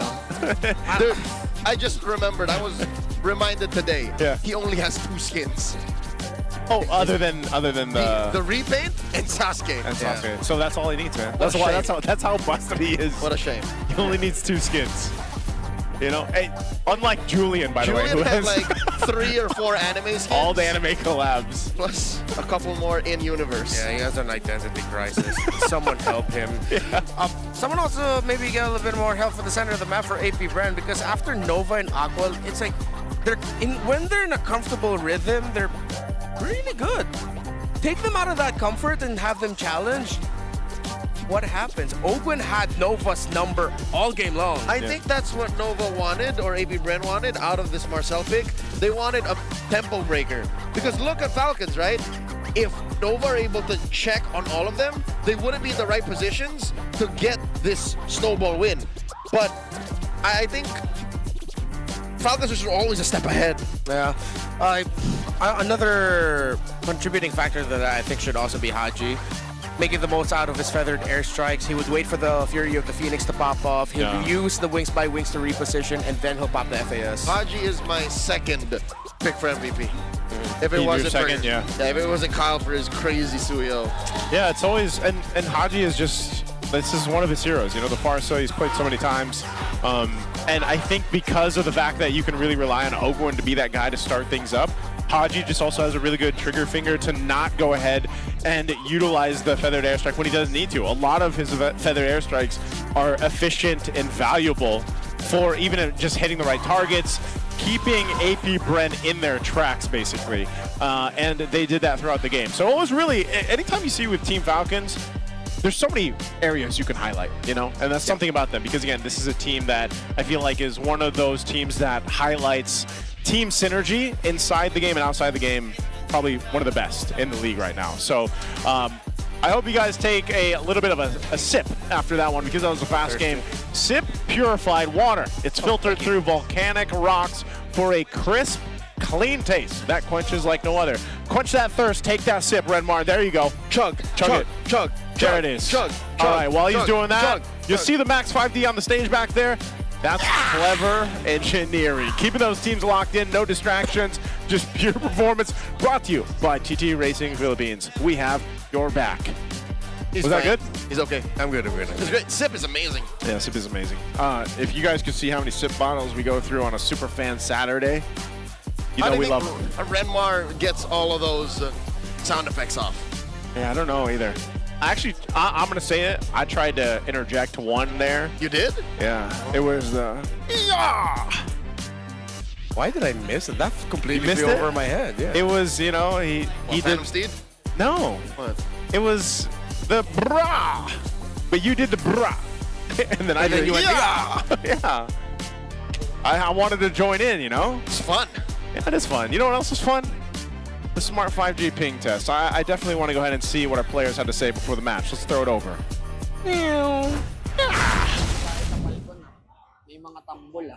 Hello! Hello! Hi, James! James Panks. Bakit James Panks ang IGN? Palayo ko kasi yung punks. Tapos nilagyan ko lang ng James. Saan galing yung Panks at James? Yun nga, di ko alam eh. Sa mga tao sa amin eh. Pero yung James, yun talaga ay part ng iyong name. Name ko talaga yung James. Si James Panks ay taga saan? QC na eh. QC na. Dati, pinanganak ako sa Bulacan. Akagonay. Protein, nag-gym ka rin? Hindi. Ano lang, running. Nasa running era. Kulang yun Kasi, bakit kasi sinabi mo sa akin? Wala natanong Dami na nanonood, kuya. Balita ko, kabado ka daw ah. Aray ko. Aray ka! Ba't ka kinakabahan? De, minsan may ako, naiipit yung pants ko sa tiyan. Kasi, hirap daw lang huminga. Naiipit pala masyado. Napapasarap ka ng kain bago mag-match. Sakto lang, sakto lang. Baka naman sumasakit na yung tiyan mo, kailangan mo mag-CR? De, masyadong mahigpit yung pagkakatali. Okay. Masikip masyado. Guys, di ako kabado. Masikip lang yung pants niya. Masikip lang yung pants ko. Sumasama ka pa mag-gym kay Flap? De, sila, umaga sila eh. Ako, panggabi ako. Si Flap o yung weights? Si Flap. Healthy ka, boy! Kung makakarating ka ng Coachella, ano ipapasearch mo kay Justin Bieber? APBR versus Onyx Game 7. M5. Throwback! Throwback na lang, throwback. Kung babalikan mo yung Game 7 yun na yun, ano sasabihin mo sa dating Kyle? Sana bumalik na ulit yung prime ng Petri ko. And there you go. That is our Smart 5G ping test. It's great to hear. Great insights. Coachella. That was. He said he'd like to see the old match of M5. Yep, in the Rizal Memorial Coliseum. No, I at about remember that. 1 a.m. Yeah, that was about 1 a.m. No, 1 a.m. It was raining. We were screaming our lungs off. We were dancing. We did a lot of things that night. Yeah, Game 7, I just took off. Like, there's no analysis for that, so I just... Yeah. I definitely enjoyed that one. It's a bit of a throwback, but before that, again, we are going to have a bit of an interview. Let's go ahead and see who we're talking to out there. MPL Arena! Kasing taas ng lipad ng Team Falcons ang kanilang mga community leaders' energy! Wow, welcome again, guys. Lagi natin kayo nakikita dito. Introduce yourself. Hello po! Ako po si Dio, ng Head Community Leader for Team Falcons! Hello! Green Falcons, mag-ingay! Hello, Dion, and welcome to the MPL Arena. Share mo naman sa mga viewers natin, paano kami makaka-reach out sa community nyo? So guys, meron tayong community group na Falcons Nest, ang official community group for Team Falcons. Nakikita nyo guys yung QR code dyan. Pwede po kayo mag-join. Andyan din po ang QR code namin para sa group chat. So doon po kami namimigay ng mga libreng tickets, libreng secret. So surprise guys, mamimigay kami ng mga kung ano-anong pwedeng ipamigay para sa inyo. Napakaraming nakabang para sa kanila. Okay, parang meron tayong mga kasama dito na sobrang taas ng energy. Dion, kakausapin ko rin itong mga nasa likod mo, ha? Nagtago. Rex, dahil malakas ang energy mo, lagi na lang kasi natin tinatanong yung mga players kung anong lamang nila sa isa't isa. Ano naman ba ang lamang ng Team Falcons sa ibang mga community leaders? Nandito ako para kay Haji. Charot lang. Haji, ipagluluto kita mamaya. Yun ang lamang nila. May tagaluto May sila. tagaluto pag sila, nanalo. kaya nakaka-pressure naman yun para kala Haji. Siyempre, tanungin na din natin si Dion, ano ba yung mga upcoming na mga projects or mga pwedeng salihan ng ating mga sasali sa community ng Team Falcons? So guys, sa community group po namin, naghahanap po kami ng mga players for Fansik Laban. Tapos, every month, namimigay ako ng Starlight. So, abangan nyo guys, lagi ako namimigay. Ang daming paambon ng Team Falcons dito. Pero para naman sa merch nyo, no? Ano pa ba yung laman ng ibang merch na binibenta ninyo dyan? Sa merch po namin, meron po tayong hoodie, meron po tayong t-shirts, stickers, at kung ano-ano pa. So, abangan nyo sa week 6. Baka pwede naman dyan. Oo nga. Alam mo, Dion, ano ba yung requirement para makapasok? Kailangan ba talunin ka sa breakdance? Patingin nga! Patingin ang breakdance, Dion. Kaya naman, ibalik na muna natin sa ating mga casters. Kayo dito. Hey! I'm feeling the energy after that, man. I would definitely join the community of Team Falcons. You're not in it yet? No. That's why you're not the Falcons guy. Sorry, I'm not. You guys are the Falcons guys. I'm in every community group of every community. I'm only in one community, and you know what community that is? The defunct one. I'm a Raider till I die. And they're not even in the league When was the anymore. last time they posted in that group? I'm the last Raider now. The last Raider. Okay, let's jump into this. Flying Clouds, by the way, AP Brent. So, does this say what side they're going? I'm always confused It by this. did. It just flashes for a bit. Oh. I'm hoping they're blue. Okay, so it just shows up for a second. I mean, sometimes I wish I had my own monitor. For the love that is all black and yellow, I hope that they're blue. That's a lot of colors. We share, Joseph. Yes, we do. AP Bren, Flying Clouds after the Expanding Rivers. I think more than just the clouds that they're going to need is a different game plan for the draft here. Specifically, again, is this a problem with the hero pool that AP Bren has? Because I feel like, they had some pretty good ideas with the last game, but the execution just wasn't there. Then they fell so far behind very quickly against Team Falcons. I mean, the Valentina EXP lane is high concept, but I don't want to dog on that too much. I think for me, it's why ban the Phobius as one of your first bans on the red side when you could have picked it up for yourself in red 1-2. You're not going to first pick that. You already know the Suyo was coming out. Do you think they're going for Prio this time in around, like Prio, Suyo? Because when we had the panel earlier with the Tagalog casters, they did mention maybe this is one of those cases, since we highlighted the junglers coming into this matchup, you just trade it out, right? Game 1 went over to Kyle. Game 2, you give it to James Banks. I'm also not a fan of this. I They am are the on daughter the of blue side Northern and Vale. can I pick swear to Bakshaw protect as it till first my pick. last It's breath. first pickable. And Suyo. And Suyo, so it's why They should have just left it all open. Yeah. Are they gonna try to bait Falcons into thinking, oh, do we ban Suyo or not? And then they end up giving it, and then James Banks finally ends up with his comfort hero. But I would have rather they opened up both, because both are very good options. Okay. Juice is still gonna be open. Valen Sora. If Sora's open, you go Valen first. I think I am not the only one bound by They might be these almost chains. better off just taking Valentina first pick. See, this makes a little bit more sense to actually ban on born Phobius by if you're in thy the blue wish, side and your eye not guarded picking the by Suyo lantern's first. light. Or do they just hate Phobius? I think a lot of people hate Phobius, man. Maybe it's because they're so Arlot reliant that Yeah. having the Phobius open is just such a punish. Yeah.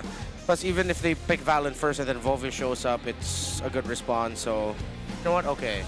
Stop focusing on the Phobius too much. Just look at the other mid lane picks. The Valen's open. Suyo, of course, still open. They should go back at the other first pickables. Twisted Minds is really the only team that first picks the Harley. Yeah. Majority of the time, it is Valentina. And then Liquid is the one that first picks Claude. Yeah. I think AP Bren can afford to go first pick Claude too. My tail's been itching I don't for really a see Shizo real as a fight. Claude specialist. For me, Liquid first picking Claude is great. Yeah, I feel like that's more of a This is- Teddy. Like, let's It's- just yeah, steady it's Teddy. Teddy. Like, okay, Shizo, let's say was one of his comforts. Okay, but I don't see him as that guy with the Claude. There was a That's time. Teddy. There was a time. Was it last season when it was that first pick Herod for Shizu? Yeah. Oh, let's take a look at this too. Coach Oh, on it's a coach. Tagalog. It's yeah. Leo, can you read this, man? It's like I got my my fervor back, my fire back, because that's what I saw in them. I just don't know about the coaches, and it's because of the coaches or it's because of Haji. While Kyle says, for James Banks, good luck to Good luck. us. Let's see who's the better Suyo, but It's banned. Falcons bans it out. They open up the first pick, Marcel. All right, Kyle. So you're not gonna let him get a chance. You got your chance in game 1. If I was the coach of AP Bren, I'd be whispering in the mic the moment I saw that Suyo ban boring. I thought you guys wanted to trade it out. How come you guys don't want us to play the Suyo? But they still end up with the Marcel and as expected Valentina. But here comes the early pickup Harley, so that they don't have to fight for the high damage dealing, high impact junglers right away. You know what would be great to deal with that Harley? Who's that? What's that? Or at least, fast rotations of Bakshaw would have been fantastic. Unfortunately, that's banned out. So yeah, that's what I'm wondering. What else is James? Like, is he just gonna go Leomord again? Like, is this just potentially? Because now he's up against a Harley. If you're talking about just like straight up counters, Hayabusa. It was Yeah. mentioned in Benting's video like a week back. Yeah. I'm born with talent. Guinevere, would Oh, you? they go utility. Yeah, that's Jungle Gwyn. On a macro level, sure. Yeah.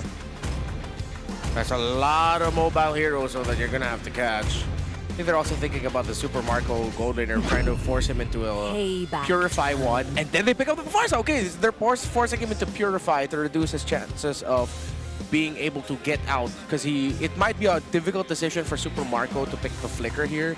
So then if they force out the Purify, and then now it's just Aqua biding his time with the Feathered Airstrike. Makes sense. For the ultimate Ooh. answer. They'll get a Hilda, though, going over the hands of Ogwin. Huh. Vision. I didn't expect that. Yeah, I me didn't neither, expect I didn't expect the Hilda either. Is Falcons on this train of thought where, yeah, we don't trust that Guinevere. We don't know if that's a jungler. After what happened in game one, It's like yeah. 98% sure that that's a jungler, no? Yeah, there's already Marcel that's not going EXP. Huh, they're probably, I mean, you don't always need to pick up the Hilda if it's an assassin type. As a full interaction Yeah, thing. sometimes it's just good to have someone who can be annoying and have I will vision. choose my I own think that's their path. take on dealing with it. Instead of picking up something like a Khalid, So they just go for the Hilda to match a Marcel. It's less like a man-to-man defense thing. It's more of like a dog pile kind of thing. Yeah. Because you have a Valentina and a Harley. You're so good in the early. With all of the bursts right now for AP Bren, if AP Bren don't ban out something like a Glue or a Uranus, then Flap's gonna have a good time. Unless he, I don't think he's gonna Valentina XP. But Glue Phobius. My kiss. Not Phobius, excuse me. Will it grant Oh, they're Alice banner, so immortality? Glue Uranus will be alright. Uranus is fine here, honestly.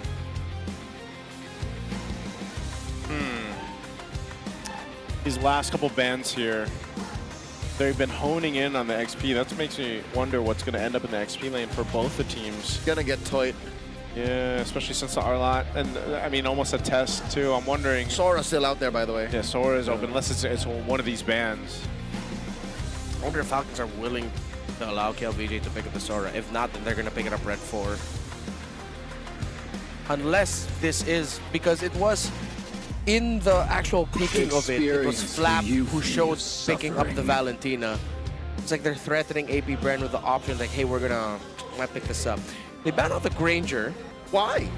The Granger Farsa, but then the Monsco is still open. I think they'd rather not deal with the Granger. But then they have a lot of dives. There's also, I mean, there's still the Claude. Because no one else can build Piercer right now for AP Bren. Because it's not like a Juice in mid that can build the Piercer. You're not going to build the Piercer for Farsa. So a Piercer gold laner would have been good. And that would have spiked the speed of the game. Yeah. Okay, so now I get that. Yeah. Where's the Korean guy? The clouds are ever YSS. shifting, Yeah. but this heart remains Might he not show up? steadfast. It might show up here for Marco. There's a Sora ban, by the way. That's what we were wondering if that slipped through or not. Actually, yeah, YSS would be good for Marco here. I think Falcons are gonna commit to the bit. They're gonna hold out Red 5 to see where this Valentina really goes. Yeah. Pick up the Marco, then you pick you show your potential EXP / mid if ever they're gonna flex the Valentina. For Team Falcons, if they flex it. Yeah. So gold laner last, maybe? The XP. So then they have to go. They have to pick up their gold lane. Yeah. Oh, they're gonna go the Uranus. So they are protecting that gold lane. Yeah. So one of the calls you made earlier, Uranus shows up. Carry is still open? Yes. Yeah, carry's open. Yeah, okay. Falcons draft is so weird. We called a few picks of the AP Bren side high concept. This is high concept, but it's also something that you would pick up in your RG, not to the detriment of Falcons, but more of just like it's bully ball. Yeah. This lineup from Falcons? Yeah. All right, there's the answer to Yu Zhang. the truth this Going to the world XP lane. We haven't seen the desperately Yu Zhang needs. picked up too much, so 5 times for that. But undefeated. Undefeated, yeah. Still a threat in the XP lane, especially with the Farsa even having this. And the last pick, the YSS. There's the YSS. Get it. Yeah, yo, I am vengeance dance up with the Moskov. Marco, I'd say still Marco's like one of his specials. It's still bully ball. It's still like we have no clear interactions, like no combos that are high synergy. Yeah. But we all do our thing. Yeah, it's flexing on them individually. A lot of the synergies, it's not as obvious, but if this is Falcons winning in snowballing again. It's just a pure micro flex, telling AP Bren we're Lane simply to lane. lane to lane, position to position, we're simply better than you. Yeah. And if AP Bren win this, it's because overall, with our common understanding of the meta now, it's all the synergies are there. Yeah. It's a complete synergy lineup for AP Bren. It is pure micro mechanic show off for Falcons. Yep. And I like it. I actually like what AP Bren brought to this. Like, if we're looking at face value for the draft, this should work for them. And we could potentially go to a Game 3 off of this draft if AP Bren is able to. Also, if they can get an early start, we'll see if they're able to go ahead and make that happen. Let's jump into the Land of Dawn here. It's Game 2 between AP Bren and Team Falcons. And, you know, we just had a last series go 3 games, and maybe we have it this time. So let's jump on in. Okay, where are they gonna start? Ogwen will get the aggro. Emblems, all good. Master Assassin, Brave Smite, Tenacity for the Uranus. Yep, pretty run-of-the-mill. Starts with Ogwen holding mid, Haji holding in his point of view, the LMB. No disruption in the jungle. Kyle? What a duel, look at that. Yeah. Marco, very low. What's up? And he purified. Yeah, it's a YSS. I mean, I think we're starting to see now. I think as the weeks go on, why YSS is the gold laner of choice and why a lot of pro players say that he is the best gold laning duelist right now. So duelist-wise, yeah, he's got that advantage. Yeah. But, you know, as the game goes on, you know, we still do see a lot of those traditional marksmen like the Moscovs and the Claudes really play out in team fights. Yep. YSS can do that as well. I think even having the ability to go ahead and use the Mountain Shocker, provide vision, is such a valuable thing to have in your kit as a gold laner even. And we'll see that playing a part. But yeah, Super Marco's behind now, you know, almost a whole level. He's obviously going to be behind a bit in gold as well. Yeah, cooldown boots, rush, magic shoes for both junglers. No first items yet for the EXP laners. It's a mix of Jerkin and even a bit of the robe for magic defense for Flap. Nova went for rapid, so did Ogwen. It's a big deal what Shiza was able to do early on to bring Marco low and then be the one to get just a slightly bit more farm. 300 gold up. James Banks gets the full combo on to Ogwen, and there's nothing Ogwen could do there. Didn't even get the flicker out. That's a pickoff for the Hive. It's exactly what they needed to happen, man. Early kill, early first blood, going up to AP Bren. This should be just a turtle in their hands as well. Oh, flicker out, but Kyle not going to go and capitalize that kill. Using the deadly magic. James Pank secures the turtle, off to a great start for AP Bren. Yeah, and AP Bren also played defense on the purple buff of James Banks, making sure that Kyle wouldn't have an angle to steal that. While Flap gets a lot of progress on the turret as KLVJ was rotating outside of the EXP lane. Now it's Nova and Aqua just honestly protecting their assets in the jungle. Nova stood on business there. Yeah. Oh, James Banks. This might be really early, but I'm starting to think, what if Falcons went too show-offy with their picks, man? Yeah, they did not play enough macro in the draft. Yeah, which goes against their identity. They're the macro team. Yeah, well, could just be that test for them, lane to lane. Seems like that might be the case here. Whoa! KLVJ answers back to 3. Sure, energy! It's not enough to keep him alive. But again, if the modus is to protect the jungle, then they're working it out. It's taken down by Shizo! Ogwen unable to protect him. Not even getting a revenge kill, and here comes the backup. Aqua and Nova coming up, and there's a golden hour. And Can Haji save him? Yeah. Haji, yes, he did. Okay, so at least there's some damage control there, but still, AP Bren are getting what they want. Yeah. KLVJ going down, giving a lot of go. Wait, James Banks! Jimmy James gets dogpiled here, and Ogwen finally gets one on him. What were they going for? That was an error. Easy old full blast for Kyle. Yeah. AP Bren, let's see if they've made enough progress to actually recover from that. But now we're seeing again the value of the Uranus pickup. Yuzhong can do nothing to him, man. Kyle, Flap is just freely cutting lanes. He's gotten a lot of resources. He has a 600 gold lead over the Yuzhong. And now he's going to make his presence felt for this next objective. Yeah, Kyle also has a lead in terms of gold, and he's building in to that first item, usually the Genius Wand. So once he has that, you know, alongside Haji, they will be able to do quite a bit of damage. Haji also takes the Black Dragon form, so they're trying to set up for this next objective once it comes into play. So it's going to be started up by AP Bren. The rest of the team's going to go ahead and initiate here. Black Dragon form. The OG coming through. The King goes through. Stopped by that golden hour, but all is well. But Kyle gets that turtle, secures it for Falcons, and now it's Hagister with his Black Dragon form as James Pax get run over. Serving up a kill to Kyle as Falcons barrel forward, 2K up. Now they're going to dogpile on a kill. Super Marco finds it with the spears. Nova following up. Marco gets a double, make it a triple as they try to find Shizo. Instead, it's Kyle who finds it. Aqua does find Nova a little too deep in the back line. And that's all she wrote. AP Bren have lost the lead. Falcons in control. Why macro when you can super micro instead, man? Falcons showing off. We said it in the draft. This is why they picked it. But now here comes AP Bren with a clapback. Maybe they are not going to be able to find anything. Nope. They're just checking things out. And yeah, it's one of those. It's just one of those things where they just continue to fight on, and Team Falcons. Got a better team fight. Oh! Mount Shocker finds Kyle. Kyle's in trouble. Shizo finds a shutdown. Smooth criminal as Ogwin tries to catch up. No dice. Nova stunning flap. Freezing him in time. But wait, look at the map. Marco playing macro here. Gonna push that tier 1 down bot. Yeah, fast reactions by AP Bren. At least they got something out of that.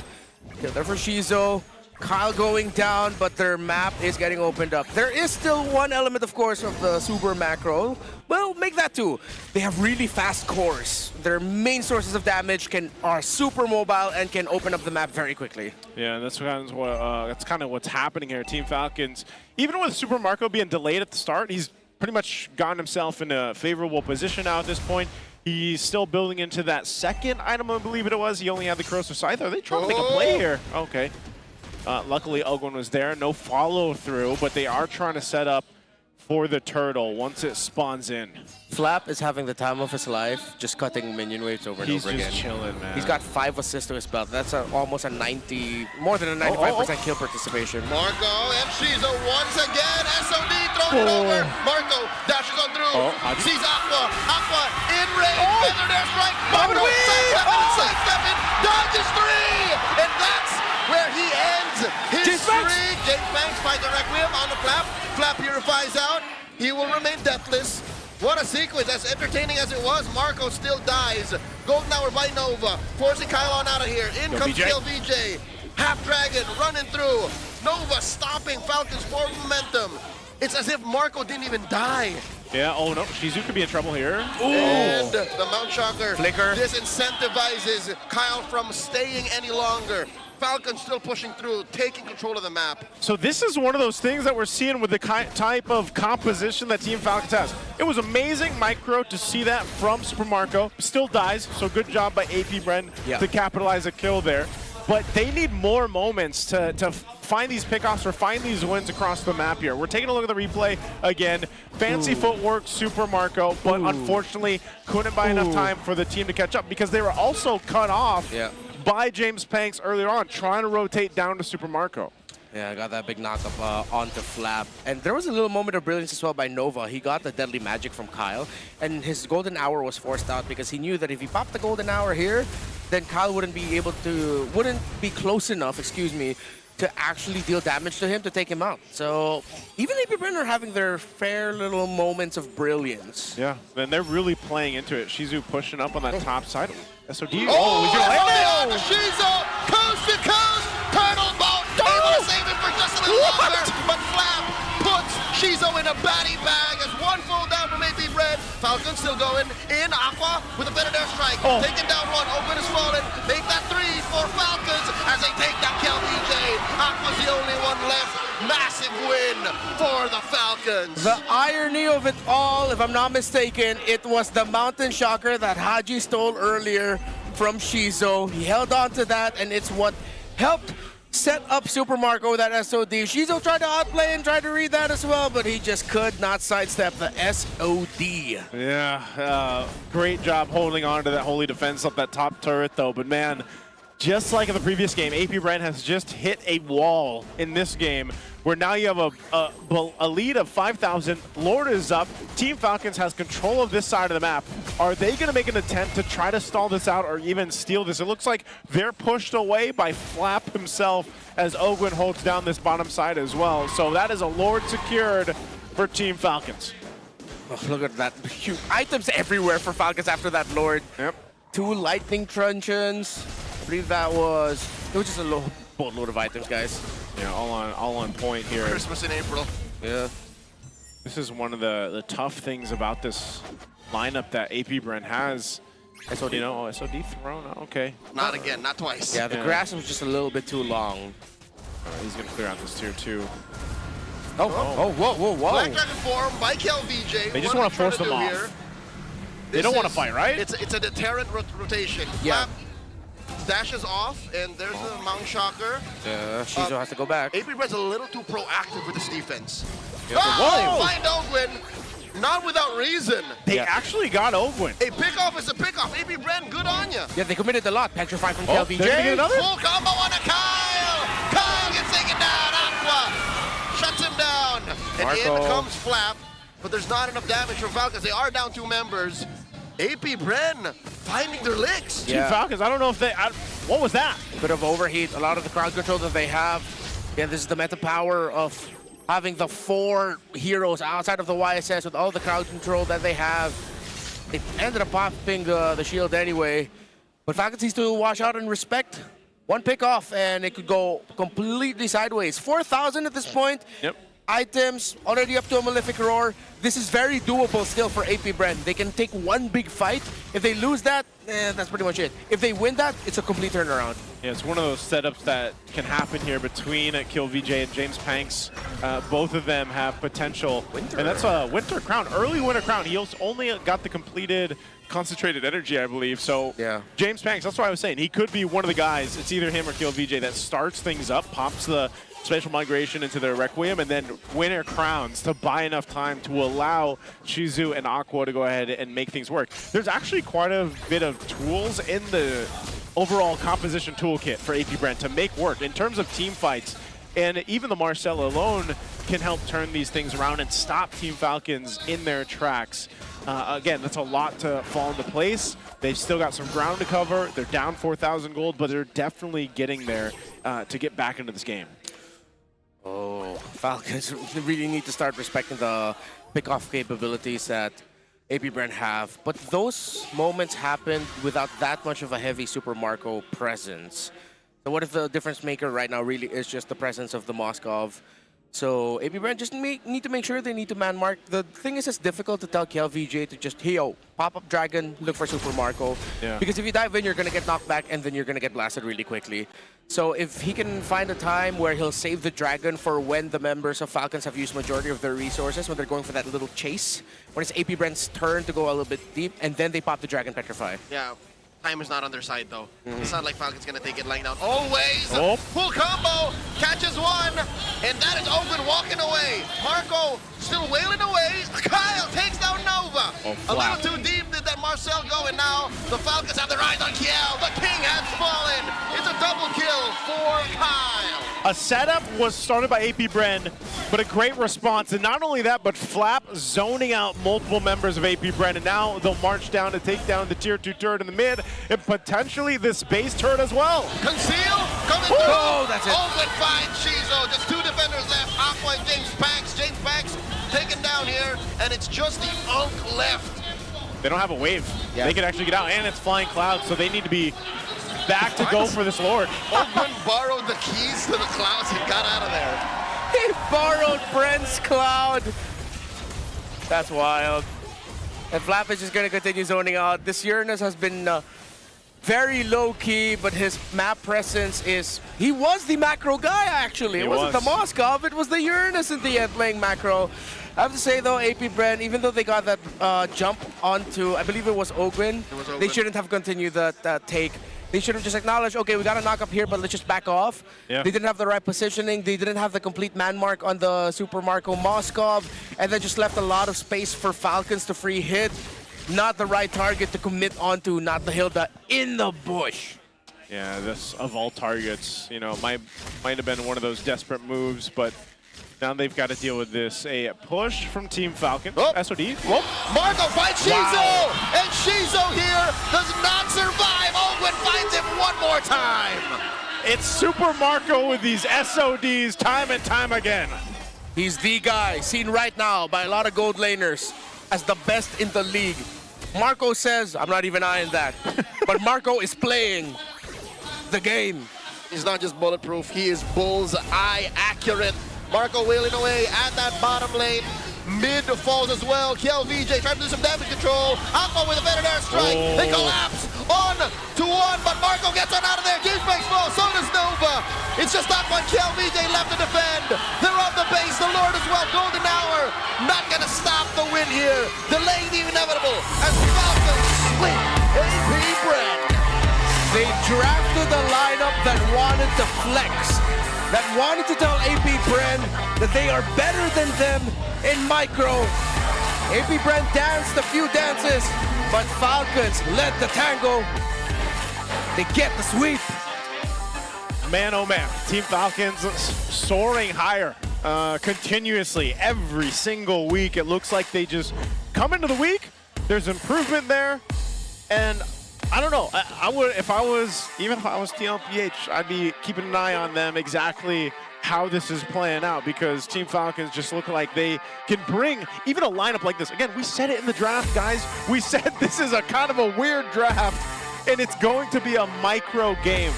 And it was. And there was a sprinkle of macro in there, whether that was Flap on the Uranus, whether that was, man, just Super Marco.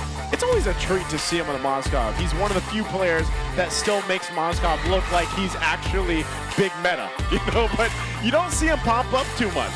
But when he's played like this, I mean, how many key Spear Destruction, Spear of Marcos did we see land in this game? Spear of Marcos. I think I got 3 or 4 crucial ones. This is definitely There's one of them.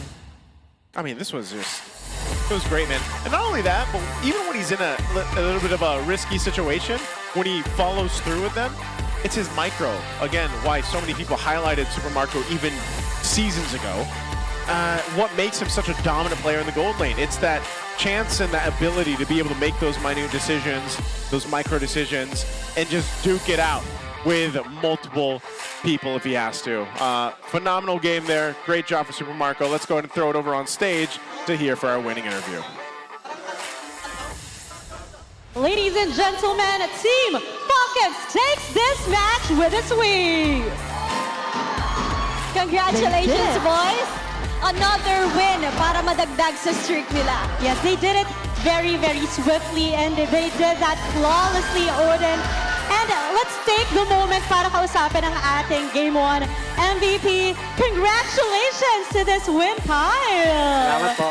Alright, Kyle, nakaharap mo yung isa sa pinakamabangis na Suyu players sa MPL. Ganong kalaki ng part ng strategy nyo na hindi nakuha ni James Panks yung hero dito? Simula kahapon pa po, pinagpuyatan po namin talaga sila eh. Pinagplanuhan po talaga namin ng mabuti yung AP Bren kasi respeto pa rin po sa kanila kasi malakas pa rin po sila. Respeto, no, kasi again, respect gets respect. But kilala ka dito bilang generational junglers ng MPL. Bago yun, naging prodigy ka rin katulad ni James here. So nakikita mo ba yung sarili mo sa kanya in some kind of way? Siguro po, nakikita ko po sa kanya konti. Konti. Ano yung similarities na to? Malakas po siya mag-assassin. Kasi nung rookie ko po, doon po ako nakilala sa pag-assassin. Assassin. Oo, yes. nasubaybayan natin talaga si Kyle na nagsimula siya at a very young age. At syempre, ito rin naman isang kakausapin natin. Started at a very young age here at MPL PH. Flap, nagbinata ka na dito. Pinapakita mo lagi yung muscles mo sa amin. Hello po. Such a flex, Flap TZ. At Flap na lang pala ngayon. O, Yes. diba? So, sobrang tagal ka namin nakasama. Yun na din ang pagkakilala namin sa'yo, Flap. Ngayon na nadagdagan na naman ang win nyo sa streak. Ano ba yung pinagkaiba nyo before sa mindset nyo ngayon? Oo.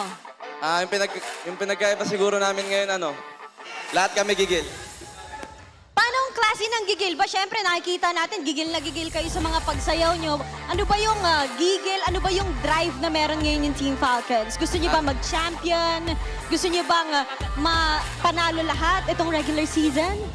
Lahat po kami, same ng wavelength. Yung utak namin magkakaparehas at ayun, magkaka-vibes kami and yun lang talaga yung nasa puso at isipan namin na mag-champion talaga. They're one. They Yes, think as of one. course. They go to the gym as one. They are one. Oo, Odin. at kung i-rate mo naman, Flap, yung performance ng buong team nyo starting season 17, syempre, midway na tayo na regular season. From 1 to 10, anong score mo sa Team Falcons? Oo, performance nyo as a whole. Siguro yung performance namin, mararate ko siya 6 kasi di pa kami kontento eh. 6 Ako, pa di lang ako yun? kontento. Okay, paano ka ba makukontento? Pag nag-champion siguro. Okay, pag nag-champion. They want that championship in the bag. And with this interview, let's see who our MVP is. And that is you! Kyle! Congratulations, Kyle!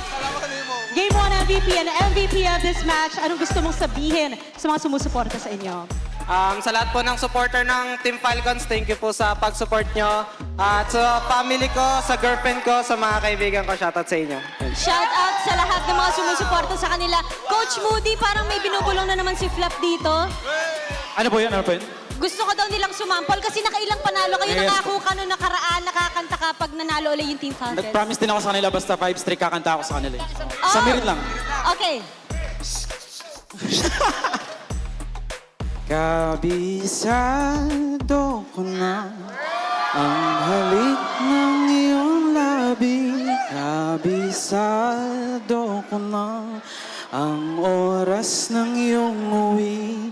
Di na kailangan pa na ikaw ay magsalita. Ginilawan mo! Sobrang lamig, Coach Moody. Napakalamig. Sobrang lamig. And with that, let's give a hand to Team Falcons! You may now take your walk of victory. Wow, nakakaantig ng dibdib yung kinanta ni Coach Moody doon. Just like their performance, talaga namang natuwa ang lahat ng fans ng Team Falcons. That is the perfect way to end this interview and to end this match. But for the meantime, let's take a look more about the analysis of this match. Back to you, casters.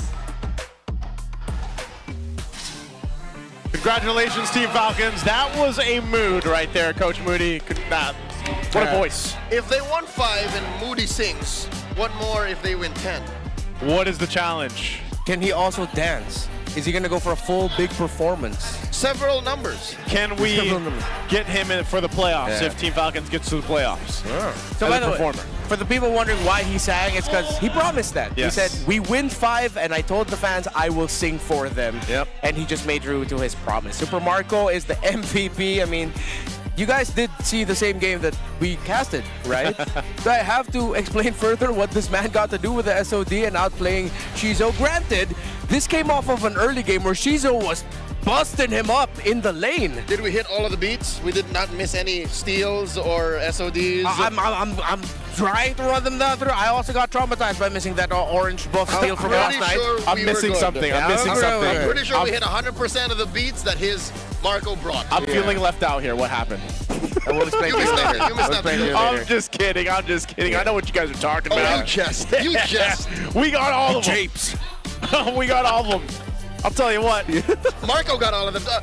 He missed maybe 1 or 2. Yeah, no, he missed the second one after that. Yeah. This was really cool, the interaction between him and Haji. That Haji was just like, okay, let me put up the mountain shocker that I stole from the YSS earlier and we'll use that to take down the YSS because we popped the SOD and it hit. Now that's flexing.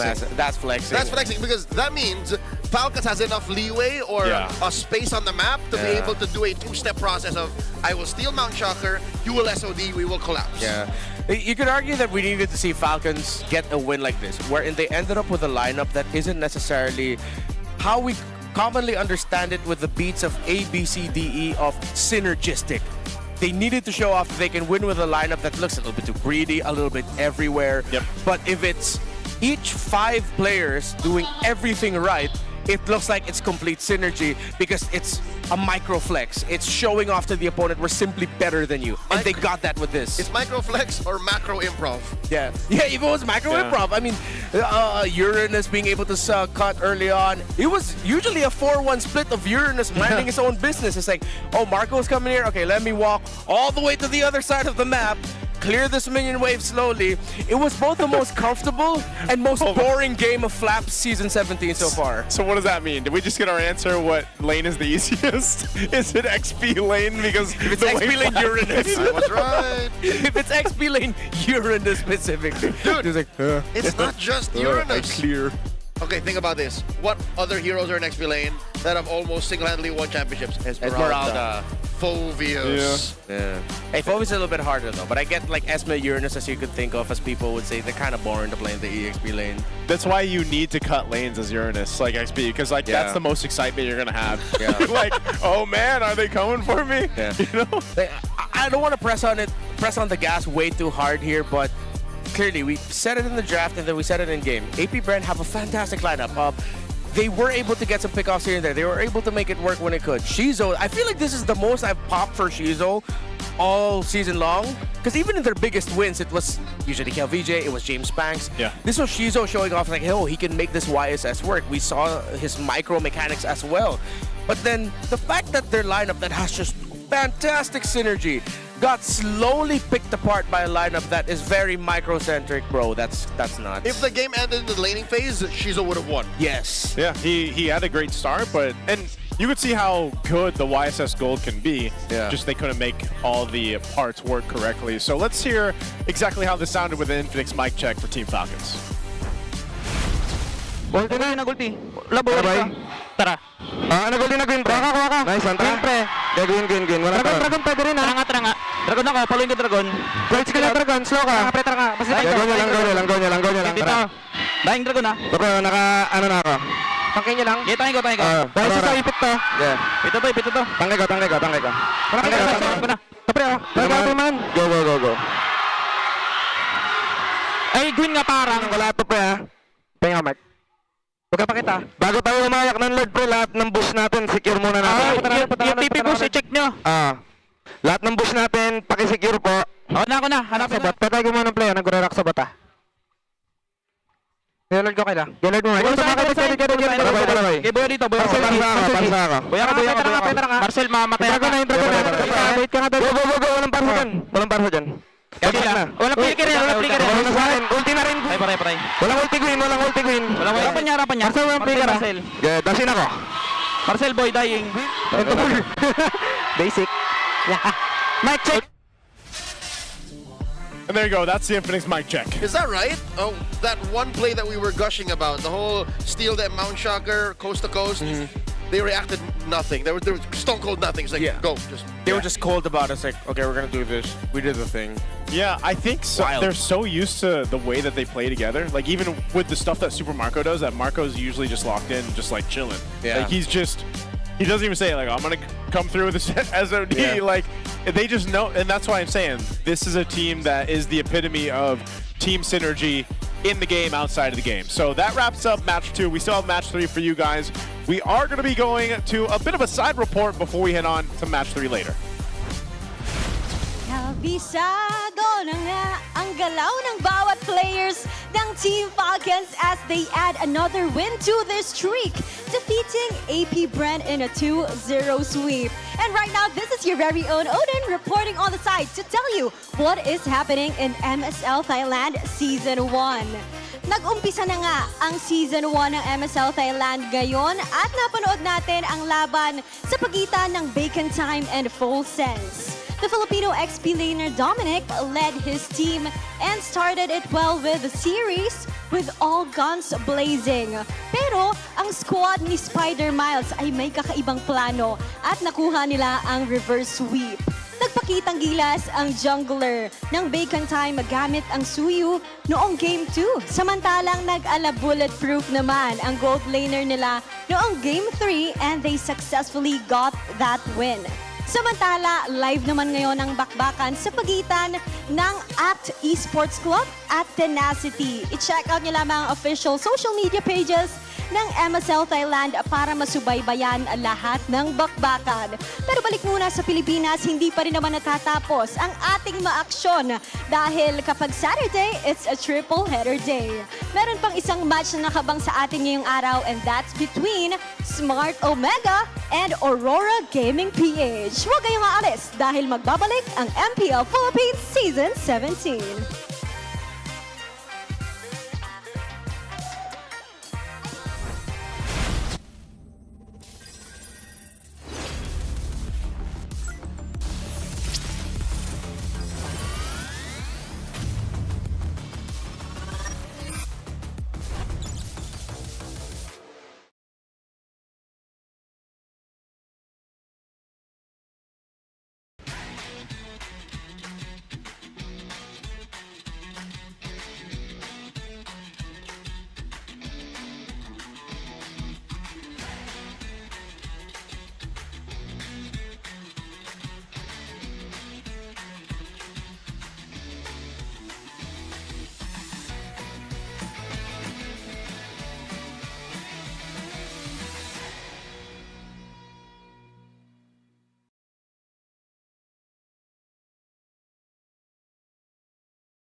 Di abutan dito!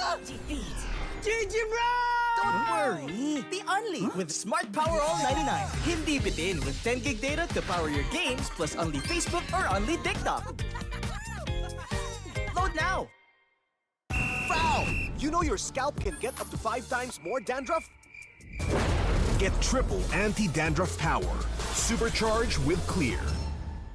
Hey, you! Did you know men have 1.4 times weaker scalp? Get a shampoo that's 100% made for men. Supercharged with Clear. Enemy alert. Your scalp gets 1.5 times greasier, causing dandruff. Get triple anti-dandruff power. Supercharged with Clear. Stop and pull over. Your scalp gets 1.5 times sweatier. For cooling power, supercharged with Clear.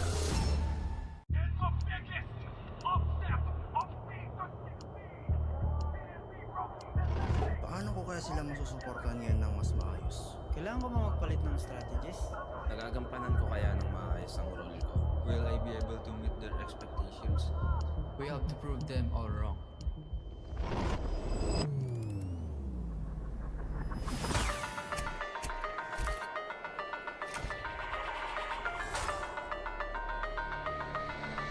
Time to win.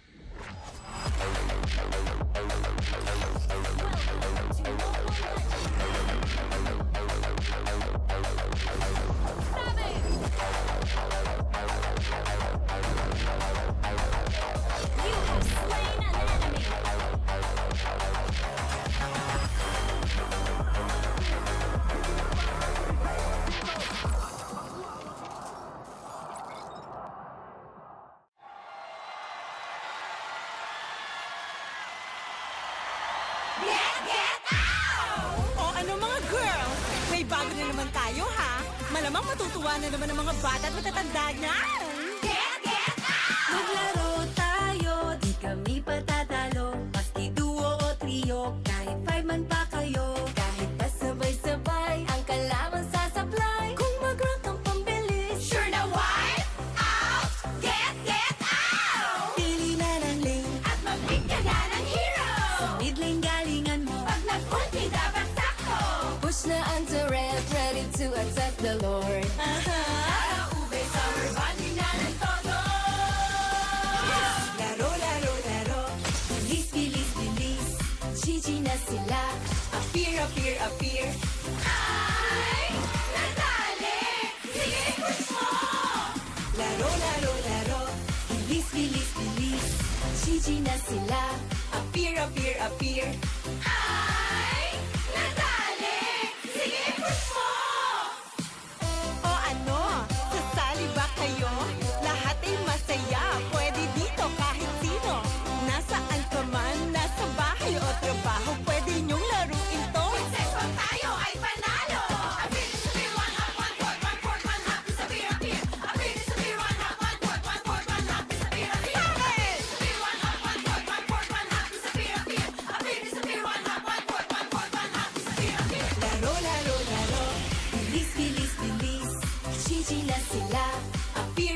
appear. Ay, nadali! Sige, push mo! Laro, laro, laro. Bilis, bilis, bilis. Gigi na sila. Appear, appear, appear. Ay, nadali! Sige, push mo! Get out!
Yes! Pinalaki kami ng Sex Bomb! Ang bias ko sa Sex Bomb Girls ay si Rochelle, of course. Bomb ay si Ira. Ang bias ko po ay si Rochelle. Ang bias ko naman ay si Jopay. I'm pretty sure it's on April 30, 2026. 6! Hanggang April 19 po. So claim your rewards now.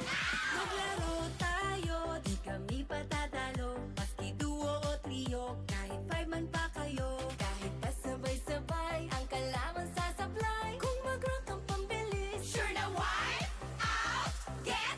Thank you, MLBB. Thank you, Sex Bomb. Get your get out emote now. Thank you, MLBB, and thank you, Sex Bomb.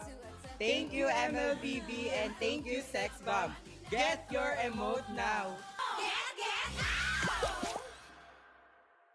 Sawadee Krab, Thailand, welcome to the larger MLBB esports ecosystem. So happy you guys are here. You are the very first MSC champions. Finally, welcome back. To all of the Filipino players and coaches playing in MSL at Thailand for the very first season, good luck sa inyo. Patuloy niyong iwagayway ang Filipino banner. Siyempre, tayo pa rin #1, pinakamalakas na region sa buong mundo. Show them what Filipino MLBB excellence is all about. Watch MSL Thailand. It's their maiden voyage into MLBB esports. The season will run weeks long, so let's check out what kind of action comes out of Thailand. And of course, follow all of MSL Thailand social media on all of their platforms.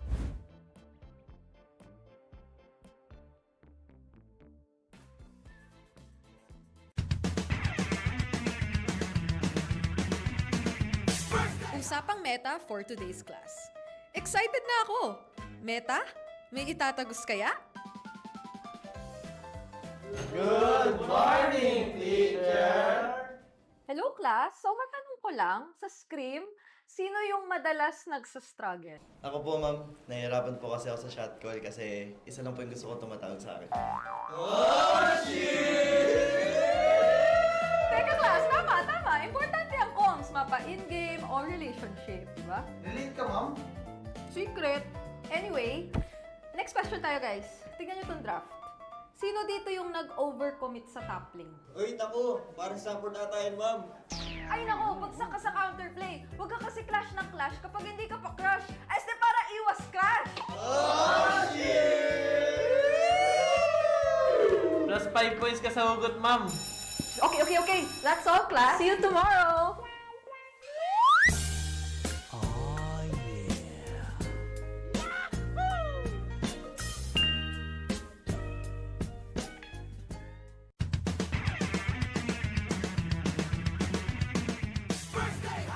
Hello MSL Thailand, welcome to MLBB Esports family. We're glad to have a new family member. Hope you enjoy.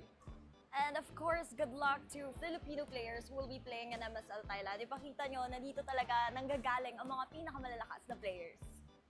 And of course, you can catch the MSL Thailand on the MSL socials and keep up with everything MSL Thailand.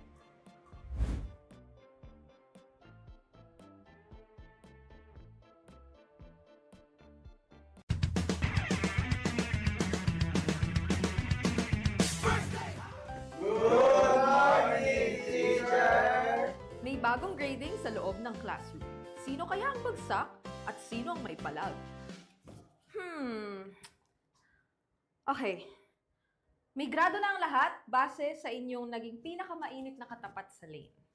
Now, class, ano sa tingin nyo ang palag ni Demon Kite kay Carl T? Ako! Si Carl T. Si Demon Kite, celebrity! Okay, pakinig. So, pag-usapan naman na natin yung iba't ibang uri ng rivalry, class. So, unang rivalry, yung team na palaging next season na lang versus yung team na palaging nag-champion. Ma'am! Masakit naman yan! Ma'am, parang may pinapatamaan ah. Grade 91%! May angas, may storyline, pero minsan pag finals, bigla na lang nawawala. Parang signal sa probinsya. Ma'am, di naman na kami yan, no?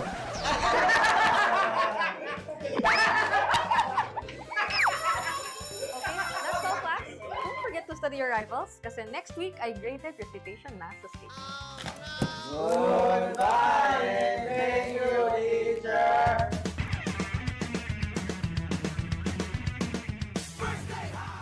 Hello Thai MLBB fans! Welcome to the MLBB family. And sa lahat ng mga Filipino sa maglalaro sa Thailand, good luck sa inyo sa first season ng MSL. And sa lahat ng mga fans ng MLBB, especially dito sa MPL Philippines, please support MSL Thailand as they are going to be running their first season and supportahan natin ang ating mga Filipino players. So huwag niyo kalimutan na manood April 18 hanggang April 19. Abangan niyo kami dyan.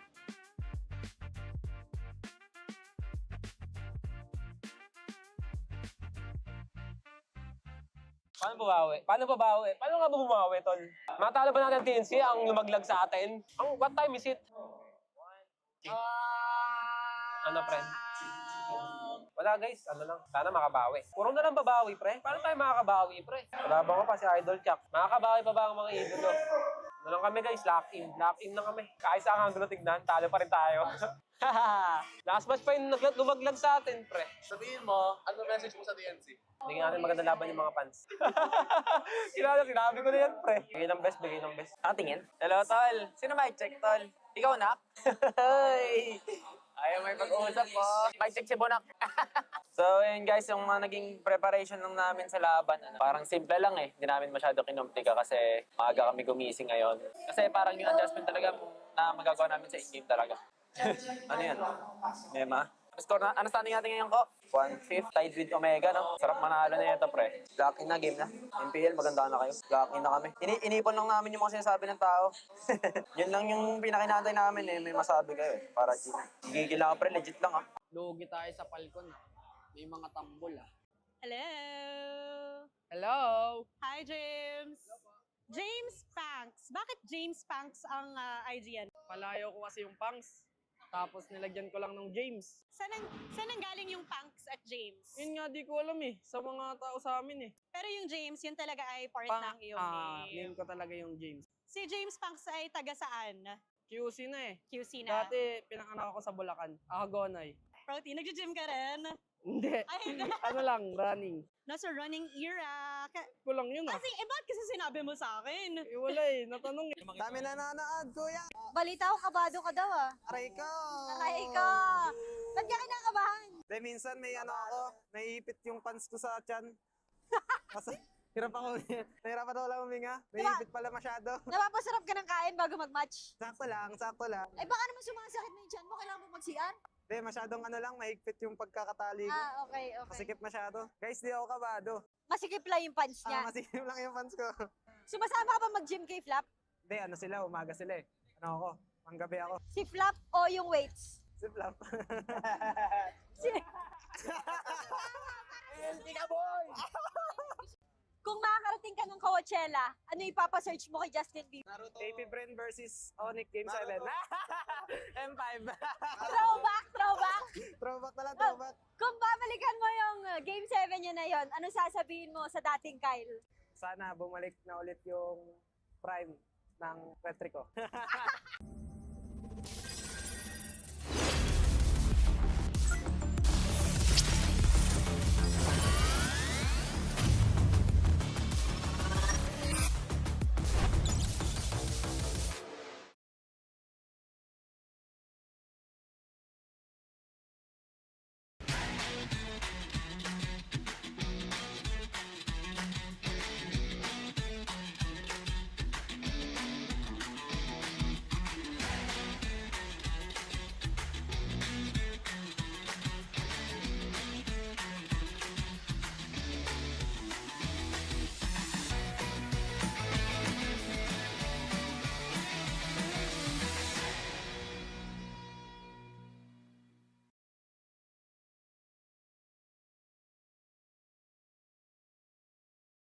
Di abutan dito! GG bro! Don't worry! The Only with Smart Power All 99. Hindi bitin with 10 gig data to power your games plus only Facebook or only TikTok. Load now! Foul! You know your scalp can get up to 5 times more dandruff? Get triple anti-dandruff power.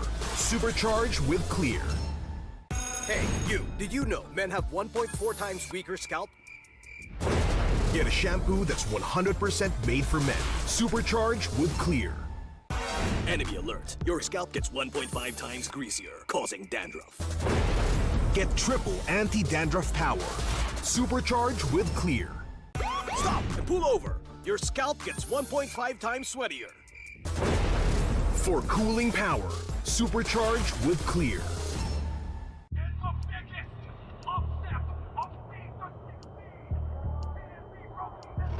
Paano ko kaya sila masusuportahan ngayon ng mas maayos? Kailangan ko ba magpalit ng strategies? Nagagampanan ko kaya ng maayos ang role ko? Will I be able to meet their expectations? We have to prove them all wrong.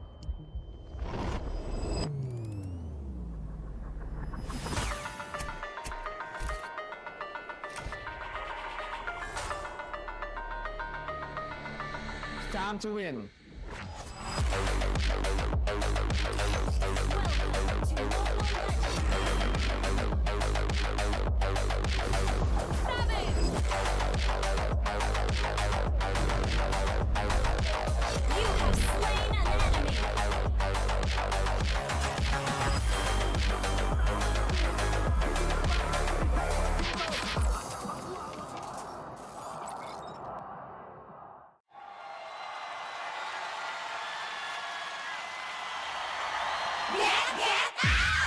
O ano mga girls, may bago na naman tayo ha. Malamang matutuwa na naman ang mga bata at matatanda niyan.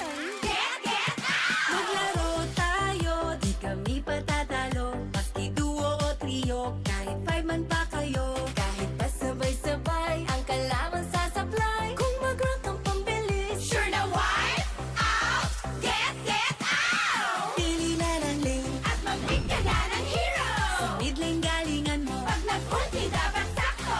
Push na ang turret, ready to attack the Lord. Para ube, summer bonding na ng todo. Laro, laro, laro. Bilis, bilis, bilis. GG na sila. Appear, appear, appear. Ay, nadali. Sige, push mo. Laro, laro, laro. Bilis, bilis, bilis. GG na sila. Appear, appear, appear. Ay, nadali. Sige, push mo. O ano?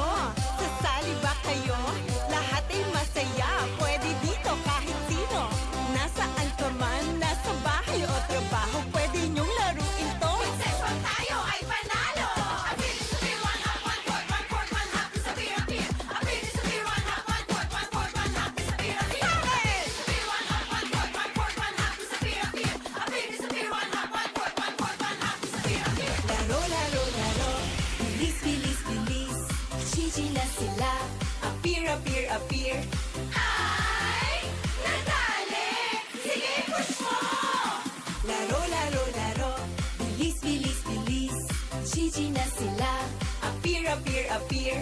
Ay, nadali! Sige, push mo! Get out!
Yes! Pinalaki kami ng Sex Bomb!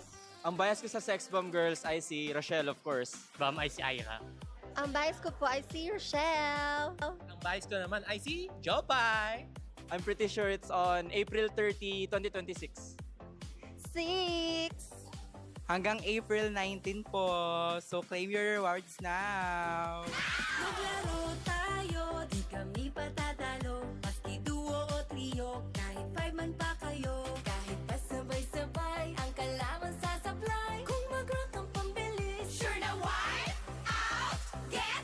Thank you, MLBB. Thank you, Sex Bomb. Get your get out emote now. Thank you, MLBB, and thank you, Sex Bomb. Thank you, MLBB, and thank you, Sex Bomb. Get your emote now. Sawadee Krab, Thailand, welcome to the larger MLBB esports ecosystem. So happy you guys are here. You are the very first MSC champions. Finally, welcome back. To all of the Filipino players and coaches playing in MSL Thailand for the very first season, good luck sa inyo. Patuloy niyong iwagayway ang Filipino banner. Siyempre, tayo pa rin #1, pinakamalakas na region sa buong mundo. Show them what Filipino MLBB excellence is all about. Watch MSL Thailand. It's their maiden voyage into MLBB esports. The season will run weeks long, so let's check out what kind of action comes out of Thailand. And of course, follow all of MSL Thailand social media on all of their platforms.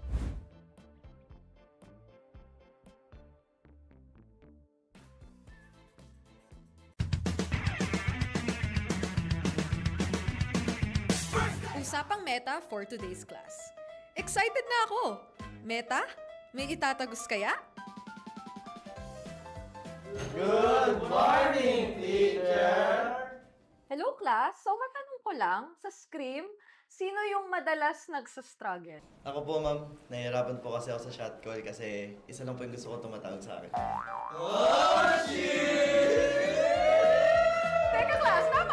Importante ang comms, mapa in-game or relationship, di ba? Relate ka, ma'am? Secret.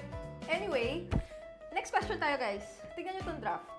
Sino dito yung nag-overcommit sa top lane? Uy, naku! Parang support ata yan, ma'am. Ay nako, bagsak ka sa counterplay. Huwag ka kasi clash ng clash kapag hindi ka pa crush. Este para iwas crash! Oh, shit! Plus 5 points ka sa hugot, ma'am. Okay. That's all, class. See you tomorrow!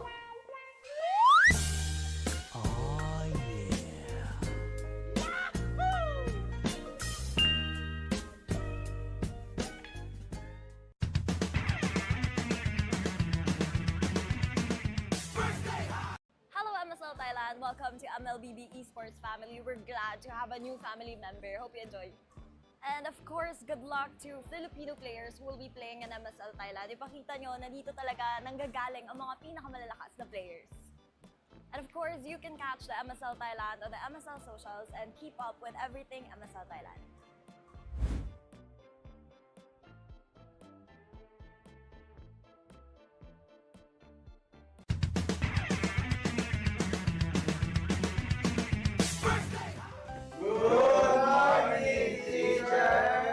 May bagong grading sa loob ng classroom. Sino kaya ang bagsak at sino ang may palag? Okay. May grado na ang lahat base sa inyong naging pinakamainit na katapat sa lane. Now, class, ano sa tingin nyo ang palag ni Demon Kite kay Carl T? Ako! Si Carl T, si Goat, si Demon Kite, celebrity! Okay, makinig. So, pag-usapan naman na natin yung iba't ibang uri ng rivalry, class. So, unang rivalry, yung team na palaging next season na lang versus yung team na palaging nag-champion. Ma'am! Masakit naman yan! Ma'am, parang may pinapatamaan ah. Grade 91%! May angas, may storyline, pero minsan pag finals, bigla na lang nawawala. Parang signal sa probinsya. Ma'am, di naman na kami yan, no?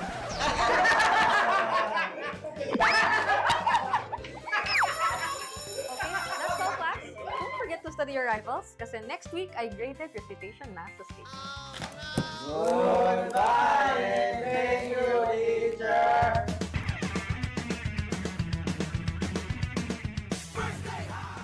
Hello Thai MLBB fans! Welcome to the MLBB family. And sa lahat ng mga Filipino sa maglalaro sa Thailand, good luck sa inyo sa first season ng MSL. And sa lahat ng mga fans ng MLBB, especially dito sa MPL Philippines, please support MSL Thailand as they are gonna be running their first season and supportahan natin ang ating mga Filipino players.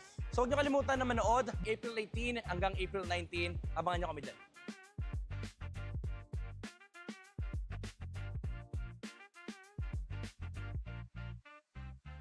Paano babawi?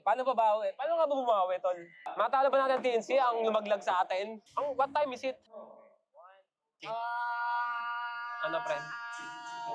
Wala, guys. Ano lang. Sana makabawi. Puro na lang babawi, pre. Paano tayo makakabawi, pre? Wala ba ko pa si Idol Chuck? Makakabawi pa ba ang mga idolo? Ano lang kami, guys? Lock in. Lock in lang kami. Kahit sa ang angulo tignan, talo pa rin tayo. Last match pa yung lumaglag sa atin, pre. Sabihin mo, ano message mo sa TNC? Hindi nga natin maganda na. Get out!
Mula sa masiglang kalsada ng EDSA Kamuning ay narito pa rin tayo sa Victoria Sports Tower sa pinakahuling laban ng ating Superfan Saturday ngayong week number 4. Magtatapat ang Aurora Gaming kontra Omega. Matapos ang kanilang mga recent na pagkatalo ay hinahanap ngayon ang sagot sa pagkapanalo. Kami ang inyong makakasama para sa gabing ito. May malasama si Joshi Cakes Wolf at para sa ating English panel. Kamusta naman kayo dyan? Nice. We're doing great over here. It's us, the Wee Bear Bros. It's me, Nice. Leo Redmar will be joining you guys on the English broadcast later. Ramdam na natin ang pressure para sa dalawang kupunan na to. For Smart Omega, medyo malamig talaga ang kanilang mga recent matches. And surprisingly, for a world champion, Aurora Gaming as well, currently in a cold streak. Tila babasang-basa ang mga nagiging galaw ng dalawang kupunan na to for Aurora, lalo na't sila yung current world champions. Tila alam ng mga teams kung paano sila durugin dito sa MPL Season 17. And for Omega, ganun din eh. Paulit-ulit tayo nakakita ng mga Hanabi picks, pero worth it ba talaga yun? Mapapagana ba yun? I don't know. Walang makasagot. It's a good question to ask because I feel like we even had the question earlier on in the season about what was we calling it? Dark Continent? Dark Continent. The Dark Continent. I think here, no. maybe it's elsewhere, but here in the Philippines, it's way too tough. Ako yata yung pinakamaling tanongin tungkol sa estado ng Aurora because earlier in the video I made this week, may mga hot takes doon na parang mas malala pa yata or mas critical sa estado ng Aurora right now than anywhere else we've ever discussed here on Desk. So again, even the fans online are saying Aurora is, I don't want to, is it too early to say Aurora's cooked? Say it. If they continue this streak, if they continue this way, di ba? Kasi nyo, there's a record. Yeah, makikita natin yan actually. No, Wolf, pwede ba natin ma-breakdown ang ating regular season standing comparison for Aurora by week 3? So, di ba yung 14 and season 15, ang ganda ng simula para sa kanila. But then, ito 2-3 start in the first 5 games. Literally the worst that they have started. And to think na nanggaling to dun sa season kung saan kaka-champion lang nila. Siguro nga naman kasi minamata na nga sila, but also you can say na meron din silang mga questionable na calls during the draft and during the game.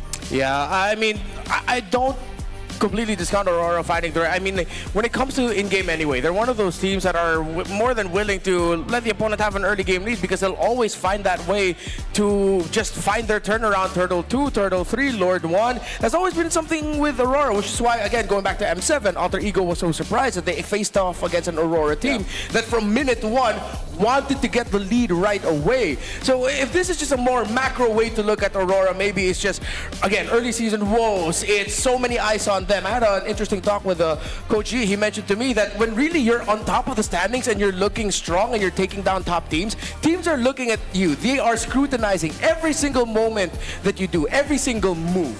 And even more so when you're the world champion. Aurora Gaming right now, ang daming nakatingin sa kanila. Hindi lamang mga MPL Philippines teams, kundi teams worldwide. Inaaral, as you said, Renmar, bawat galaw, bawat hero pick na nilalabas nila. At medyo mahirap yun, no? And coming from other world champions as well, na by the way, ay mga Pilipino din dahil ilang taon na tayong nananalo ng M-Series. Maganda na marinig din natin yung expert na opinion mula sa mga world champions as well. So para malaman kung ano nga ba ang thoughts ng ating mga world champion coaches as well, puntahan na natin ating mga video na to for Coach Ducky and Coach Hayes.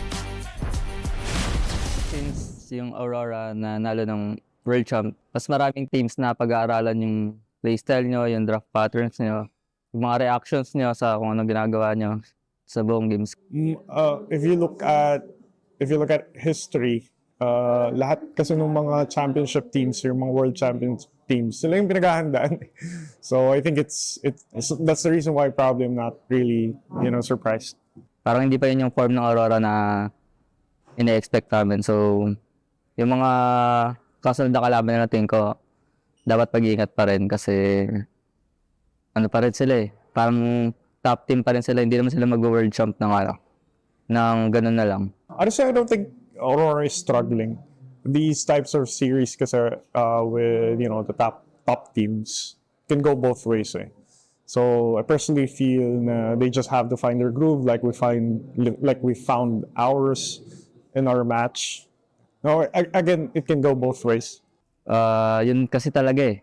Pag nag-champion ka, nasa taas ka na. Sa akin na-experience ko rin kasi iba kasi yung tingin mo sa sarili mo after mo mag-champ. So, yun nga. Hindi team kasi, team game rin ng MLBB. So, kahit sabihin na isang player doon na ganun pa rin siya, hindi naman pwede na isang tao lang magsasabi na ito pa rin yung mentality ko dito sa season na to. So, as a team dapat yung mindset na maayos for them na para magtuloy-tuloy yung championship. Hindi pwedeng may magkaroon ng lapse yung isang member. So, hindi lang sa mga players, syempre, pati lang sa mga staff, sa coaches. Wow, a very wise set of words coming in from Coach Hayes. I think my most favorite part here would be the thing that he said na kapag nag-world champion ka na, ay minsan, hindi man all the time, ay nagbabago ang tingin mo sa sarili mo. You have to, like, I'm trying to put that into context too with what Coach Hayes said. Because yeah, he's so right. If one player's mindset isn't the same as everybody else's, even the coaching staff behind them, that weak link, if you want to call it that, or that change in the team mindset could be drastic for the entire team. Parang siyang weight parang nadadrag mo yung mga kampi mo with it. Parang dapat kasi lahat kayo pa-forward. Pero if step back ka, ang hirap ang hirap maging locked in kapag may nakita ka na hindi locked in. Yeah, hearing those words from Coach Hayes reminded me, it was after the World Championship win in the season after M6 when Onyx came back. They also went through that slump too, right?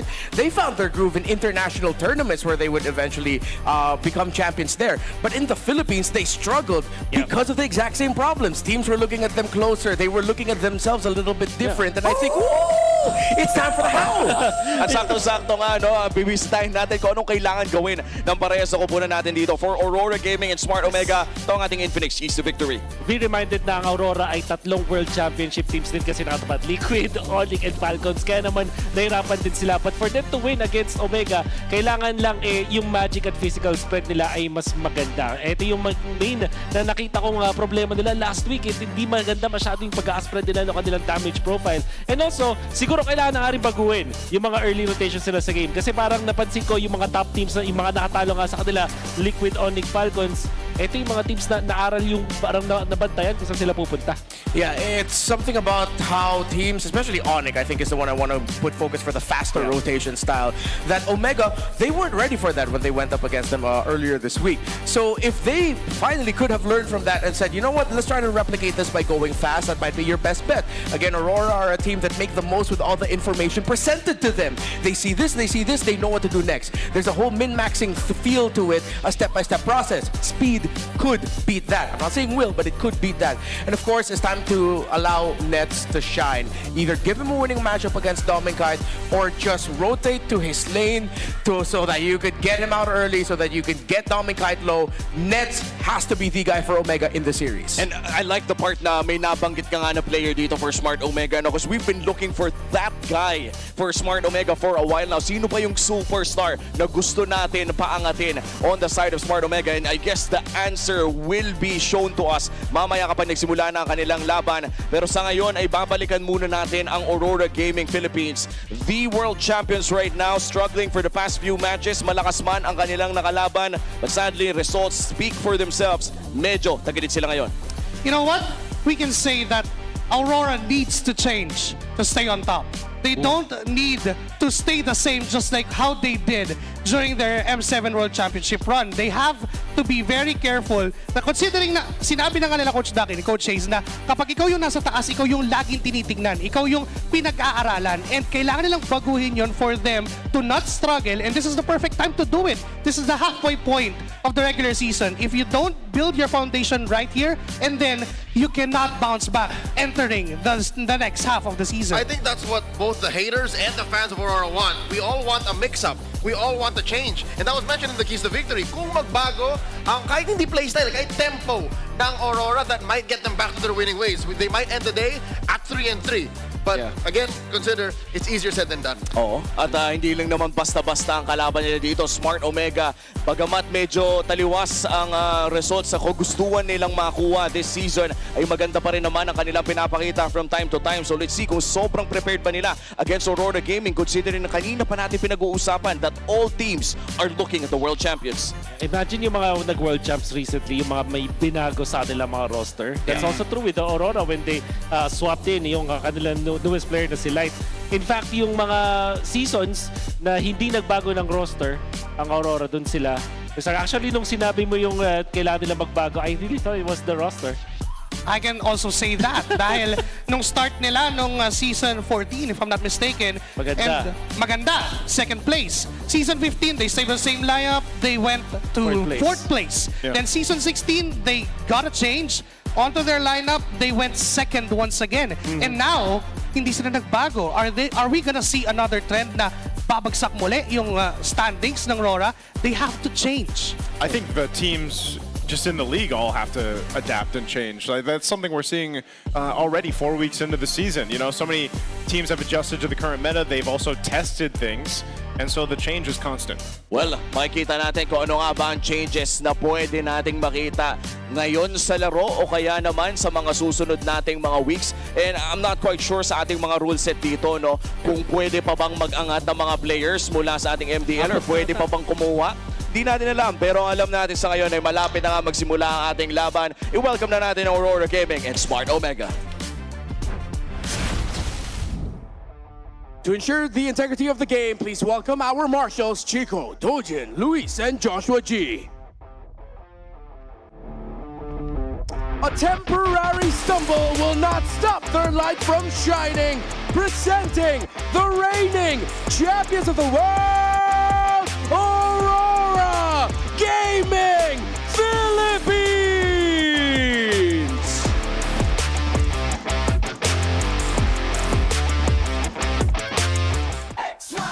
Mga kabarangay, huwag kalimutan sa darating na bakbakan. Isa lang ang dapat suportahan. Ang pangalan, Smart Omega!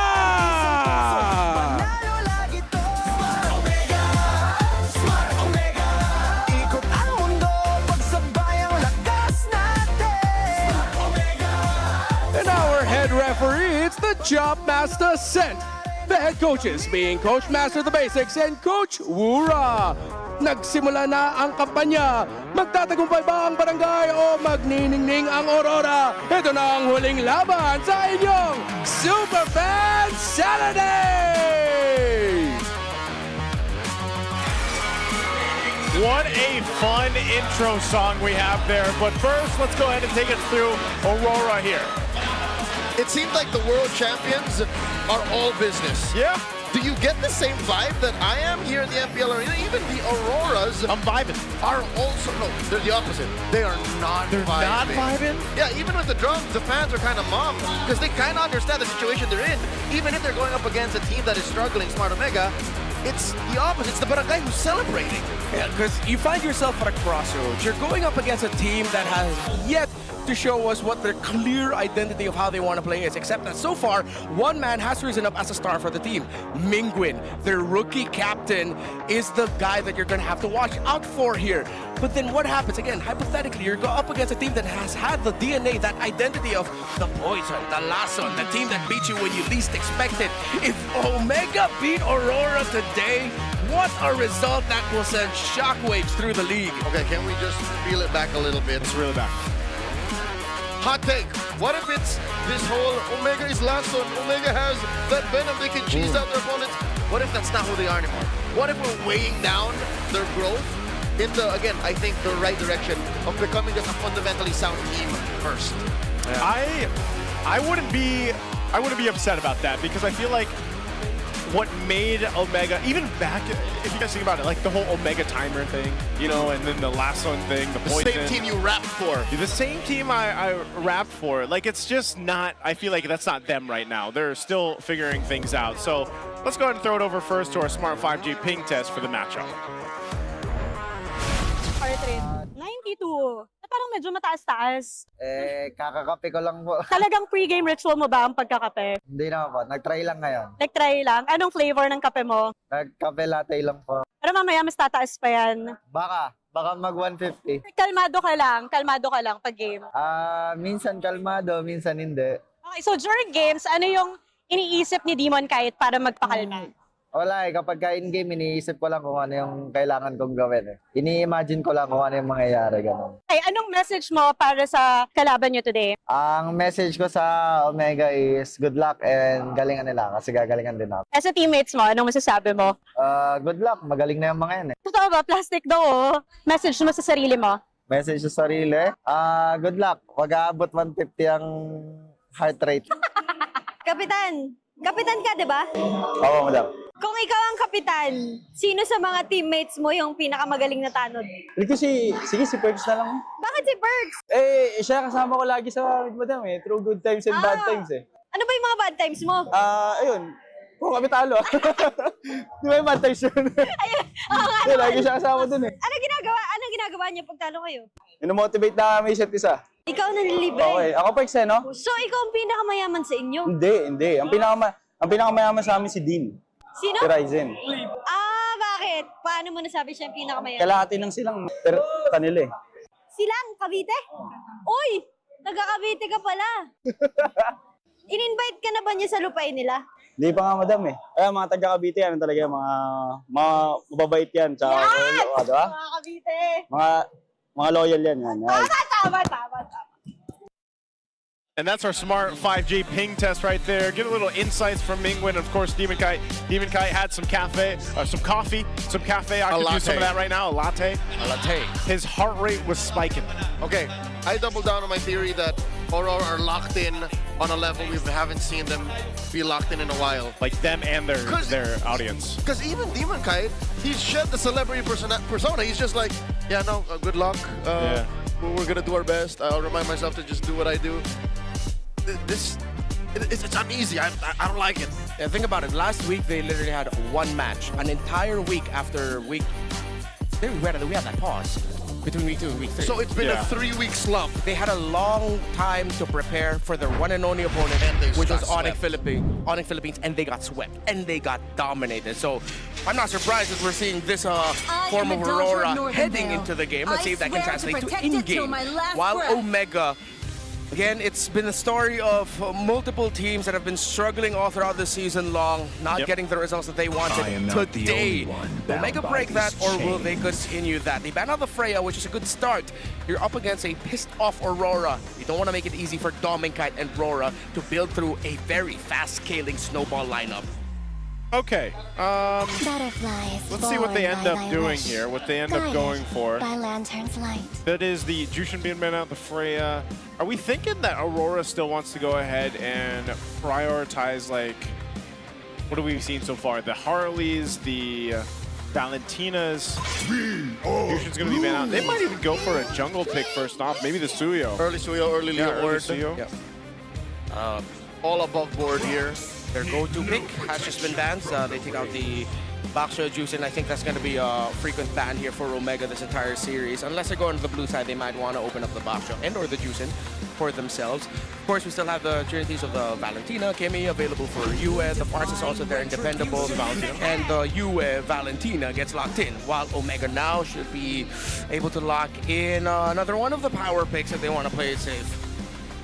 I like how you guys mentioned this in our previous match, that a lot of teams on the blue side prioritize different heroes right now. Really depends on the team. And here's the answer right now currently from Smart Omega. They'll pick up the Guinevere, they pick up a carry. They want to lock in Netsuki's pick early on, because so far a lot of the keys to victory that we've had has been really focused on not only Ryzen being there, but also Netsuki, allowing him to go ahead and play his best game in that lane, in the gold lane. I think Aurora might eye out a Kali-Valentina combo potentially in the row mid. And then they can also secure their jungler, considering Guinevere has already been taken out by them. But they still go the Sora route, as the Valentina is with them, and they don't have to worry about any Soras getting taken or whatnot. So is it going to be the roam pick or the jungle pick? Kali's their usual go-to. Nope, neither. They go straight for the Cloud. They're readjusting, making the roam jungle their main matchups. Priorities. They get the Claw, they just get a good stable pick for Dominkite, the matchup against a carry, while it's Omega taking out the Kalea. Omega can start taking out roamers and junglers. Omega just needs a good mid laner and they're set. They are off to a great start. I like that even if in this matchup they are the underdogs, even against a very pissed off Aurora, this is a good start. I cannot find any faults in this draft. So what's a good mid laner right now for them, knowing that there's also a Valentina in the hands of UA? Personally, that'll depend on what they end up showing as the rogue.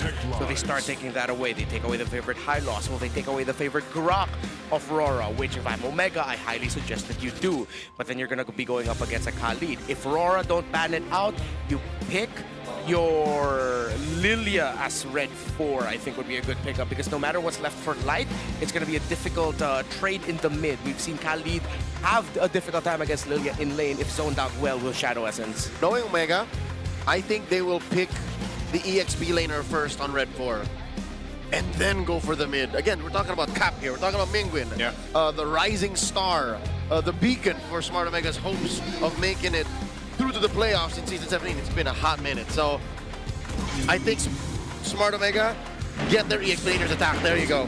Yeah, and then let Mingwin be the last pick to go ahead and have that solidified lineup that they're looking for. Because yeah, first 3 picks are already really great. There's so much crowd control that they have. You're able to go ahead and allow that space for the carry. And you know, knowing that you're gonna have to face up against what RORA has, mid lane could be an Eve, could be a Kimmy even, could be the Farsa, just the traditional matchup we see with the Farsa versus the Valentina there. Man, I was gonna say, these drums are right here. Oh, those are Omega's drums. Look at that front row full of Tanods. There. Okay. The Grok is open, they're willing to give it. That means they probably are going to be either eyeing out the Kimmy or the Lilia. Just thinking about the trades for Groks in the center of the map, there is a window early on where a lot of damage is coming in from the Lilia. The pokes constantly from the Kimmy and Kalea combo could stop the Grok, but let's see if they'll be ready for it. Or maybe, let's see, maybe Aurora aren't even eyeing out the Grok. They could still be eyeing out a different pick. One of the teams that have, actually both these teams have really tested out picks in the meta, but I feel like this is pretty standard so far from what we've seen. This last ban probably still going to be focused on the XP lane options. Maybe they still go for one more to really narrow down what James can do. The Lapu could still pop up, could be banned out. They'll go with the Kimmy instead. Good call. I mentioned the Kimmy possibly being the mid lane option for Mingwin, but that is going to be banned out here. Yeah. So they'll let through the Farsa. Farsa, most likely. And then Demon Kite still has what, a Leomord, a Suyo. Maybe the Eve. I don't know. Would they want the Eve with the Kalea and Guinevere? That's a whole lot of box potential. Yeah, but you're giving a lot of box of potential for Aurora. At the end of the day, you give you something that he's really happy to get. Yeah. That's why I'm suggesting the Lily here. At least you're not giving a big ticket ultimate. Okay, you know what? Fair pick with the Farsa. You still get that burst that you're asking for, not just through the carry, but through the Farsa as well. Straightforward synergies. Yeah, they go for straightforwardness instead of something a little bit more unique. Considering how Lilia is a great pickup in the meta right now, but she is still unique, still quite niche in a way. Yeah. It's a Prince name. It's a Prince. I was gonna say super the Prince. The Mage. Yeah, he likes that Lilia. So RORA. You like the Lilia? I don't. Is it good in the metagame for you? No, it's not. Get her out of here. For now? For now. Actually, she's not really in the metagame. But Suyo is, and so is Grok. There it is. Like Redmar mentioned, this is a light pick as well. So there you go. This is very strong. I mean, this is a good spread of damage, physical and magic, like was mentioned in the K2V. So for the key to victory for Aurora, this composition does it, I'd say. So she's either the Lapu or Arlot, maybe, for James? Just thinking about like the best EXP laners or most frequently picked EXP laners right now. They're giving the call to James. Girna's sort of been good. Again, you just have a body. They can take a lot of damage. Can be a bit of a nuisance. They panned out so many XP laners. Yeah, that's why. Like James just either Lapu or zoned in on, yeah. I don't see them going for something, going back to an old CC pickup. There it is, Lapu Lapu. All right. I would say nearly the same for Smart Omega, though. Lineup looks good. Good spread of damage. They have burst potential. You guys can let us know what you think. This is the last one for the day right here. Scan the QR code right now to predict the match winner to win 1,000 MLBB diamonds. And let us know in the chat as well who you guys think is going to win here. Oh! The barangay are on their feet! Woo! I don't know if I've ever heard the barangay this loud, man. Another 9% prediction. Was it also RORA that you guys mentioned last time? That was a 91? No, it was but the barangay that was on the down low like this. They were also the 9%. If this is a 9% kind of audience, then Hey, so what would 20 look like for Omega? Yeah.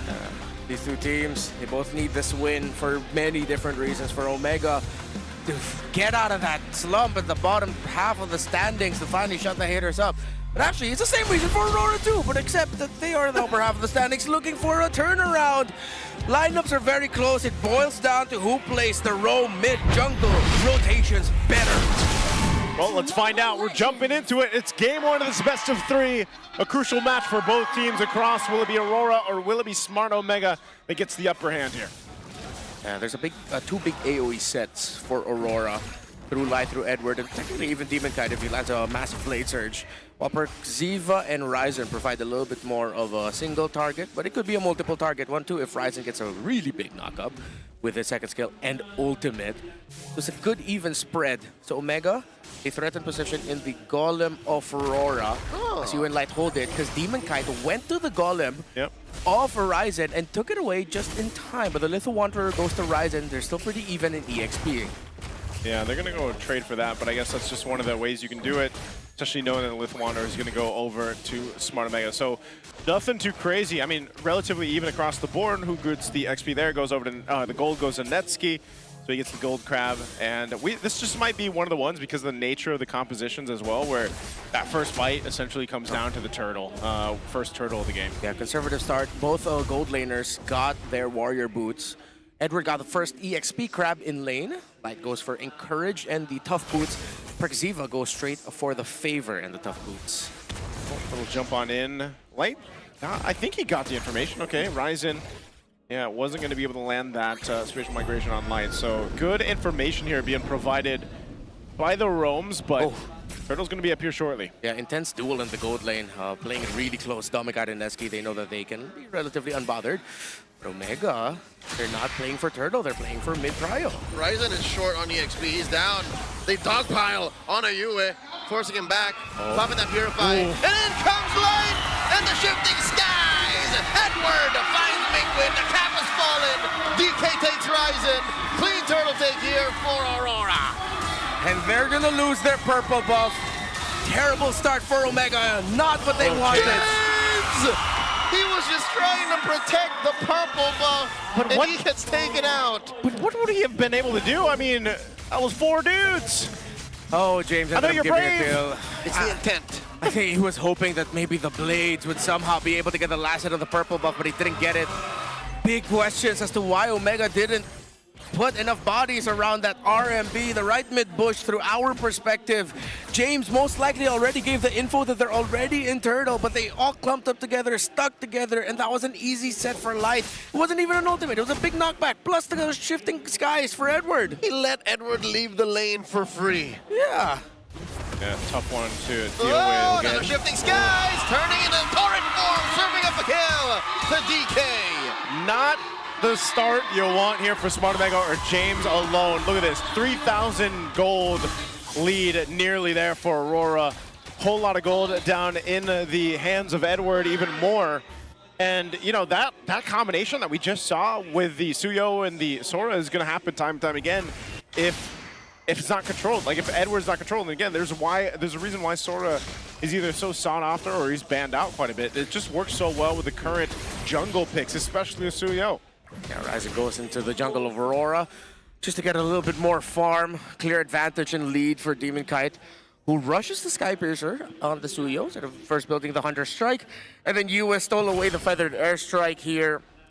Omega cannot heavily contest the next Turtle. If I were them, see if they can try to make a play wherein they try to trade out Turtle number 2 for maybe progress up top. But Demon Kite's already here. And Light, is he gonna go up also? No, it's a different route. It's Demon Kite and Rora who actually go for invade first, and now Omega gets to the turtle first. That's just how ahead Aurora is. They can afford to check in on rotations and then still catch up to what eventually Omega's gonna do. especially because it's expanding river, so they have plenty of time to go ahead and get here in position. And because of the way the nature of the early game went, Smart Omega is not gonna like overstep into this turtle. Yeah. So UA holds on to the feathered airstrike, and they're just forced off of it. So looks like it's just gonna be a turtle going to the hands of Aurora. The simple threat of a shifting skies pushes back the rest of Omega. It was traumatizing what happened to them at the beginning, the set in the mid, how James got simply outplayed by Edward, of course with help of Demon Kite.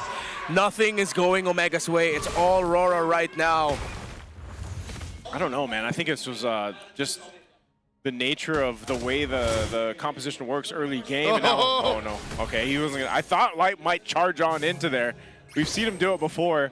This is going to be the response. Smart Omega might be forced to a fight. Massive flicker, tectonic charge by Light, starting it up, taking out Ryzen. Neither responds just as quickly in the blink of an eye, but even Netsky might get taken out. Demon Kite finds another tsunami slam by Parks. The shutdown on the Light stopping the bleeding, but that doesn't stop the trade as Demon Kite gets another 2 stacks. Yeah.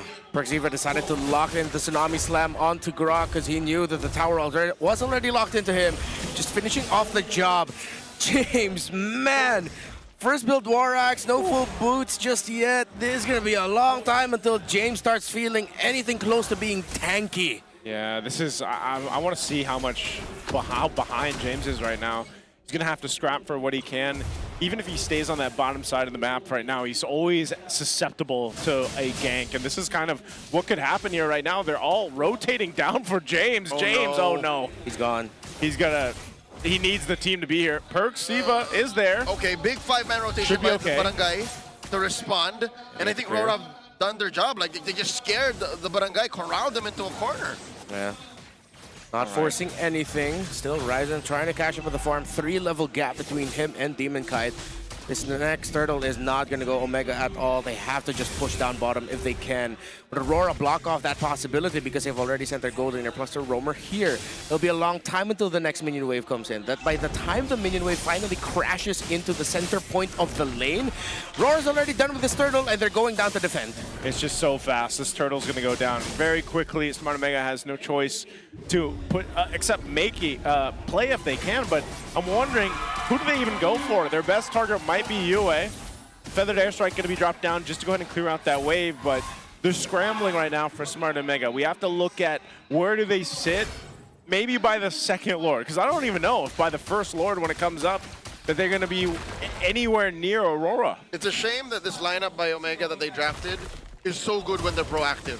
If Perks is actively looking for Tsunami Slams and pickoffs, this is a scary lineup to face, but right now they are on the back foot. They are up against the ropes, they're in a corner, all of these figures of speech that dictate that Omega cannot fight. Yeah, their first big loss early on really set the tempo for them, wherein they had to play defensive. Nail in the coffin was James going down quick, so they don't have another tanky frontliner to help hold on to. They are mainly pick-off. Guinevere barely has any items, so now they're just doing what they can in the opposite side of the map, allowing Nesky to farm up. He's only a level behind Dominkite, but in terms of the farm, it's almost 1,000 lead for Dominkite's Claude over the carry. They lose the tower in mid, and it was an easy take for Aurora. Netsky senses that the Northern Lights are on their way to him.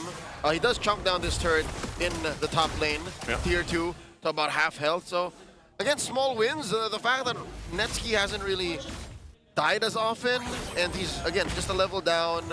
The fact that there's finite farm on the map is dangerous, though. So he has to keep himself scarce. He has to hide.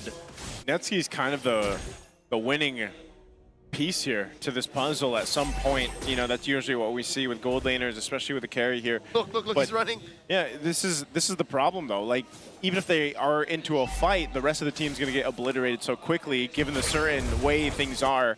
So you need more time for James, especially, to be a little more tanky, a little more durable on this Lapu Lapu. They're going to go for a play anyway. And they get a Tsunami Slam on the one, plus a Requiem! Down goes Mr. Consistent as Light comes in. Tech charge does not lead to much as Yue gets jumped on by Ryzen. Not enough damage, no follow-up from Smart Omega. In comes the Smiling Demon. Gets a double, takes down Perks, and Ryzen, 2 more stacks. Omega tried to leave, but at that point, Aurora was just able to chase. Great positioning, and Demon Kite arrived just in time. It was a great start to them. But at that point, they just got outplayed. Oh! Wow. Demon Kite!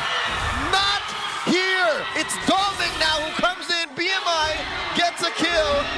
Wanted Mingwin's head, but the other Kite, the brother, the Kite brothers, is going for the Lord. They both have their own assignments. They are locked TF in. Yep. No other way to put it, man. These are monsters you're seeing play right now. They're Angie AF. They are angry right now. Lord secured a massive lead. This is the biggest lead we've seen today alone. Almost 11,000 gold at the 10-minute mark right now. We were talking about the vibe from RORA coming in the match. I think this lead, I think this dominant game 1 kind of showcases that. It's no nonsense. This reminds me of what we saw in the M7 World Championships. It's what they call in the business an Aurora avalanche. Omega is getting smothered. They needed to show up like this, especially against a struggling team. Still prove that they have a chance to be dominant. Massive taunt. I believe the Terrify. Was it a 3-man Terrify from Yue? And then just the damage from Doming Kite. Just right. even with the autos, it's so devastating to try to fight against that. Yeah, he also had to wait for Light to get tower aggro onto him before he could BMI back. Yep, so look at the shield here down bot. That just Lord before delay. the Lord, just before the Lord. Delay. That Rampart. Holy Shield did not touch this Lord. It will get the jump in. Oh, they might force a fight James, here. bravest fighter forward. Lord gets melted down. 2/3 of the life left on that inhibitor down bot. All right, discipline route. Turrets going down. All tier 2s are down. Holy Shield in the bottom side is down. So they might still look to actually capitalize on this turret, potentially starting a fight if they want to. A feathered airstrike to try to delay it. Shifting Skies coming in. Edward commits the flicker. The Requiem and the freeze by Ryzen deters Aurora from even pushing forward. Successful defense by Omega. Yeah, and they don't overstay. Doming Kite didn't lock into the turret. He locked into what could have been a potential kill. Once they saw that Winter Crown come off of Ryzen, they realized, okay, let's just back off. We don't need to overextend this. They have a massive lead. Great call by Aurora to back off. Okay. Oh, Prolific Gun too. Some signs of life from Omega. Oh, wait. What's this? The Tsunami Slap serving up Light, and Light just flickers away. Nothing for the Barangay. The Retribution slowing down for Xiva. James man-to-man defense against Edward. Edward comes in, Shifting Skies, the torrent form. Ryzen catches one, and it's Mr. Consistent who falls. A free pickoff for the Barangay. I know Edward saw all the bodies lined up there, and Smart Omega knew he'd try to attempt it. Big picture analogy. Ryzen is so used to playing the Fanny with no buff. I think he's just as good on the Guinevere who's down on farm. All he needs to do is lock in the combo. The rest of it is taken care of by his team. They are crawling their way back. Yeah, to the credit of Perks, Mingwin, and Ryzen, they are getting that combo really damn consistently. It's either the entry of Ryzen or the entry of Perks, and then once they need a little bit more crowd control, it's one or the other, and then Mingwin's just far in the back with the feathered airstrike, maximizing the stun. It's deadly, and they do have the burst for it, not just through the far side, but of course through the carry. In a perfect world, they would have been doing this at like the 5 or 6 minute mark. Yeah. That's when they would have started, but they're down 7-8 minutes. Yeah. RORA has delayed them, and it's still a 10k gold lead. Lord at less than half. A lethal dance being initiated by Aurora, putting the Lord down to 1/5 of its health. It's within retribution range in just a jiffy, and Demon Kite takes it clean. Yeah, I was surprised they did show face there, potentially trying to see if they can make something happen. Well, it doesn't, but they do have pretty good clear. So even with this Lord pushing in, again, 11,000 up right now for Aurora, Omega has a potential, a chance to go ahead and clear this out if they can, because of the fact that they have a Farsa, for example. Also, just got a Divine Glaive and a Tsunami Slam. Lightning form neutralized. That Tsunami Slam, and in comes the rest of them. Started off by Light's tech charge. Goes and Yue. This is a blessing for Omega. They're able to retreat. Yue does not have an ult to steal. And that bottom lane gets pummeled, taken down, permanent damage to the base of the Barangay. Midnight might be up next. There's no waves. Omega able to defend. Able to defend. They have that top wave pushing in. I'm not sure if they still want to try to get this turret. Perxiva just showing face, but look at that poke coming out from Yue. A feathered airstrike dropped down. Mind you, Yue has a feathered airstrike of his own. Dom and Kite put down a 10th of his health by Netsky, so there is some damage coming from the Barangay. They saved that top lane inhibitor too.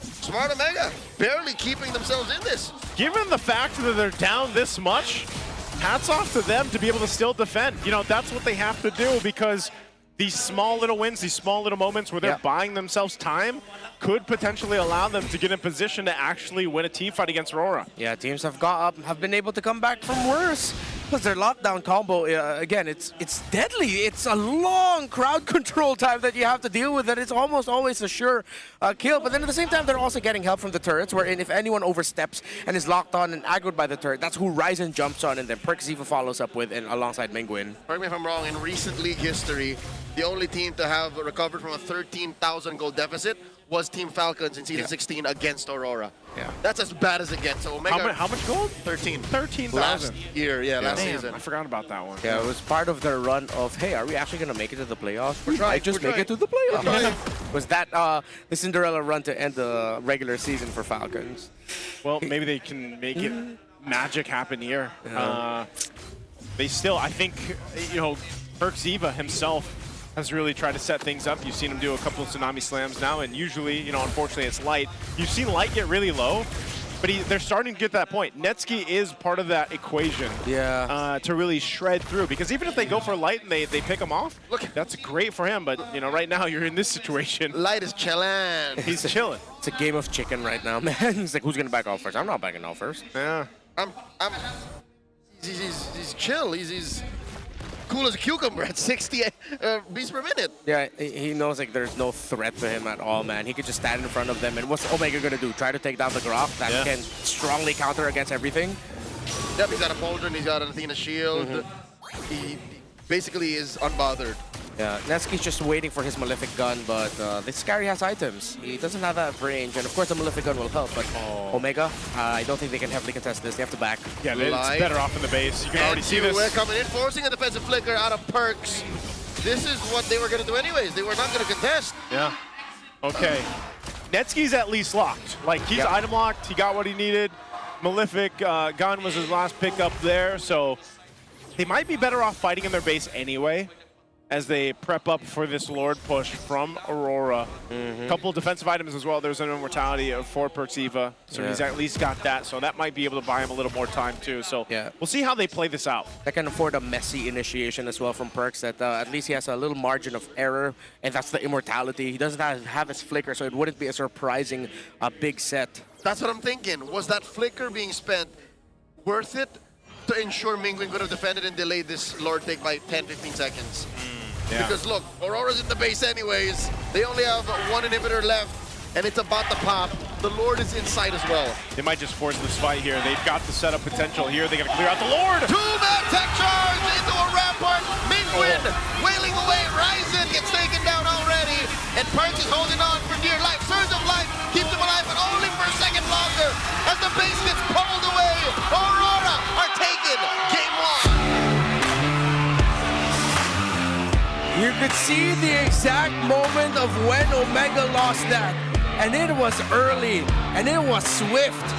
Through the clouds of Edward, the Sora and Grok together locked in a dominating Game 1. Such a dominant Game 1 for Aurora there.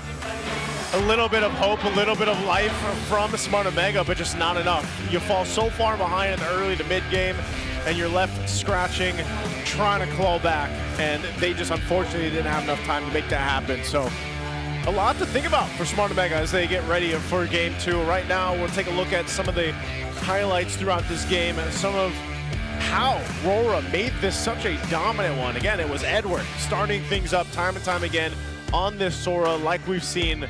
Those shifting skies paired up with having the crowd control of a Grok just almost allowed Aurora to pretty much have so many moments of, let's just pick a fight here, let's convert kills and build our lead. And it also allowed Demon Kite just to have all the space in the world on the Suyo and farm up to a massive lead. And here's our MVP for Game 1. It's going to be Light on that Grok. A lot of the time, I think people now are saying that, you know, this Grok, it's Light. Like, Light is Grok. This is his hero right now. and he's definitely showcasing here as MVP. Thought they'd be ready for it. Thought Omega deciding to ban out the gotcha high loss, which I can see why. They had a lot of dives as well that the gotcha talk could have messed up. But then if I'm Aurora, I'm thinking with all those available, I'm still gonna pick up the Kraken there in the end. It's their best pick. It's a comfort. Yep. And they weren't ready for it. But really, it was this. Yeah, it's heartbreaking that from this one little thing, it just led to a massive result, which was Aurora taking control all game long. Because especially since the purple buff loss, James don't know what he was trying to do. Are you saying it's just a matter of time before Aurora announced Light Brock as their M7 skin? You know what? Wait, when are they supposed to announce that? It's soon, right? Soon. In their time, Joseph. In their time. Well, Gronk just got. What was that? Was it a collector's? That little. Yeah, the one that guy. turns him into a eldritch horror. Yeah. So like, you know, it'd be cool if he had an M17 because then his like rampart, his wall could be like, I don't know. That already exists, by the way. An ice Gronk. Yeah, but like you could put like an M7 banner or you know something. Maybe the walls of would their arena What weird? if they do something so wild? It's not even Grok anymore. Who is it's it? just Light. It's just Light. It's just Light. It's just a Land of Dawn version of Light. No, you know when you actually go into the game and you don't have your resources downloaded and you're just a ball of light. Yeah, it's just that. It's just that. Literally. No, I'm guessing it's just Light the dude. It's just him. It's just him, man. They full body scan him and put him in game. I wouldn't hate that. I gotta remind myself. I gotta check out the Radiant packs. Okay, so that's why James also struggled. Why did he struggle? Edward run Master Assassin. I didn't realize that. He went Master Assassin, so he won the 1v1. Yeah, he decided it's like, okay, I'm just gonna beat this guy down his lane. But also that was the first, was it the second death or the first death where James just 1v like forwarding for the purple buff? That was first. And then right after was being doubled by Edward and Demon Kite. Yeah. Which was just straight up, James did nothing wrong there. He was staying under tower. He just got straight up outplayed. That second time. Yeah, that second time. The that first one, I think we're still figuring that out. That's where you go. That's where you say to your teammates, "On me, that's me, that's me." Yeah. MB. Yeah, MB. You know. Because I don't think it was worth it to try. Like, no, man. Really, you're really thinking the Blades are gonna get the purple buff against 4 guys? Because if I remember right, did he already Brave Spider? I mean, nonetheless, it was a dominant game for Aurora. This is, I feel like even for Aurora themselves, they came into the game locked in, like we mentioned. They definitely played like it. We've seen them play these same heroes even before in the past and even on the world stage, and it looked clean as hell. I really don't see a point here in Aurora's game 1 where we could have said, they could have done this better, they could have done that better. We really have to focus on smart Omega. But before that, the battlefield out there, guys, it's set. We officially have our top 10 teams locked in and ready for the Athena Cup. This is Season 2, the group stage. Huge congrats to our qualified teams, Bren, X-Touch, TNC Kaiserin, Daiki, Voltus, PH, RV Main, and Ubex. They now join our direct invites, Navi, Team Liquid Academy, is that it? TLAC, Wings PH, and Minerva Empress. And of course, this isn't only for local supremacy, it's also their chance to reach MWI and be seen on the global stage. Cashy action starting tomorrow. It is tomorrow. Is it tomorrow or is it today? It's today. So it's today. So the action started earlier today at 10 a.m. Watch the replay. Watch the replay on MLBB's official social media pages. So that's for 3 days, 4 days, 18, 19, 20, 21. 4 days. 4 days. You guys can catch them and support the ladies out there. Good luck to everyone, and good luck to getting to MWI. Now, if you thought you missed your shot, think again. Talent Academy right there. Registration is officially extended until April 20. That is 2 days from now. That's Monday. If you're young, scrappy, and hungry, you don't want to miss your shot, it's happening. We're hunting for the next generation of voices to turn that passion into profession.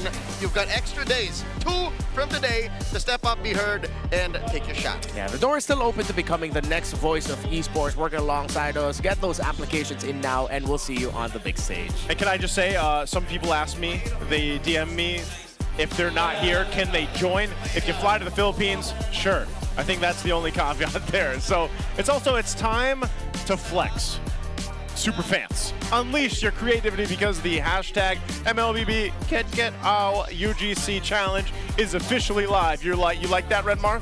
You like that? That's kind of limp. We're giving away 1,000 diamonds to the most solid entries. Well, let me make it non-limp. What? That's what he said. Okay, do it. There are 3 ways to win, fam. Show off your peak out moments in the gameplay challenge. Play the game with your outfit check, transition, or bring that energy to the Hokage Ube Challenge challenge. Just post your entry on with the official hashtag and you're in. Why are we going to 1.5 now? Yeah. Your vibes are on point and your edits are crisp. These diamonds are yours for the taking. Lock in your entries and show us what you've got. Get out. I wish I could go slower, Joseph. I wish I did. You know what? Sometimes slow is the right way. It's not my choice, dog. Whose choice is it It's then? not up to me. It's Redmar's choice. Can I just say they're doing the motions, guys. They are having fun. They're These doing reads, the motions. These reads are all them. Why don't we ever get out together? Why? Would you guys be opposed to that? No? All right, well, maybe next That's week. nicely. Maybe That's next nicely. week. Yep, next week. Next time it's We Bear Bros, we'll get out for you guys. But first, we have an interview. Let's go ahead and listen on in. At dahil Super Fan Saturday, may mga kasama tayo ditong pinalaki ng sex bomb. Yes, Odin. At alam kong hindi nila tayo bibiguin para sa segment na to. Wow! Introducing our segment with our super fans. This is Rampalag. At Denise, pakilala mo naman, sino ba mga kasama natin dyan? Mga tigasin mula sa Team Ayun. LMG. Pakilala niyo Wow. sarili niyo. Pangalan ko, Bangkok. Domeng. Ako si Barangay Tanod, Angelo Onsay. Grabe. Tigasin. Oo nga, grabe na yung mga tanod nyo ha. Pero syempre, ito yung mga liwanag ng Aurora. Magpakilala naman kayo. Magandang Charlene. Ayan. Kenneth, sinaniban ako ni DK. Oh! Ready ka sa mga ganyan ha? Alam niyo sana ready din kayo dahil nandito kayo ngayon para maki-get out sa amin. Pero bago yan, ako curious ako, Odin, sino kaya favorite nilang sex bomb? Ayun, Sino ang syempre. favorite mo? Bias. Ayos ko si Jopay. Jopay din, Jopay. Jopay! Okay, kumusta ka? Kayo, sino bang bias nyo? Rochelle! Ira! Rochelle. Okay. Malinaw. Alam niyo ba kung paano maghalo kay ube? Ayun! Kayo ba? Sumasample na agad. Ready na, mag-get out. Ready na. Huwag na nating patagalin Huwag pa. nang patagalin pa to. Super fans eyes on our mga ka-get out na super fans dito sa likod. Dahil ngayon kayo ang magiging hurado kung sino ang makakuha ng ticket sa ating Get Out concert. Last dance na to ng Sex Bomb. Gusto ko yung ticket na yan. Okay, Huwag na super nating fans, patagalin. mag-ingay para sa Halukay Ube Dance Challenge! Music, please! Now, get out! Maglaro tayo, di kami patatalo. Maski duo o trio, kahit 5 man pa kayo. Kahit pasabay-sabay, ang kalaban sasablay. Kung mag-rock ang pambilis, sure na wipe out! Get out!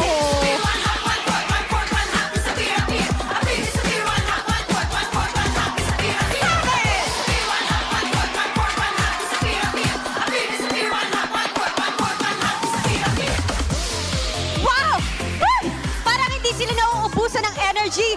And yes, sila ang mga pinalaki ng sex bomb. At nauga ang Victoria Sports Wow! Wow! Woo! Walang gusto magpatalo. Yes! Eh! Oh! Okay. Denise, parang nahirapan ako mag-judge sa kanila. At ako rin ang napagod. Diyos ko. Napagod ka? Pero bago natin i-announce ang winner, ano ba yung mga makukuha nila dito? Nako, Odin, alam niyo ba na pwede silang manalo ng 1,000 MLBB Diamonds? Basta gawin mo lang ang Halukay Ube Dance Challenge, post it on your social media, and use the hashtag MLBB Get Out. That is right. Kaya naman, it's time na para malaman kung sino ba ang nanalo sa ating Rampalag segment. Isa lang ang mananalo, di ba? Isa lang ang mananalo ng ating ticket. Pero ang judge natin ay ang ating mga super fans. Kaya naman, let me hear you scream para sa inyong mga bet dito sa ating likuran. Sino ba ating umpisan? Cheer for our girl number 1! Okay. Love it. I love it. Meron siyang number 1 fan. Yes. At para naman kay Sex Bomb Girl number 2! Grabe Meron din. pa rin nangingibabaw. Meron din. And for Dito naman sa kabila. tayo. Dito naman sa kabila. Papangalanan muna natin sila Kuyang Tanod 1, 2, and 3. Yes. Tanod number 1! Grabe, dinala yung buong barangay. Okay. And si Tanod number 2! Ganon din. Si Kuya. Okay, si Tanod. Number 3! Okay, para naman dito sa kabila. Sex bomb ng Aurora, number 3! Oh my gosh! Sino yung nanalo? Sino ang nanalo? Last showdown ba to? Okay, ibibigay muna natin to Okay. sa mga kasama natin dito. Okay, I think kanino ang shirt? Okay. Okay, sorry, ang hirap po kasi talagang Mahirap. mamili. Paano ba to, Odin? Oo, parang dalawa yung malakas sa sigawan. Kaya nga Etong eh. isa, halika dito sa gitna. At isa dyan sa kabila. Ikaw na to, syempre. O, kayong dalawa. Okay. Dahil dyan may merch yung mga kasama din natin Walang dito sa likuran. uuwing luhaan That dito, is right. Odin. Pero final showdown para sa mga ka-get-out natin. In 3, 2, 1. Get out! Maglaro tayo, di kami patatalo. Maski duo o trio, kahit 5 man pa kayo. Kahit pasabay-sabay, ang kalaban sasablay. Kung mag-rock ang pambili. Okay na yan! Okay na yan! Okay na yan! Last round ng ating cheer. Sino ang boto kay Aurora DK? Malakas. Ang nakataya dito ay Sex Bomb concert ticket. Sino ang boto kay Kuya Tanod? And we have a winner, and that is our Tanod from Barangay Omega. Congratulations! Ikaw ay makakanood ng last round ng ticket. Last round ticket for the Sex Bomb Girls. Mamimit niya sana mamit niya si Jopay. Oo, sana nga at sa ating mga super fans dyan, maki-get out na at i-claim ang inyong battle emote hanggang bukas for free. Habulin natin ang 13 million claims. Now we are at 11 million. Kaya man maki-get out na. Balik na muna tayo sa ating panel. Oh my gosh, that's so fun. Congratulations to number 1. Number 1. We call that number 1 Barangay Tanod. Yeah. What is a Tanod? What was it for me? Community Night Watch. Community Yeah. Night Watch. The neighborhood watch type. Yeah, that guy. That guy Thanks needs to an that emote. guy, he delivered a win for Barangay Omega. No, bar none, he is the winningest super fan. Oh man. I don't know if anyone can match his energy in the second half of the regular season, but I've never seen a guy dance like I want that. a picture with that guy. I hope that's all natural. All right, game 2, we're going to Flying Clouds. Omega chooses Flying Clouds. Maybe that'll help.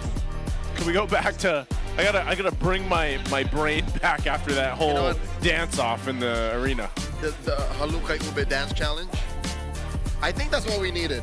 I like the palate cleanser that was brought to us because game 1 was a massacre. It was. Game 1 was just so stone cold that it didn't feel like the usual MLBB action we see here on Superfan Saturdays. Yeah. I don't know what happened there. I don't know. I don't know what kind of. I don't know if it was exactly the draft or what, but it just did not go any way whatsoever for Smart Omega. It's an early game execution, man. It's James getting diffed. Rocks. Need no Yeah, protection from the rain. Was it just that, or was it just so many different things that piled up? I think it's a accumulation of those small differences Yeah. that I can't just put the blame on James.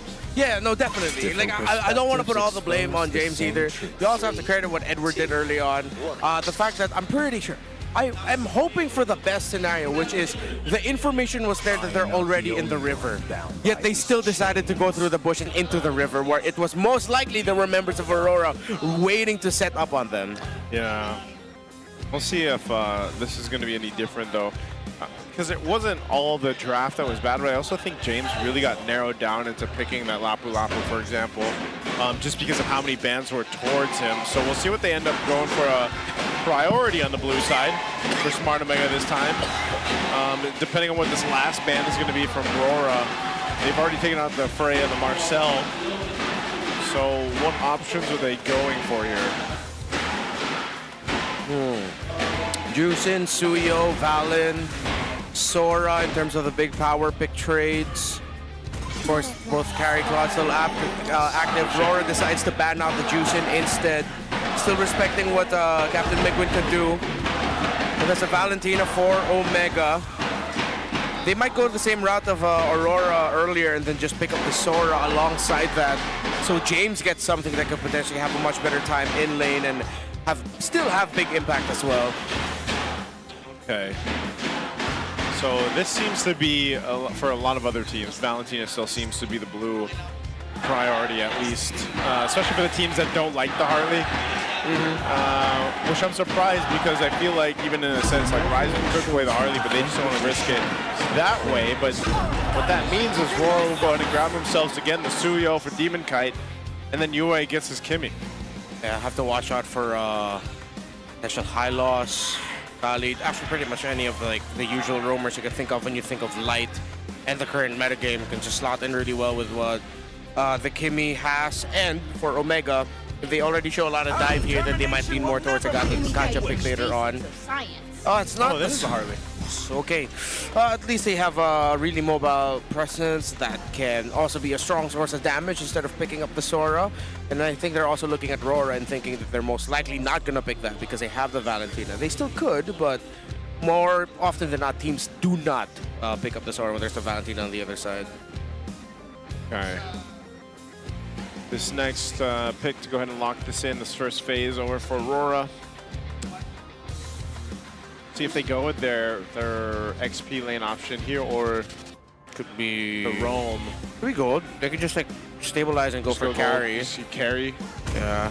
If they want to go for the carry Claude. My tail's been itching for Kalea. Okay. Yeah. Kalea pick off burst. Suyo with the blade surge. Yeah. They're pretty much well covered. It's that combo, man. That we thought Omega would go for. Yeah. But it was denied. Yeah. It's also just the combo we see a lot with the Suyo Kalea, usually for clean takes, and if there's anything to be said how Light likes to go ahead and play, you know, you can expect him to really start early on, and also it's a pretty good early duo. Is that our winner over there? Yep, that's Thanos #1, standing on his feet. Both sides of the crowds here are really bringing out the drums, bringing out the fire. We'll see if that the cheer is enough morale boost for Smart Omega. I do like also that Ryzen did end up deciding to go with Harley, just because I feel like that could actually do pretty well and keep up, especially with the mobility of a Suyo. We actually talked about this earlier today too. The mobility-wise, both those heroes have their own strength in terms of being able to weave in and out of fights. And definitely if you can get an early start with a Harley, you know how devastating it can be. And also, depending on what ultimates are going to be taken with this Valentina, you also have that choice to take a Tsunami Slam yourself. Glue is still up. It's all very mobile. Should be fine. Alice, thinking about the tankier EXP laners that can hold fronts. Currently, these two teams need that. Or Aurora can go the route of they already have a lot of damage. Why not overload it with just a little bit more? They don't necessarily need to go for the really solid front. They're just a decent enough EXP laner that can buy a bit of time while the rest of Aurora follows up. Edward just locks in Benedetta. Yeah, he just goes, I want damage. I want damage. Good read on that Glue here. Because again, whether EXP or Rome, Omega could still pick it up. To go for perks. With a lot of the dive, if they show EXP in 4, I think Gatot Kacha would be decent. The high loss, well, more often than not, that might be Glorious Pathways out instead of in. Because if they go, well, it should be fine. Valentina Claude hardly has enough mobility to get out in case they don't get the initiation that they want. Save my nation from falling apart. Good ban. Realizing actually Omega has a lot of dive and relatively close range damage that a huge Mountain Shocker boat toss would have messed up their team fight. Are they giving Dom and Kite the carry here? It looks so like it. It's going to be a Kaka combo. Yeah. Kaka Ki with a Kimmy. Kaka My kids. Expel. Will And there it is the grant Alice. immortality? Oh, do they have enough early on? They want that last minute choice. Yeah, this is gonna be a little bit later in the game. Oh, well, let's see. Ryzen might get a good start, but this could be another fast one, or at least one of those games where RORA takes control early and then it's just a long game because they get to defend. Got the Kacha as expected. James, because the Uranus is gone. Does he go Lapu again? Arlot, maybe? Yeah, just go Yuzhong, I guess. I mean, Yuzhong was the guy that came up in last playoffs. Arlot, yeah. As the answer to the Alice, but he still went for Arlot. All right, we're thinking just carry because also you got the Gatakacha now on the Arlot. Want someone to go ahead and shred through that. I don't know if you'd want anything else for Dome and Kite. Moskov. Yeah, Moskov would be more than decent too. More mobility, and you can at least play the map if things go sideways. Experience the youth and the suffering. Granger, he actually went with the Granger, so this faced its first loss earlier today. But it was against an Alice, and he really wasn't able to do much damage towards the Alice. But this time it's on the team, and it's in the hands of Dome and Kite, one of the players that really shined on the Granger previous seasons. This was addressed in the Keys to Victory, in the Howl, brought to us by Infinix earlier today. They mentioned how you better have good damage profile. Yeah. And I think the Granger fills it in. Aurora needs speed. Like all of their damage right now, prior to that Granger pick, was slow. See, look, it's all DOT. Yeah. But with the Granger, it's a little bit of burst. Yeah, it's like a burst in chunks. And with all of the marksmen, technically, that we mentioned, he has the most dashes. Like, Moskov has a lot of dashes, but he needs to, like, hit and then dash, hit and then dash. Carry, almost somewhat in the same boat. While for Granger, it's just like a lot of little micro repositionings that you could use, especially with the Arlot around. It's a full dash after every 5 seconds, and then like a mini dash after every Sonata. Yeah. We'll see. We'll see what ends up happening here, if we're going to find ourselves in a game 3 or not, or if RORA takes this one swinging in a sweep against Smart Omega. We'll take a look at the emblems here real quick as we get a look at the mid lane action. Unbreakable already used, Revitalize as well. All right, early. Oh my God, Penguin catches a lot from Yue, point blank, and in light, his surge of life just tops them both up. Yeah, with that information, Demon Kite's actually going to approach the Golem on this side, even with Edward here, so they want control of this side. They picked up that trick from Onyx when they lost last week. Yeah, that rotation. Harley goes up top, he can't go to the orange. Oh, he was waiting for the Lithium Wanderer, and he still gets it. Okay, small win there. It's going to be the late take on the orange for both teams. They both just wanted to get purple. They're getting the smaller camps first before getting the orange buff. Okay, and Team Kite will want to grab the little extra gold there. So this is one of the things I think, depending on how this plays out too in the early game, there could potentially be a two Sky Piercers being built up over here for Aurora. So those stacks could happen. Do we think Demon Kite actually goes with that, or is it just all going to be Dome Kite? Yeah, no, there's 3 possible Sky Piercers. Oh yeah, Yue as well, Yue. I think they have to decide. I'm against the possibility of multiple. Yeah, just one, because you're all just going to be fighting for stacks. This isn't RG. In ranked games, understandable. In the pro scene, at least you're going to have to pick one. Actually, don't know who, because they're all very possible. Yeah, who's better here if we think about all these possibilities? Whoever pops off first, Joseph. Whoever Probably can get to the adaptive glove first. Flicker final smash onto Edward! And Mr. Consistent gets taken down. First blood drawn by Smart Omega. Fast rotation, great call. Good start for Omega. Yeah, that's what they needed. This is going to give them the turtle too, so there's nothing that Demon Kite can really do there as he's trying to just get his purple, so they'll go for the trade. A kill and an objective going to the hands of Smart Omega. Best start they can hope for now. Yeah, to make this work, you're going to have to get kills on the Ryzen. Tsunami slam by Light, taking down Ryzen just as quickly. The criminal always returns to the scene of the crime. I thought he would just let that go and then go straight for His own here to the purple. golem or his own purple. I mean, he didn't get the info that Light. They might not have seen Light when he came out of that bush. He went back in. Yeah. Demon Kite was in his purple buff, which most likely Ryzen would have known. That might have been a misplay for Ryzen to keep staying there, dude. DK is nickel and diming Ryzen. The fact that he was absent from the map for, what, half a minute, that led to Demon Kite getting a little bit more on the map. He's closed the gold gap. So it's going to be Demon Kite going for the Sky Piercer. He's already got 2 pieces built there. I'm assuming he's going to go ahead and lock that in. Yep. But yeah, there's quick potential deaths here for both sides. Smart Omega can do exactly the same thing that we just saw RORA do. Also because Mingwen has been holding on to the Tsunami Slam, so I think RORA is also in a possibility of just needing to respond quickly to that, but also just making sure they don't get set up like that. Older Suyo build, he went for the Fury Hammer, and then he's going to go for the War Axe afterwards.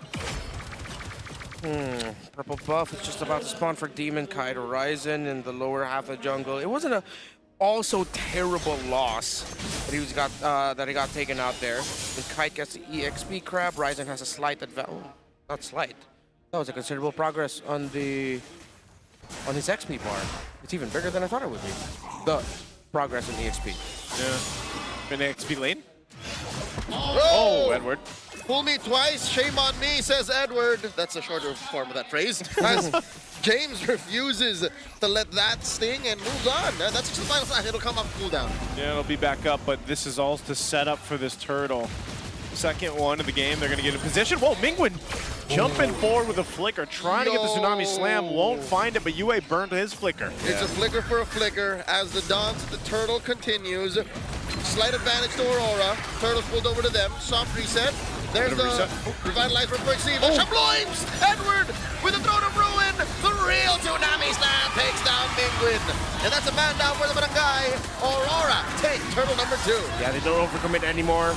They have Netsky push up top while Ryzen just goes straight back to his purple buff. Conservative move there by Omega, but well warranted. Well, Aurora, wait, James? Okay, 2-man final slash, but it's Demon Kite and Edward. I don't think it's a winning situation. This seems familiar. Ooh, that's pretty clean. Good job, James. Staying alive, making moves. Perceiva's here now, but not going to be able to result in anything. Was charging up the Unbreakable, but all this time, Netsky's been able to go ahead and farm up pretty well. He does pick up the DHS. He's working on the Corrosive Scythe next. And Ryzen drops that deadly magic on the Demon Kite. Demon Kite backing up. It gets hit by the final slash. The final touch by James. Aurora a man down. Perceiva comes in the 2. Popping that taunt. Still no revitalize. And Edward comes in with a massive throw up row. It's going to get the Demon Kite. Down goes Ryzen. Down goes Mingwen. Line with the secure. The real Tsunami Slam comes in. Taking down James. Double kill for Demon Kite. 3 for none. Bam! Double kill going to the hands of Demon Kite. You saw Aurora, it looked like they were just going to completely lose that fight, and then everybody came right there where they needed to be. Yeah, without Netsky, they realized they can't do much with the presence of Edward and his Alice. And Edward realized, wait, they're all clumped up together, and I have my flicker. I think I'm going to go for the Crimson Gleam, Flicker, Throne of Ruin combo, and Demon Kite off of the red right mid bush was ready to follow up with the Blade Surge and the damage. That was a clean execution by Edward and Demon Kite. Good response. Still, there's that fight in Smart Omega that you're seeing. There's still potential to make fights go in their favor because of the way this works. You know, I just think that RORA right now is just showing a little bit better decision-making when it comes to the fights breaking out. Next turtle's coming into play. You've got a Radiant Armor picked up by James. James, actually on this R-Lot, is able to do a lot in terms of positioning to favor Smart Omega, depending how he sets things up. But he doesn't have that flicker just yet available. We'll see if Perceiva also decides to maneuver around this a little bit differently. Also, Revitalize is there. Mingwen, though, Doesn't have an ultimate just yet. Now he picks up the Throne of Ruin. So he's got a flicker as well. The fight for this turtle, last one. Final slash, still on point. Turtle at Retribution Rage. Demon gets secures. OG Tsunami Snap taking down James. Throne of Ruin, but Neski answers with a blazing duet, but two fall down too quickly for Omega. And another one falls for Shiva, taken down by Doming. And just like that, Omega cut their losses. Still no solutions for this Alice. Neski got a kill. The AOG by Persiva just also ever so slightly off the mark. He was only able to really hit Yue, but the other members of RORA were just tearing through his teammates. Omega just have to find a recovery. At least they had a much better early game, so the lead isn't as big. To watch Horizon, who wants to get close, he tosses up the Deadly Magics. He'll be able to take down Light. Neski finishes him off, but the rest of RORA were healthy and safe. Double kill for Dominkai, 2 stacks. That was the moment that basically snapped the close, tight relationship these gold leads have. Yeah. There was a clinch that Omega was holding on to, but Aurora said, nah, we can't do that. Yeah, that was just a fight, and that's what I was saying. When it comes to the team fights, they're just making those better decisions on how they approach it. And you know, Dominkai protected really well and found that positioning that favored him. That was one of the big difference factors there too. Hey, Neski, yeah, he's been doing work. Yeah. That was a great read by Omega. I think to credit them, that felt like them doing their homework, seeing the tendency of RORA with their minion wave push. Usually they'd like to collapse together as an entire team and just threaten breaking a base turret. So then Netsuki realizing that, or maybe someone from Omega told Netsuki to just split push, and it worked. Wow, Netsuki's actually got quite a bit of damage now on this quad too. Now that he's nearly there, he's nearly to the Trinity. And even his auto attacks alone on Edward, you can see just how much of a threat he could be. So Netsuki might be, once again, one of the main components to making something happen in favor of Smart Omega. It's not a drastic gold deficit like we saw previously, but they're in a much better fighting position where they can actually contest this Lord, unlike the last game. They'll start it up. Whoa, whoa, whoa, whoa, whoa. They're holding it. Are they blitzing the Lord here? I mean, it's under a third, now under a fifth, under a 10th, and they did it! Ryzen! Highway robbery! Right in front of Dominkai and Demonkai. They're like, it happened too fast. There I say, Omega, I like their calls here in the late game. They understand the tendencies of Aurora. They said, you know what, I think we can play this. And they did. First Lord, though, hopefully that finally helps give them progress towards the mid. But Aurora are hell-bent on defending their lower half of the map with, of course, keeping tabs in the mid. Gentlemen, Aurora are making better decisions, but they're not making fast decisions. Yeah. Omega, I think, have seen them and saying, yo, they're all telegraphed. What if on the flick of the dime, we just take the Lord? Yeah, it was up. They're like, hey, we're here. We might as well just see if we can make it happen. And they did. You know, obviously this Lord is going to be dealt with pretty quickly, but essentially it narrowed that gap a little bit more for Smart Omega. And now they're looking to take down at least this tier 1 in the mid to open up the map just a little bit more so they can maneuver around where they need to. A Divine Glaive also picked up now for Mingwin. Oh, wow, we're back in the clinch. It's just at about 1,000. Yep. We'll charge him the Lord. There goes the shields. That's a good, I feel like that's about one of the best things you can have for Smart Omega off of a first Lord, plus a tier 2 up top. It's crazy how they were able to pull the Lord just in the nick of time to make sure that it doesn't charge. I mean, the Holy Shield still gets popped, but at least that's not there's no damage onto the turret. That was clutch. I really thought that it was finally able to, like, it was just about to charge up, but they pulled it out just in time. Yep. That tier 2 turret just standing barely up top. I think they'll try to get that in. It looks like they're going to go for that. It's one hit away, and this will just continue to leave some opening for Smart Omega here. Edward will go ahead and get spotted out too as that turret falls. So yeah, Netsuki feels the damage as well. Okay, that looks like 2 hits coming out of the Destinata. Omega still has a lot of possible chance to come back in this game. James with an anti-harass. He has the Radiant Armor.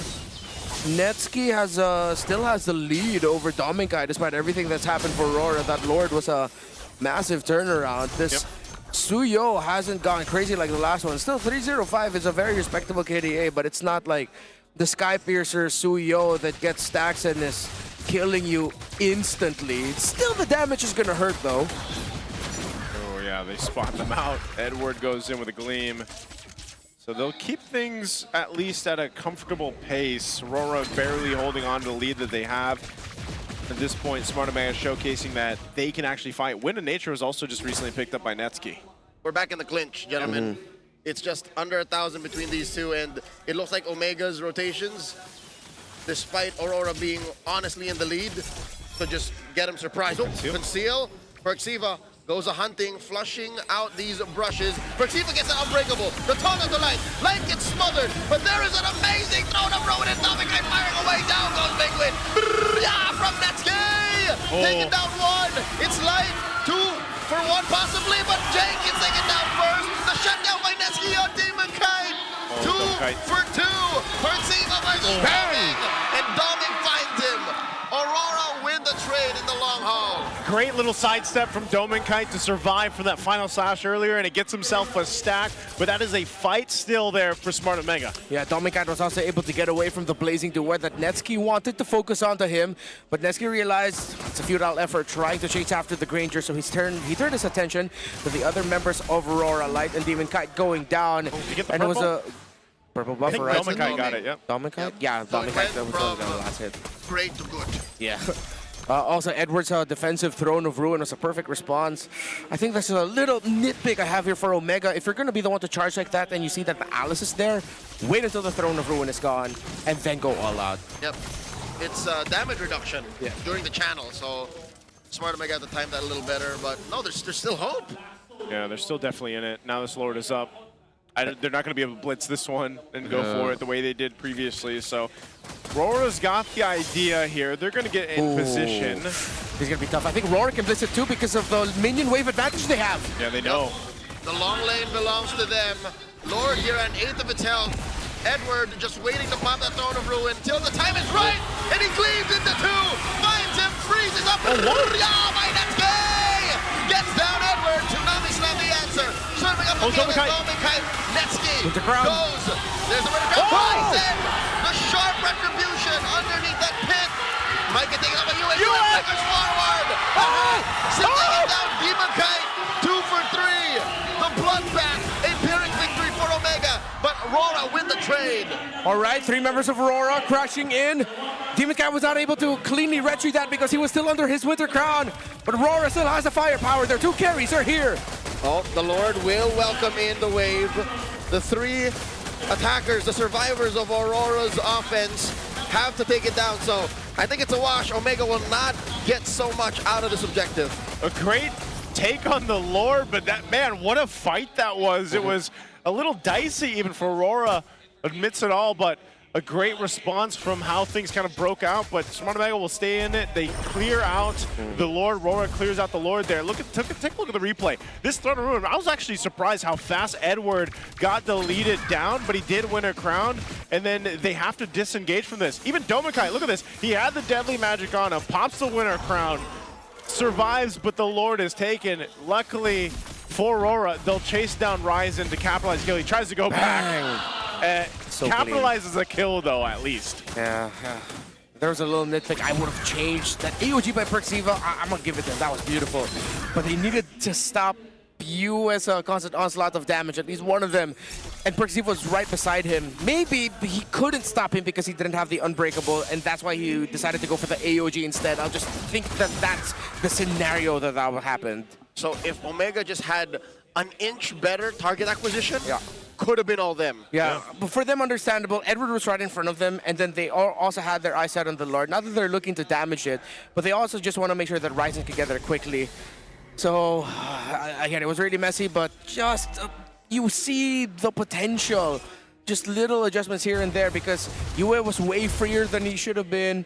Dominkite as well in that last one. The fact that the 2 carries, 2 main damage dealers outside of the Suyo are the ones that survived that is very telling of the target acquisition that happened in the last exchange. Yeah, that's one of the difficult things for Smart Omega to deal with is actually Yue. You know, he's been able to do so much damage. Traction pulse is great. He hasn't died at all. And just the ability to get away with the jetpack and then even having a flicker available just allows him so much mobility and survivability, if you will, on this Kimmy here. So Smart Omega more so has to worry about winning team fights elsewhere, because you're most likely not going to catch Yue unless you catch him off guard with a jump with the Avatar of the Guardian, or maybe a Deadly Magic at least, or even a Final Slash. Like, they have the tools, but it might be just better off trying to take out someone else, even if that's Dominkite, because, yeah, he's continuously building up these stacks. Final Slash finds Edward! Fishes him out of that brush! Aurora lose a very important member! Omega, this is your shot. Even Edward did not see that coming. You see him scratching his head in the player cam. That was a big pick. That was Lansu-esque. Out of nowhere, James feeding Edward to Omega. But RORA will still try to contest. Big game James has another Final Slash for the Northern Lights. He might give it up. Holding that brush. Not going to be necessary as the Barangay score another Lord. James with the save. Omega will be able to take base turrets here. Unless RORA pull off a moment of brilliance wherein they can force Omega back before the Lord could even get close. But Omega are freezing waves. They're allowing things to go slowly. They want a 3-lane push. Yeah, they'll deal with this. Omega getting in position. Part of 3-2 split. Yeah, Lord coming up. It's going to be making its way up to that top side. And RORA, they'll have to deal with this. Again, if we look at their defense on this composition, you know, they should be able to clear things out at a decent pace, I would say. There is, what did Dominkite just pick up? He just picked up the, I think he just picked up the BOD. Ouch. To have that. So yeah, this is the Lord. They're marching in with this one. Look at this, the light rotation, taking the long way around the river, finding the flank. He's so far though. He's done this so many times. He's the M7 World Champion, he's the MVP. People should be watching this, knowing what he's up to. The Lord will help. Oh, they hold on to the Barangay keep it down to just about 1 HP. Light still checking range. James! Flicker final slash! Serving up you into the rest of the Barangay. Frozen throne, the ruin combo by Edward. He finds Ryzen. Down he goes. Dominkite still wailing away. Down goes James. Demonkite finds him. And now Netscape fired away at Doming and Demonkite. And they back off 2 for 1. The link up between Edward and Light. Edward charged up the Throne of Ruin, went forward, Winter Crown, and at the exact moment, Light came in to suplex Rise in midair with that Tsunami Slam, stopping the Harley from getting away. Yeah, knowing that they have this numbers advantage, they want to go ahead and take down this base turret in the mid lane. Perxiva trying to hold them. He's trying the flicker, and Light finds Mingwin. Mingwin flickers away. Dash into safety, and they get to protect their tier 3 in mid. Oh, they keep it together though, so good defense there from Smart Omega. That buys them enough time for the rest of the team to get up here. So now RORA, you know, either way, both sides, good defense, good maneuver from Light, like you mentioned earlier on. He's done this many times. Great timing there between him and Edward, but Smart Omega has stayed within frame here and stayed within this game against RORA. Omega has won games, has won series this season, but this is the best Omega I've seen so far. How they're managing the map, the fact that they can make plays from out of nowhere, that sudden Lord Blitz, their quick rotations, their snappiness. They just need to climb that final hurdle to force a game number 3. A lot of items already completely locked in. No more boots for the Claude. It's up to the Windtalker at this point. Bootsless as well. The Granger has been for quite some time now after he went for the BOD. It's the Winter Crown for him as Ryzen will be hunting him down as the Harley. Whoa. It's a Barangay Ube. They rotated underneath the conceal to be able to get to these key bushes, but yeah, Aurora's not allowing for them to get capitalized on. Yeah, so it's not a fast clear just yet for Demonkite in the bottom lane. He's going to allow that to slowly flow, because if he shows himself, it's going to be a clearer call for Omega. And Aurora saw the pull on the Lord, so they called Demonkite up here. Okay, Lord at half. Approaching half. Slight pull by Omega, gets reset. Yeah, it's going to go for a reset. Fighting for space here at this point. That wave down bot is going to be... still Omega favored. favored. Yeah, still Omega favored. It is going to push in just slightly here, but we'll see how they play that. That's the map play they're going for right now as they continue to fight for the space around this Lord, but it's going to go for this reset again. And here we go. A bit of a change. Dominkite picking up the War Axe now too. Whoa. Could this be the go signal? Aurora are just wailing away. They're both going fast, and allowing the rest of Omega to kind of stray forward to where Light is, and they don't fall for the bait either. They're gonna conceal. This is a signature play of what used to be Echo, now Liquid. Who's gonna go first?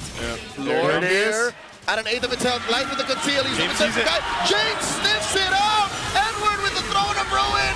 Right to the back line, but right to take down Demon Kite. Mingwin secures the Lord. And now Edward is just trying to stop the bleeding. Rise and finds a double. Light falls. Edward gleams away. It's all for the guy. Energy by Ziva. Pops Edward's immortality as they take down Mr. Consistent. And now they get another. Double Kite falls. It's just you left. Blocked by James! The Arlot with the save! And Omega are on their way to forcing game 3! Big game James can't be stopped. Finds another ultimate slash, forcing a flicker out of Yue, and he can only watch. Back line! It's a wipeout! Smart Omega take us all the way! Oh my God! James! It's Smart Omega. What a game. Believe it or not, in hot takes this week, someone pointed out in the comment section, I think James is the weak link for Smart Omega. Watch this game. Oh my goodness, we're gonna have to wait later, but this was his early start when they got a kill on Edward there, which was started by James. Maybe this was the buff. That was the buff. Tano Duan did not dance his heart out for nothing. That was the buff. Oh man. Omega, you guys have been recipient to multiple crash outs from me this season. Not today. Not today. This was a phenomenal game. Because, you know, RORA was doing a lot of good things in the early to mid game.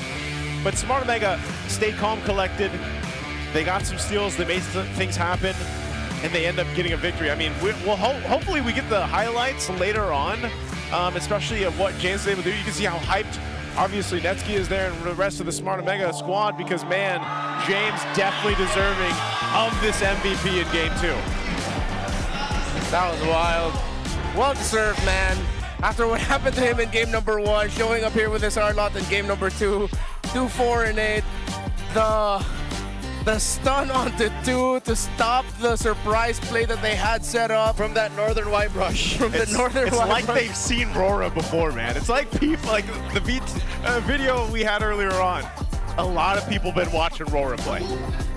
A lot of people have seen that same exact try to attempt. Yeah. That light, was it light and Demon Kite? Yes. That tried to do. Mind you, to get that happening, to get that done, it would have to be a combination of his timing intercepting them and him seeing them from that rush together because there's no targeting when there's conceal. So he had to press that final slash through instinct. Yeah, his eyes were squinted. He was like, okay, is this the right outline? This very thin, opaque outline? He would have to hold his phone up close to his face the way Moba Zane did. Yep. Smack! And he got it. I mean, he spotted it out. Yeah, good tracking also with the blazing duet there for Nesky. Sequence, we just missed it. Yeah. No, this was before that, right? No, it was this one. Oh, it already happened. Blocked by James already happened. And of course, clutch, the stun, the taunt also. He didn't give up on the chase on Domeng, and that helped them even further solidify that they are winning this game. Time is relative, Joseph. It already happened. It already happened. The best Omega game so far this season. So entertaining. It is. Man, again, like, I have to give Omega their big ups when they deserve it. Ups. I have been dogging on them all season long. They deserve that win. They worked hard for it. And it was even one of those things where I think you could even pinpoint a moment for each player that had an impact. They had a moment. Yeah, like, of course, a lot of the big moments were James. Big game James. Big game James. But the call to rush the Lord, how Ryzen and Nesky would be playing opposite each other to apply map pressure, how Mingwin and Perks were on point with their rotations. Even Mingwin had a few moments of outplays here and there, how they were able to avoid Edward's Throne of Ruins when they could. Man, and it wasn't even again, a one-sided win. It was them having to crawl back what was in really big Aurora lead. They were able to recover after Omega rushed the first Lord, and then they held majority of the map. But then Omega just stood tall because they knew they had the resources close enough to fight. I think the key is the clinch. As long as Smart Omega hold down Aurora, keep him close within like 1,000, 2,000, you can win. It's recoverable. But game one, let's avoid that. Let's avoid like the 10K and up. Yeah, as long as they keep it within, what would we say, 1 to 3K range? You know, maybe 4K. But phenomenal game from Smart Omega, and I feel like if they're able to, I don't want to get ahead of myself, but if they're able to win a series right here, this is going to be a massive thing, not only for them themselves, the team, but even the Barangay out here supporting them. Remember, the prediction at the start of this match was 91-9. 91% in favor of Aurora, 9% of Smart Omega. I said it would be a sweep. I thought we'd be going home. Yeah. Hey, man, okay, I'm not saying that I think Omega will make it to the playoffs, but I want that as a shirt. We are the 9%. We are the 9%. The 9%. The 9%. You know, but I wasn't. Yeah, I don't know. I think a lot of wasn't people either. probably in the chat were also thinking that RORA was on their way to a sweep. But nonetheless, Smart Omega fought their hearts out. They made something happen, and I'm glad to see it, man, because as we're in the halfway point, we need stuff like this to happen for the teams that are crawling the standings right now. So before Game 3, we've got a bit of an interview. Let's go ahead and check this out. Thank you so much, casters. All right, MPL Superfans, pahinga muna tayo sa ating intense na match-up.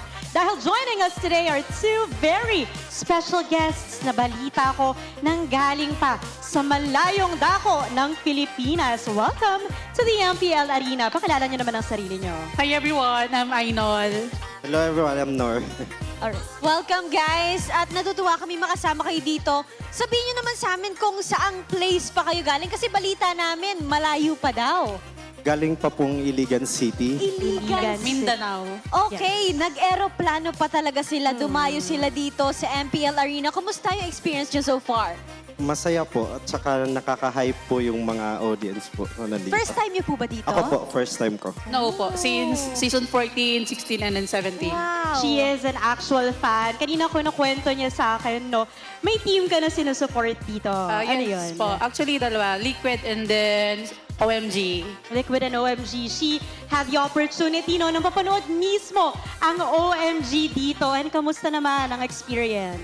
It was fun and also it was fun to watch with the kabarangay. Ngayon ka lang ba manonood or manonood ka rin sa match ng Liquid bukas? Sold out na yung ticket, hindi namin inabutan. Okay, na-sold out. Yes. Mabenta kasi talaga, Odin, Oo, ang ating matches. syempre naman. At ngayon na nandito kayo sa MPL Arena, nag-1-1 ang ating score. Nakascore ang Smart Omega. Ano yung masasabi nyo sa performance nila ngayon kung nakikinig man sila? Super amazed po kami sa performance po ng Omega. Hindi po namin actually inasahan pero tuwang-tuwa po kami. Wow! Sulit ang experience. Yeah.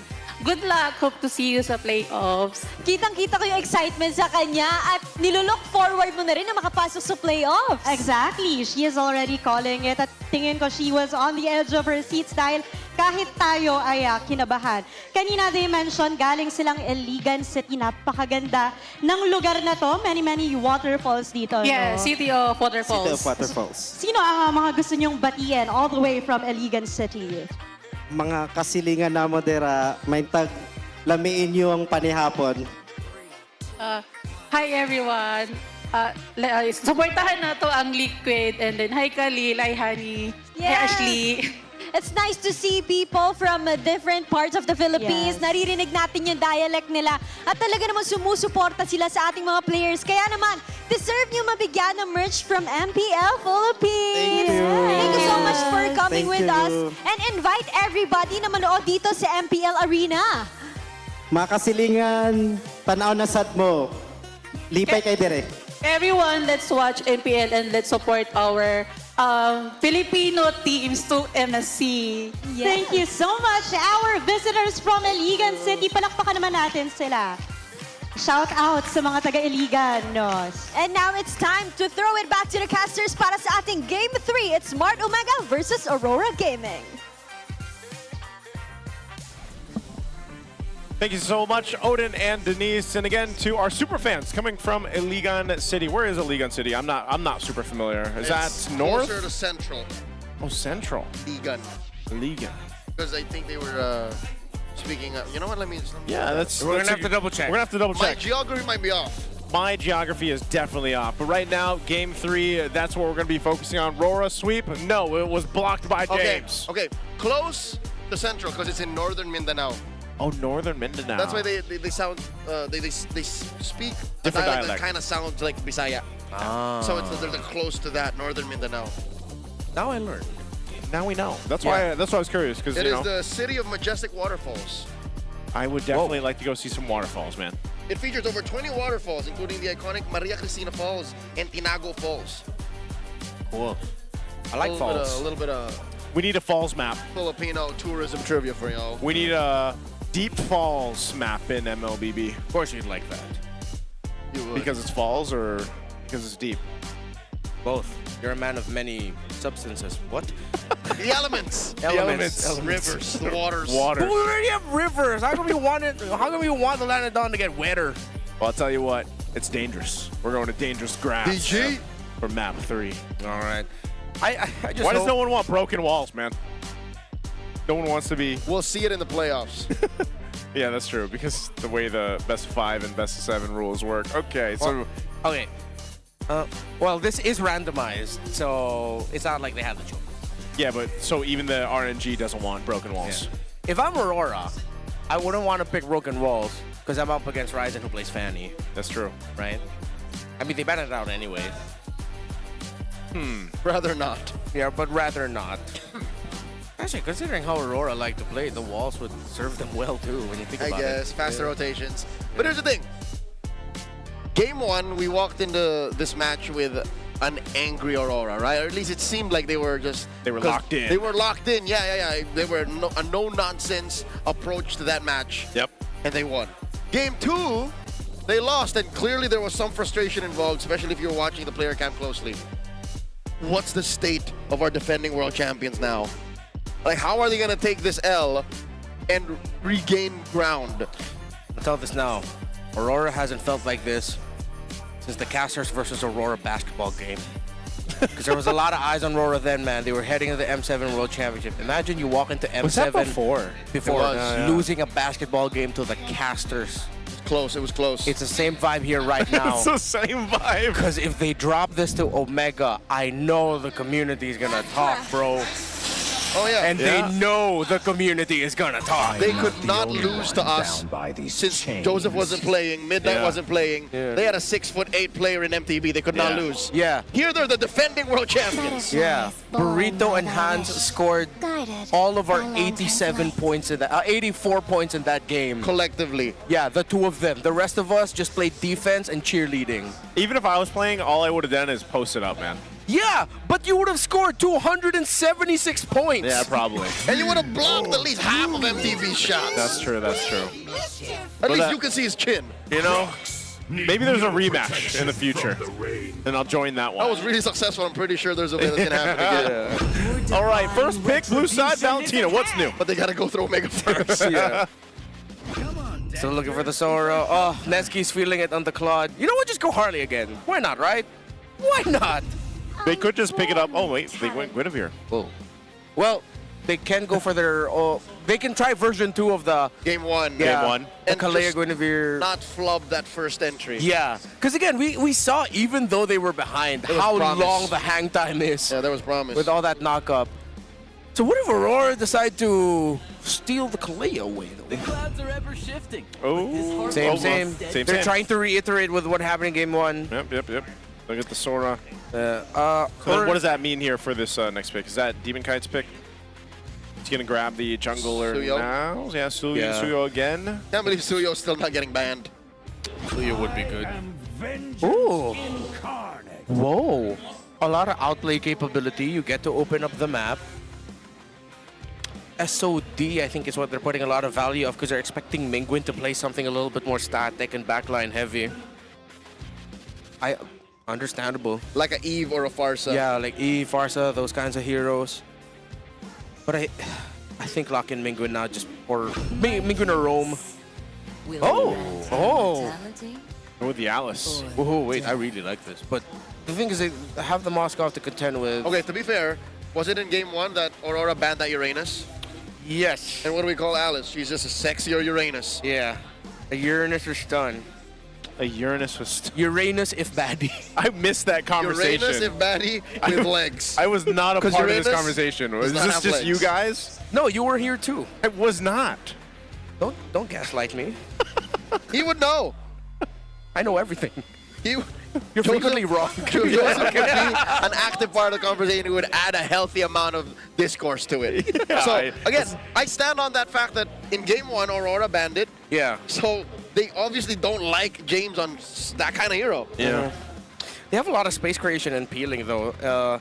Might be one of those times where Moscow's going to be hard to catch, which is why you'd want range on Omega. You'd want, as we mentioned, Reach. even Farsa's reach. A lot of reach, a lot of range, a lot of length. Block out those flyers, just dudes Yeah. flying around. Yep, we all like a little length out there, and that's what they're going to be playing around with. So at this point, Band's still focusing on those mid picks. So Suyo is still can at I large. just say, Suyo's still at large. Suyo is at large. It's got to be red 5. And Just so, get it. and get so it. is And so is another pick I just can't remember. And so is a roamer for both teams. Unless this is 8 games in today. by the S2G. way. S2G, I hope that this is not a roamer Gwyn. Yeah.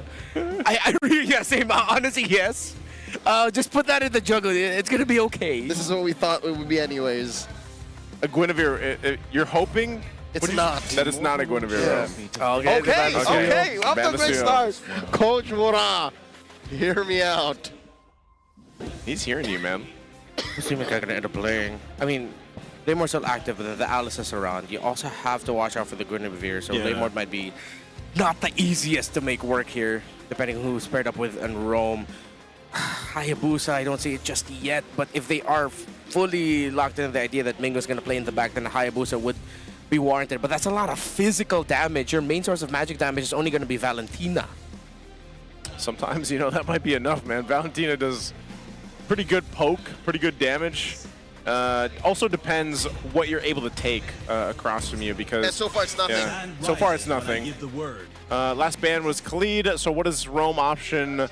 Well, this is where we'll probably find out, right? That it's not going to be there. Yeah. Hylos. Oh, yeah. Debut pick. Okay. Omega like to fold the map because earlier this season, they also played the chip, Freya. Yeah. So now they play the Loyi Alice.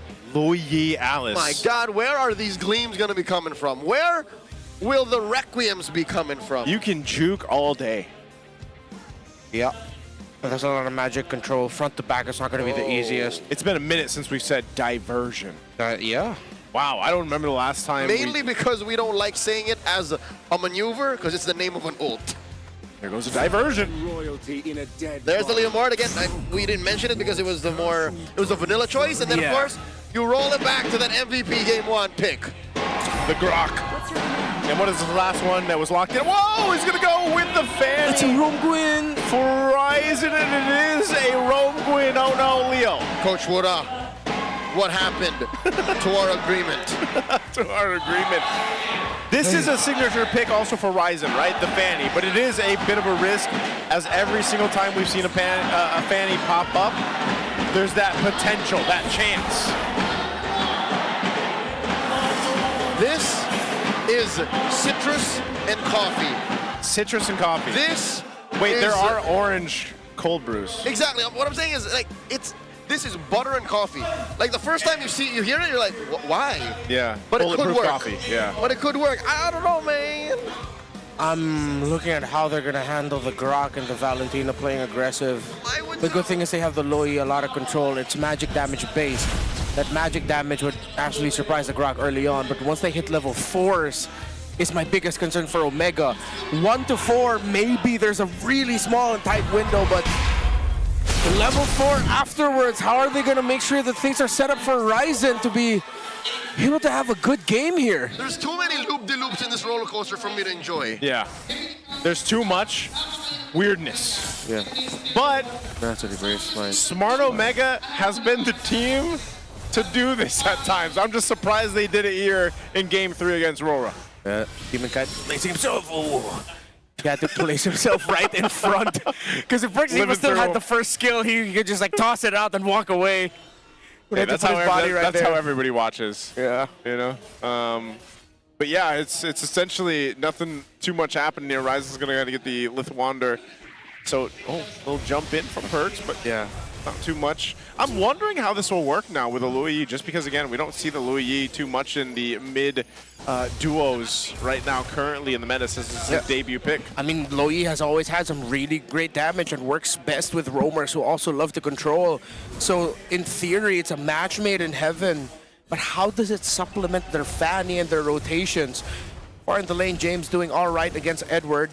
Dominkite more aggressive against Netsky, as expected. Ryzen will be able to hit level 4 while Demon Kite is still at his Golem side. No problems for hitting level 4 though. Oh no, Ryzen not yet. Want to invade? He's delayed, what, 15 seconds? Yeah.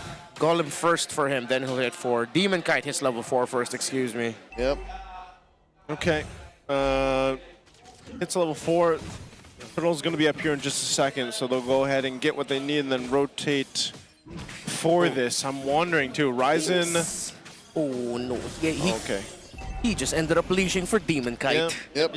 You got that. It's Turtle's clean. up. Momentum and you're good. So Ryzen needs his purple. He's going to grab his purple first. I almost would assume Demon Kite would too, but he's actually just going to be posted up here. So yeah, I guess he's... Depends how they do this. Was that a diversion being held by Yue? I think he does have the Louis Yi ult. Yep. So he's got that. They're just going to fight for this turtle. They should be able to get it. It's clean. Aurora will secure. Again, Omega, they have like a two-step process before they can even think of fighting. Yeah. Okay, so Ryzen choosing to potentially put pressure. I'm not sure if he's actually going to... Yeah, Dominkite knows what's going on here. Still going to be able to get it. Oh, he leaves a little beetle right behind for Demon Kite. Sort of like leaving the baby serpent. The baby serpent, the baby wolf in the purple buff. Looking at Netsky, Doming, still a slight advantage. In terms of EXP, gold quite even. James rushing into tough boots. Ooh, okay. Both EXP laners going for Dreadnought armor. I assume they're not going to full build that. Oh my god! A Rampart tech charge right on the face of Perks. Yeah, they didn't even have to do anything fancy. Again, with light half diversion. And now Netsky, blazing duet. He knows that there's someone behind. Mingwin follows up. And Netsky comes in, white brush. Notices the light is there, Rampart, no follow through. Aurora already maneuvering to the next thing. Okay, Ryzen gets that. But this is Edward, so he should be able to survive just fine. James, though, visiting the mid lane as well. So a whole lot happening here across the map. And it was even good that Mingan decided to go ahead and be back up there for Netsky. They really got to take care of Netsky here and let him farm up on this Claude. Yeah, especially since Aurora are eyeing out a lot more pressure onto the gold lane. Oh, another Rampart compromising Perks. Able to hit that spatial migration out this time. Good to Rome not having a good time. Aurora wants to take this purple buff. Oh, is this going to be a starving Fanny? Yeah. He's waiting. We're going to watch the tech charge here. Light does have it, so James is going to have to do work with everyone else. Oh, smart. Rampart isolating that larger serpent, the main purple buff, and now Phantom Steed comes through. Demon Kite secures, and now Ryzen goes in, steals the other, thinking if he should use the retribution, doesn't need to. Bought enough time. Gets the blade also, has the blade of Hepsies now. So Ryzen should be able to go ahead and join in some of these little skirmishes and fights. Visits the mid. Oh, drive bomb! Two in mid underneath tier 1. Dean sneaks in a kill on the Yue. Okay, Ryzen, we see you now. First kill for him, but can Omega find enough space and a good opportunity for them to contest this lore because Rome, EXP, jungle also very tanky. Yep, they're going to start it up. Ryzen grabbing his orange and then he'll visit on down, I'm assuming, or? Okay. Is this all just a plan right here? With such an abstract flex draft, I think Omega have decided to not go for the usual rotations. they're not gonna go for what's obvious. So this turtle, despite it being free, obviously, they said, you know what, let's just go for the long game. They're taking that turret up top.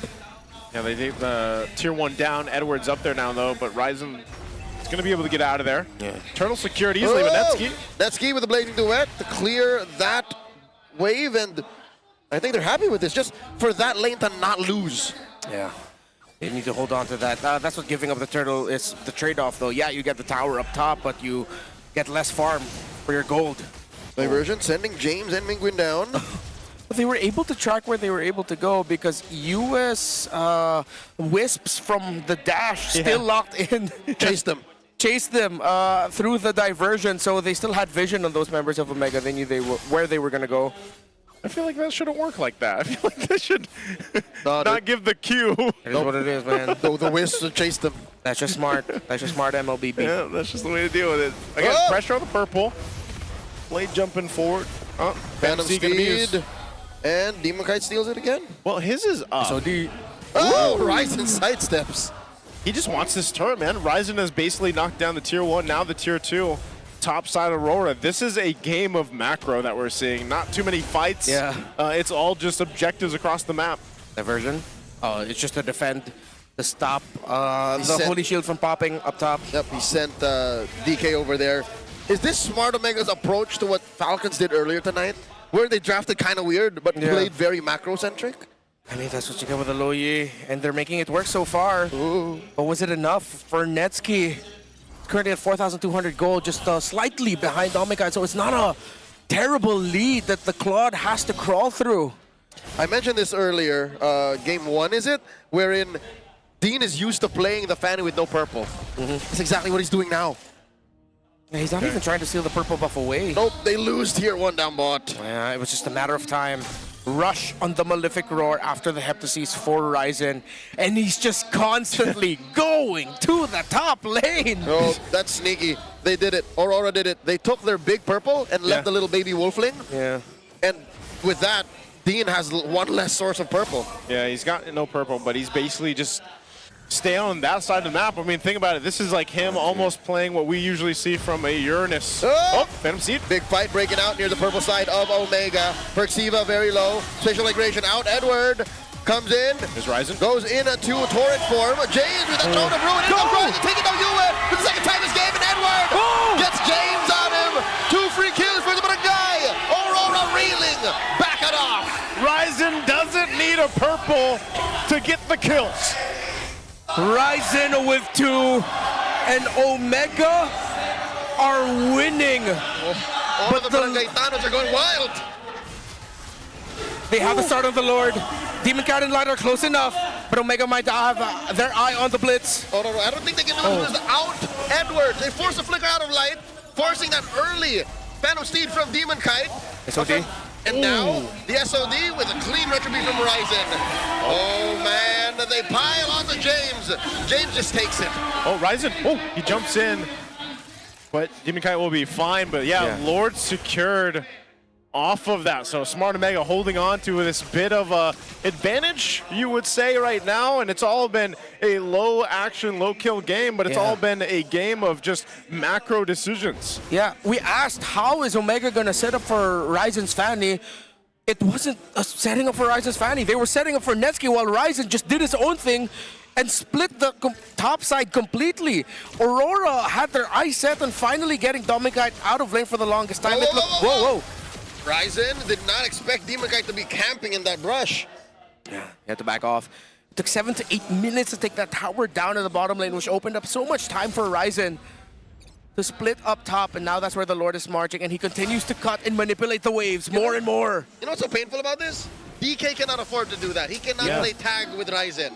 You're not going to catch him, you know, and at best, you can just kind of delay him a little bit, but Ryzen pretty much has this control just because of the way this Fanny works and gets himself the orange buff. Aurora's going to have to go in and clear out this Lord, trying to hold on to this. James. Oh, whoa. Big game James with that Throne of Ruin, just trying to get that Lord into the threshold, forcing that pop on that Holy Shield up top. They get the Holy Shield. I mean, Smart Omega is playing this actually smart. Yeah. The way that they're going about playing around the objectives, playing around the Lord. The coaches and the players They deserve their big ups.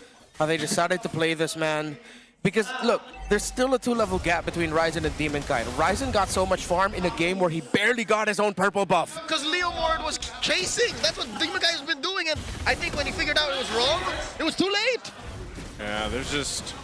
It's an interesting way. It's Up to Ryzen. Oh, no. All right, he gets out. He got away with it. Diabolical strategy for Omega, and it's splitting the more Ube-centric play as 5 playstyle over RORA well. Because now, Dominkite also can't even do what Moscov's versus Fanny's usually do, which is be the one splitting the lane. Ryzen got way too much farm that if ever Ryzen saw him all alone, it might be a really easy kill for the Fanny up against the Moskov. He would have to play with him. Yeah, so they're forced to play as 5. But then that just keeps opening up. Ryzen is non-stop with the side lane splits. And look, because of what you mentioned, Redmar, he always has at least one member with him. Yeah. So the Ube isn't even as effective. And was this part of the reason why also the Louis Yi was just kind of picked up just in case as another plan that they could go ahead and use the diversion if they needed to go ahead and maneuver around the map with Ryzen doing this the way that he's playing? Yeah.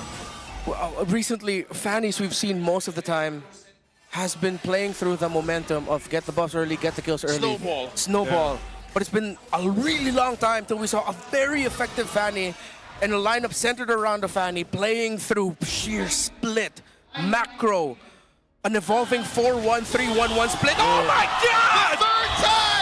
The third time Ryzen finds Yue underneath the turret. I like to say big damn for that one. He made it work. That's Big Dean. That's Big Dean. My God, without Yue, I'm wondering though, are they still going to follow through with the plan, or do they actually go and convert this now into the Lord? They're a man down. That's asking too much, especially since Omega are all here. They find light, quick knockup, full combo, and Ryzen with the finishing touch. There was a time in history where we called Ryzen a Class S monster, and he is a Class S monster in this game, almost a steal by Doming through the SOD, but it's still secured by Omega. That was close. Way too close. That was close. Luckily, Ryzen had his retribution on point. Yeah, just so impressive right now. Ryzen, you see it, you know, even the tankiest members of RORA are getting shredded down with Ryzen on this. Taking a look at his build, he's pretty much got what he needs. I'm wondering what the last item is going to be on the Fanny here for Ryzen. Netsky does pick up a Wind of Nature, so he's got the defensiveness that he needs. And yeah, it's funny because Netsky hasn't had to do too much because the team has just played to the macro level and let Ryzen split push, and now they're in a position to actually go ahead and be such a threat towards this base of Aurora as they go for the defense. All right, force engage up top, try and defend. Perxiva catching a good amount of spears out of Dominkite. The Lord will crash into this turret, putting it about less than half health. Netsky still holding on to that ult. AOT has max stacks. In comes Big Game James! Setting up something. Hold it on! There's that throw to ruin! But I think Omega are happy with what they got. Uncanny discipline from the barangay. I don't know, was that part of the plan? I thought that they would actually follow through with that, but they just get the base turret. Gentlemen, who is this team? What happened? Who are they? From games 1, 2, and 3, what happened? Bring that guy in here every time Smart Omega plays. They saw Barbiel. He's chasing after Ryzen. No, through sheer maneuvers, Ryzen forces a Phantom Steed. That's just how scary Ryzen is on the Fanny. Look at the gold distribution, total gold. Big leads for Omega. Used. Ryzen's in position. He's just holding it. Ryzen is playing the Fanny, I think, as a Filipino team would. That's a Filipino Fanny. A Filipino Fanny. That's the ones you guys find in your RGs. Just playing his own game. But it's so funny because it seems like he's playing his own game, but he's playing for the team. Like, this is a very team-centric style. This is a new way to play Dangerous Grass. Dangerous Grass. You hide an ultra-mobile hero into these weird brushes. Wait, was he spotted out? That Flare does see him. Yeah, it does. It did. He was, yeah. I was going to say, it does see him there. Apparently, sentries hit that part of the lane too. So Ryzen just barely gets out of harm's way. I'm actually surprised that the sentry does see that bush. It's a quarter. Yeah. It was like the initial blast, because when the sentry was still like the lingering effect of the sentry, it only affected what we usually known affects it. Yeah, but it's that initial shootout, I think. The initial blast is what actually spotted him out. All right, well. Because with the lingering, I call them stars. So with the lingering stars from the century. The fireworks. Yeah, it doesn't see him. Fireworks. Okay, fireworks. I call them fireworks. Yeah. It's because you're American. Oh, wow. Yeah, well, I'm also half Filipino. We do love fireworks. That's true. That's true. Yeah, actually, yeah. All right, well, nothing for them to take just yet. Lord is coming up here. RORA still sticking to the game plan of just stacking together. I'm wondering, now with this one base turret down, at least the Lord is up on this side, but they'll have to manage Ryzen here. Wait. Is he going to go for Domikite? They don't spot him. Again, I think it did. I don't think he showed up for a moment. Okay. I didn't see the indicator. I might have been wrong, but I didn't see the indicator even with the initial pop. The way Aurora's moving, it seems like they do not see him. Oh, look at that push, too, with the wave. Just because you have a Louis Yi, you're able to go ahead and deal with that, but it is going to be cleared out. Chubby wave down bottom. Yeah, Yep. remember Domikite will the clear it. very old low Yi Claude combo. It's just very quick, but it's possible. Oh, James fronting. And quick clear out. Ryzen here up on this top side. They're going to have to take their time with the Lord, though. Oh, this time. Hasn't evolved just yet. Light's in position as well. Yeah, James has blade armor and the pauldron. Okay. Really going with this diversion. Back to the bottom lane. World's longest BMI. Yeah, they bring it back. Oh, they know this. And he's back. And he's back. And he still gets a minion wave advantage down bot. Well, Aurora are now going to force a reaction out of Omega. Okay, the blitz by the Northern Lights. That's all 5 members near the pit. In comes Prixiva. Knocking up one. Nevsky blasting away. Phantom Steed plus the Rampart. Blazing the wet defensively used. In comes the rest of Aurora. And it's Demon Kite into their sights. Down goes Edward. Down goes DK. And the SOD showdown. Domikite finds Mingwin. And he's wailing away at the Lord.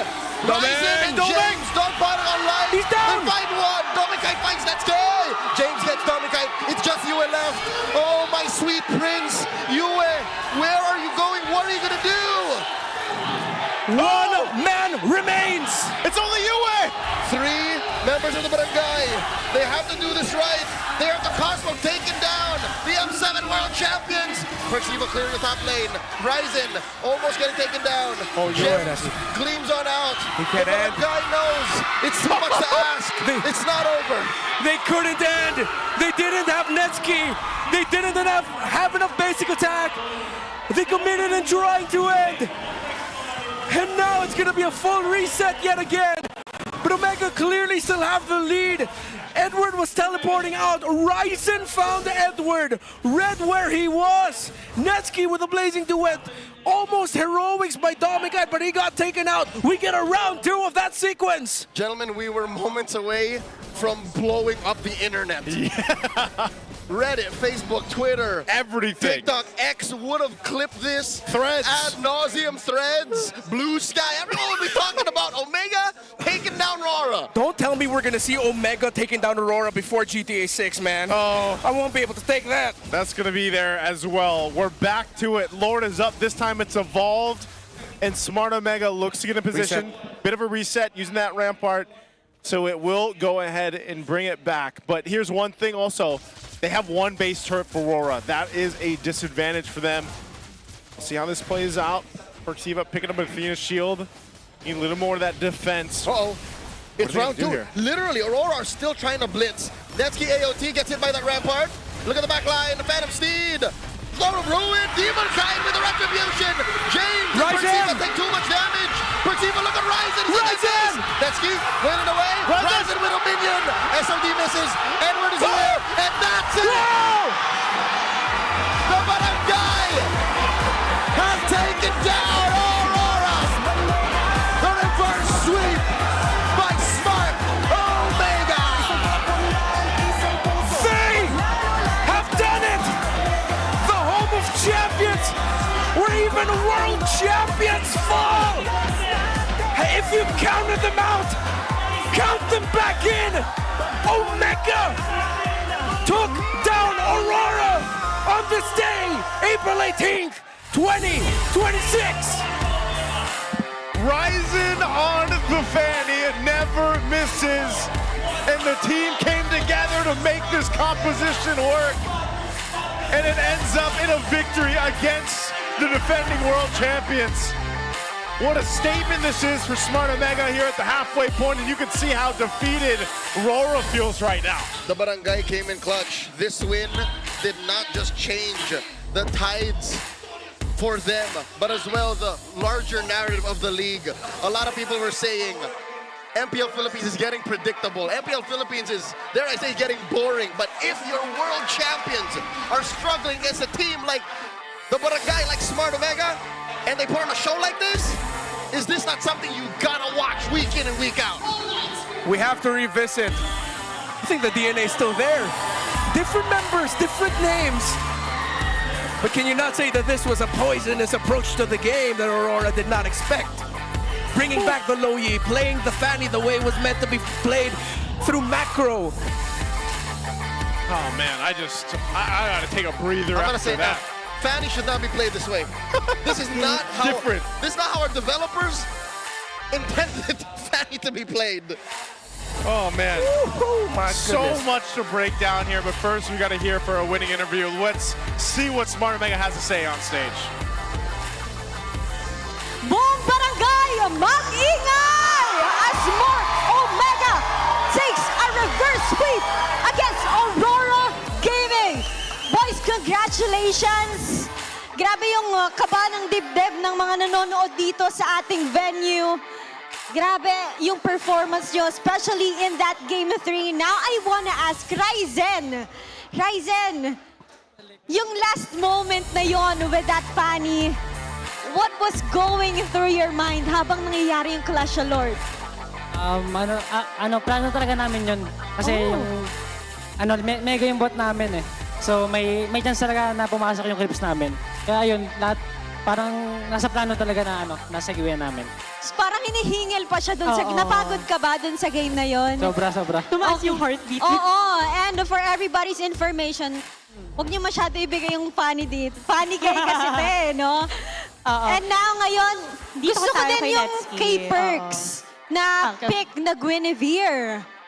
Ano ba yung plano nyo doon without revealing the whole strategy? Kasi minsan lang kami makakita ng ganon. Guinevere Rome. Dapat po kasi kay Ryzen yung Guinevere eh. Kasi sabi niya, pre, bigay mo Fanny, pre. Please, please. Okay. That's the secret. Yun pala ang And sikreto. it all turned out according to plan, Odin. Kasi gamit na gamit. Ang ganda ng pagkakagamit. And that is right. Yes, and question naman to Netsky. Netsky, you guys beat the world champions. Ganong kahalaga yung panalo na to today? Wala naman kami pakialam kung kung sino yung mga kalaban namin. Kasi lang ngayon eh. Parang nasa baba kami. Parang nasa parang nasa ilog kami, tas may tulay. Parang sobrang hirap bumangon. Kaya sabi ko sa mga kampi ko, laro natin, wala tayong pakialam sa kalaban natin. They did it! Mula sa ilog, paangat. Team Kabarangays, look how proud your supporters out. At para sa... Yes. Netsky, as a teacher today, if you're gonna rate your performance, week 4 na tayo ngayon from 1 to 10, ano yon at bakit? 5. 5. Ambul muna. Pag nanalo kami, abangan ko na. Kasi naman, week 4 pa lang, Odin. Oo, midway sa ating season. And now, merong ginawang play kasi doon sa Game 2, itong si James. James, that was incredible with that Arlot. Ano ba yung pakiramdam na finally ay nanalo kayo, naputol nyo yung mga talo moments nyo? Ayun, para sa akin, sobrang saya kasi medyo nakahinga kami. Kasi yun nga, knowing na nasa baba kami ngayon, so kailangan talaga namin manalo ngayon. That was an incredible performance ng Game 2. Let's watch on the screen what you did with that Arlot. James, tingin ka sa screen, tingnan mo yung performance mo at ikwento mo sa amin kung anong nangyari during those moments. Yan kasi parang anticipated na namin na manlilikod sila eh. Kaya may mga nakapesto na sa likod namin eh. So yun, parang pindutan na yan eh, ganyan eh. So yun, binigay ko lang best ko para magawa ko yung best ko dyan sa team fight na yan. So who was making the shot calls sa mga moments na yan? Ano po? Sinong gumagawa ng shot calls? Ano po, usually, mas likely kami po lahat eh. Kami po talaga lahat yung nagbibigay po kami ng info sa isa't isa. It's a whole barangay effort para sa Smart Omega. And at the back of their mind, bigay na lang natin yung best natin. And they did it. Nakuha nila ang panalo. And ang question ng lahat for today, sino kaya ang match MVP?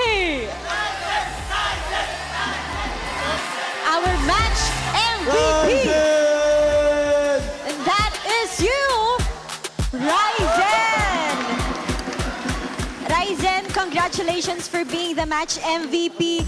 Buong barangay ang nakasuporta sa inyo all the way from Iligan City sa iba't ibang bahagi ng Pilipinas.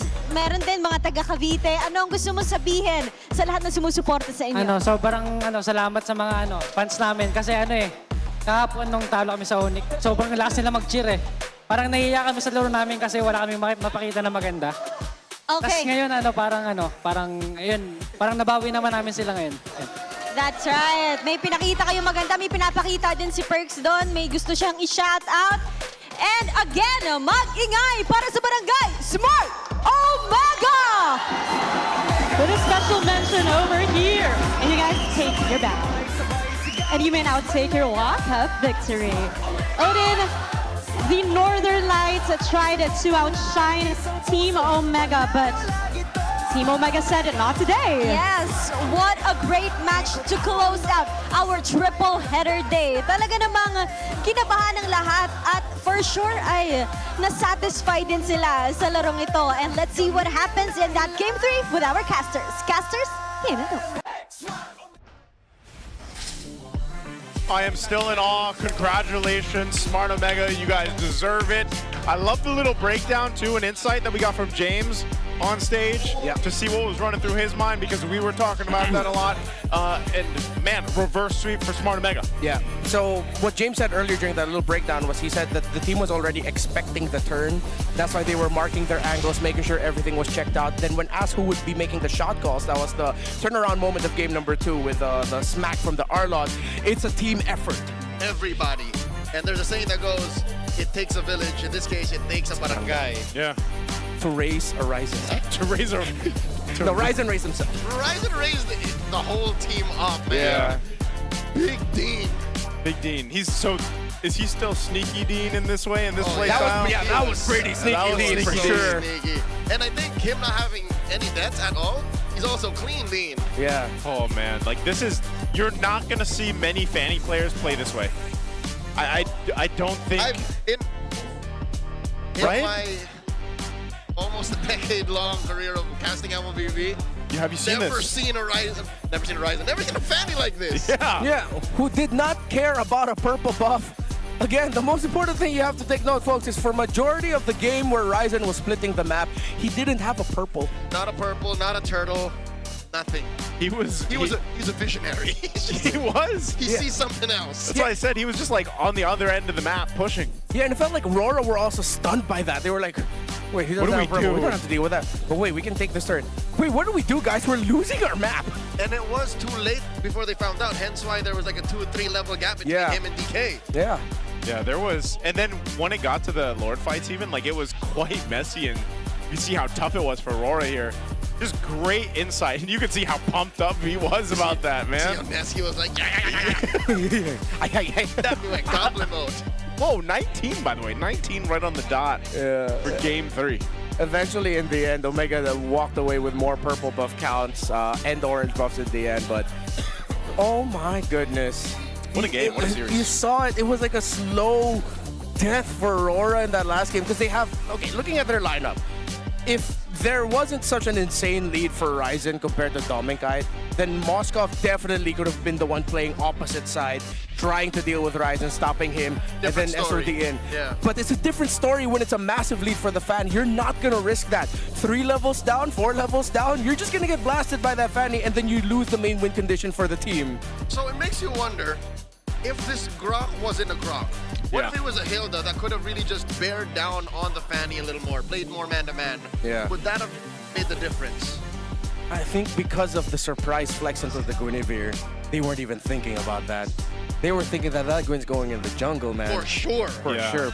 I think, yeah, that was even what we were saying through the draft here. But before we talk more, we got to throw it over to our Infidix mic check. Let's listen in on this. Grak out. Sige. Okay na to, dito mga kalapit, pre. Ayun, sa kanila. Edward, pagalawin ka. Edward, pre, mabubuhay ako rito kay Dimod. Limod, pre, mamamatay, pre. Limod na. Patay. Vacuum ko, pre. Patay, Edward. Gilid. Hiro nga, pre. Right.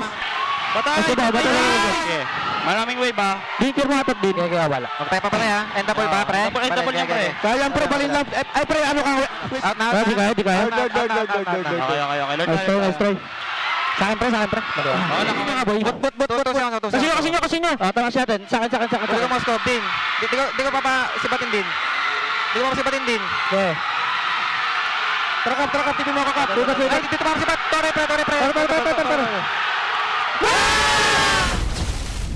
Again, I'm going to clap for them again, man. They were locked in. They knew that they had that.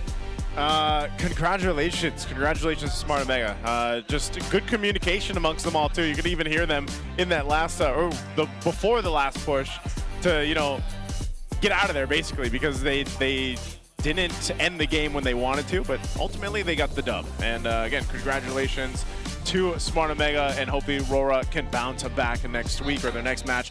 Now, calling all superfans, stay updated on all things MPL Philippines and connect with the most passionate community in esports. Join the MPL Philippines official Facebook group, the Superfan channel, and don't forget as well the MLBB official Discord. Get all your insights to exclusive content, the latest news, and community discussions. Lead the conversation and have a chance to be featured as a superfan of the month. We are your family now. You got no choice. Well, you do have a choice, but we love you. Scan the QR code on your screen now and join the conversation. See you there. Sorry, I've been watching a lot of true crime documentaries about groups. Groups. Wait, what? What kind of documentaries? That's a specific word. True crime documentaries. He chose his word. Groups. Groups. All right. Well, you know what? How about you guys out there? If you want to join us for esports, we've got with eProject esports for everyone. We're giving you guys a chance to bring the power of the MPL energy to your own local community. That's right. Participants get exclusive access to tournament modes, free in-game items, and even diamonds. Just head on over to ph-mpl.com/e-project to start your application. Yeah, it's time to turn that passion into action, folks. Visit our website for more info. QR on your screens. Well, that is our Superfan Saturday. We hope you guys got to enjoy with us, man. I know you join those official groups. You guys are going to be talking about this right here. Wait, how's this changed? Oh, wait, Yes. we got Twisted bumping up once. There's a mid-section shuffle. Yeah. Aurora has dropped to 5th. Omega. Because of how Twisted Minds is just consistently climbing. Yep. APBR goes down as well. Omega gets a point. They're still there, but that is a win to launch streaks if I've ever seen one. Yeah. Off of this win right here, that should fire them up. Yeah. It would be painful to see them lose their next one because that was such an emphatic win, man. Do they play? I can't think right now. Do they play tomorrow? No, wait. Smart Omega played yesterday. He played yesterday. They're done. Today. Okay. This is also our Infinix Fancy Glaben updated standings right here as of today. The Auroras, Fancy Glaben, are on top. You know what? If you just look at the scores, Fancy Glaban standings kind of mirror what's happening in the league. There are some clear standouts, yeah, and then some teams that shuffle in the middle, and then, the two down bottom that kind of struggle. But the teams are actually jumbled up. Like, there's Aurora's on top, Sonics and the Cavalry in the middle. You know what? The Fancy Glaben is usually, I always feel like when we look at it through the seasons, it's somewhat near what we see in the standings here. But this one, I don't know, might be different because now with this win, things have shaken up. They've shaken up here for week 4 already. Any last thoughts before we close out the day? I want to watch every single game. I will. It's just, that was a really interesting turn of events. What a way to end this day 2. Didn't expect that. I'm just happy. I think we're all happy. I can't wait to see what the chatter is online later on, but that's going to be it for us, the Wee Bear Bros. We're going to throw it over on stage to close out the day. And that's a wrap for our Super Fan Saturday. Sulit ang ticket dahil it's a jam-packed triple-header day para sa ating mga super fans. Like what you said, Odin, tatlong umaatikabong matches to end our day 2. Now, Odin, anong highlight ng araw mo? Well, for me, it's the last match of the day. Smart Omega versus Aurora Gaming, taking us to Game 3. Nakakatuwang makita na ang isang struggling team ay nakakakuha pa rin ng panalo at patunay lamang to na even though we're midway through the season, hindi pa huli para bumawi-bawi. Exactly. Now, Odin, for me, syempre ang highlight ng araw ko, it's a Super Fan Saturday. These are our Super Fans. At kanina lang, no, may mga bisita tayo mula Iligan City. Punta pa sila dito para manood mula Mindanao. At bukas, marami pa tayong aabangan. Tama ka dyan. At alam mo kung anong highlight bukas? Okay. It's the Golden Rivalry. Exactly. The Pressure versus Teddy. Teddy, let's get ready! Kaya maraming salamat, super fans, sa pagsama nyo sa amin ngayong Sabado. Muli, this is your very own Odin. At ako naman, si Denise. Magkita-kita tayo ulit bukas. Dito lamang yan sa tahanan ng pinakamalalakas. Ito ang MPL Philippines Season 17. Palag na to! Get out!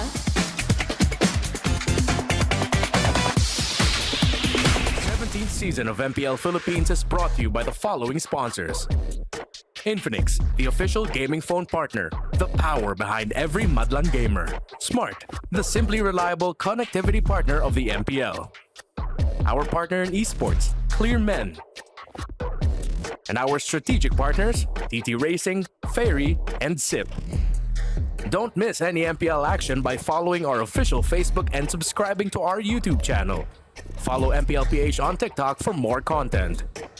Experience the lakas ng Pinas of MPL PH Season 17 live at Victoria Sports Tower. Grab your tickets now via the official MPL PH website.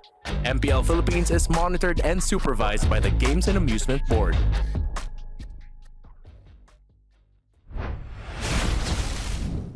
Smart Omega!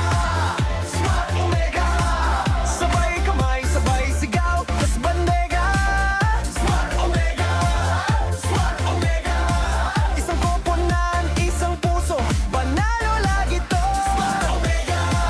Smart Omega! Ikot ang mundo, pagsabay ang lakas natin! Smart Omega! Smart Omega! Pag tumunog ang arena, kami ang dahilan! Smart Omega! Smart Omega! Sabay kamay, sabay sigaw, tas bandega! Smart Omega! Smart Omega! Isang koponan, isang puso, panalo lagi to! Smart Omega! Smart Omega! Ikot ang mundo, pagsabay ang lakas natin! Smart Omega! Smart Omega! Pag tumunog ang arena, kami ang dahilan!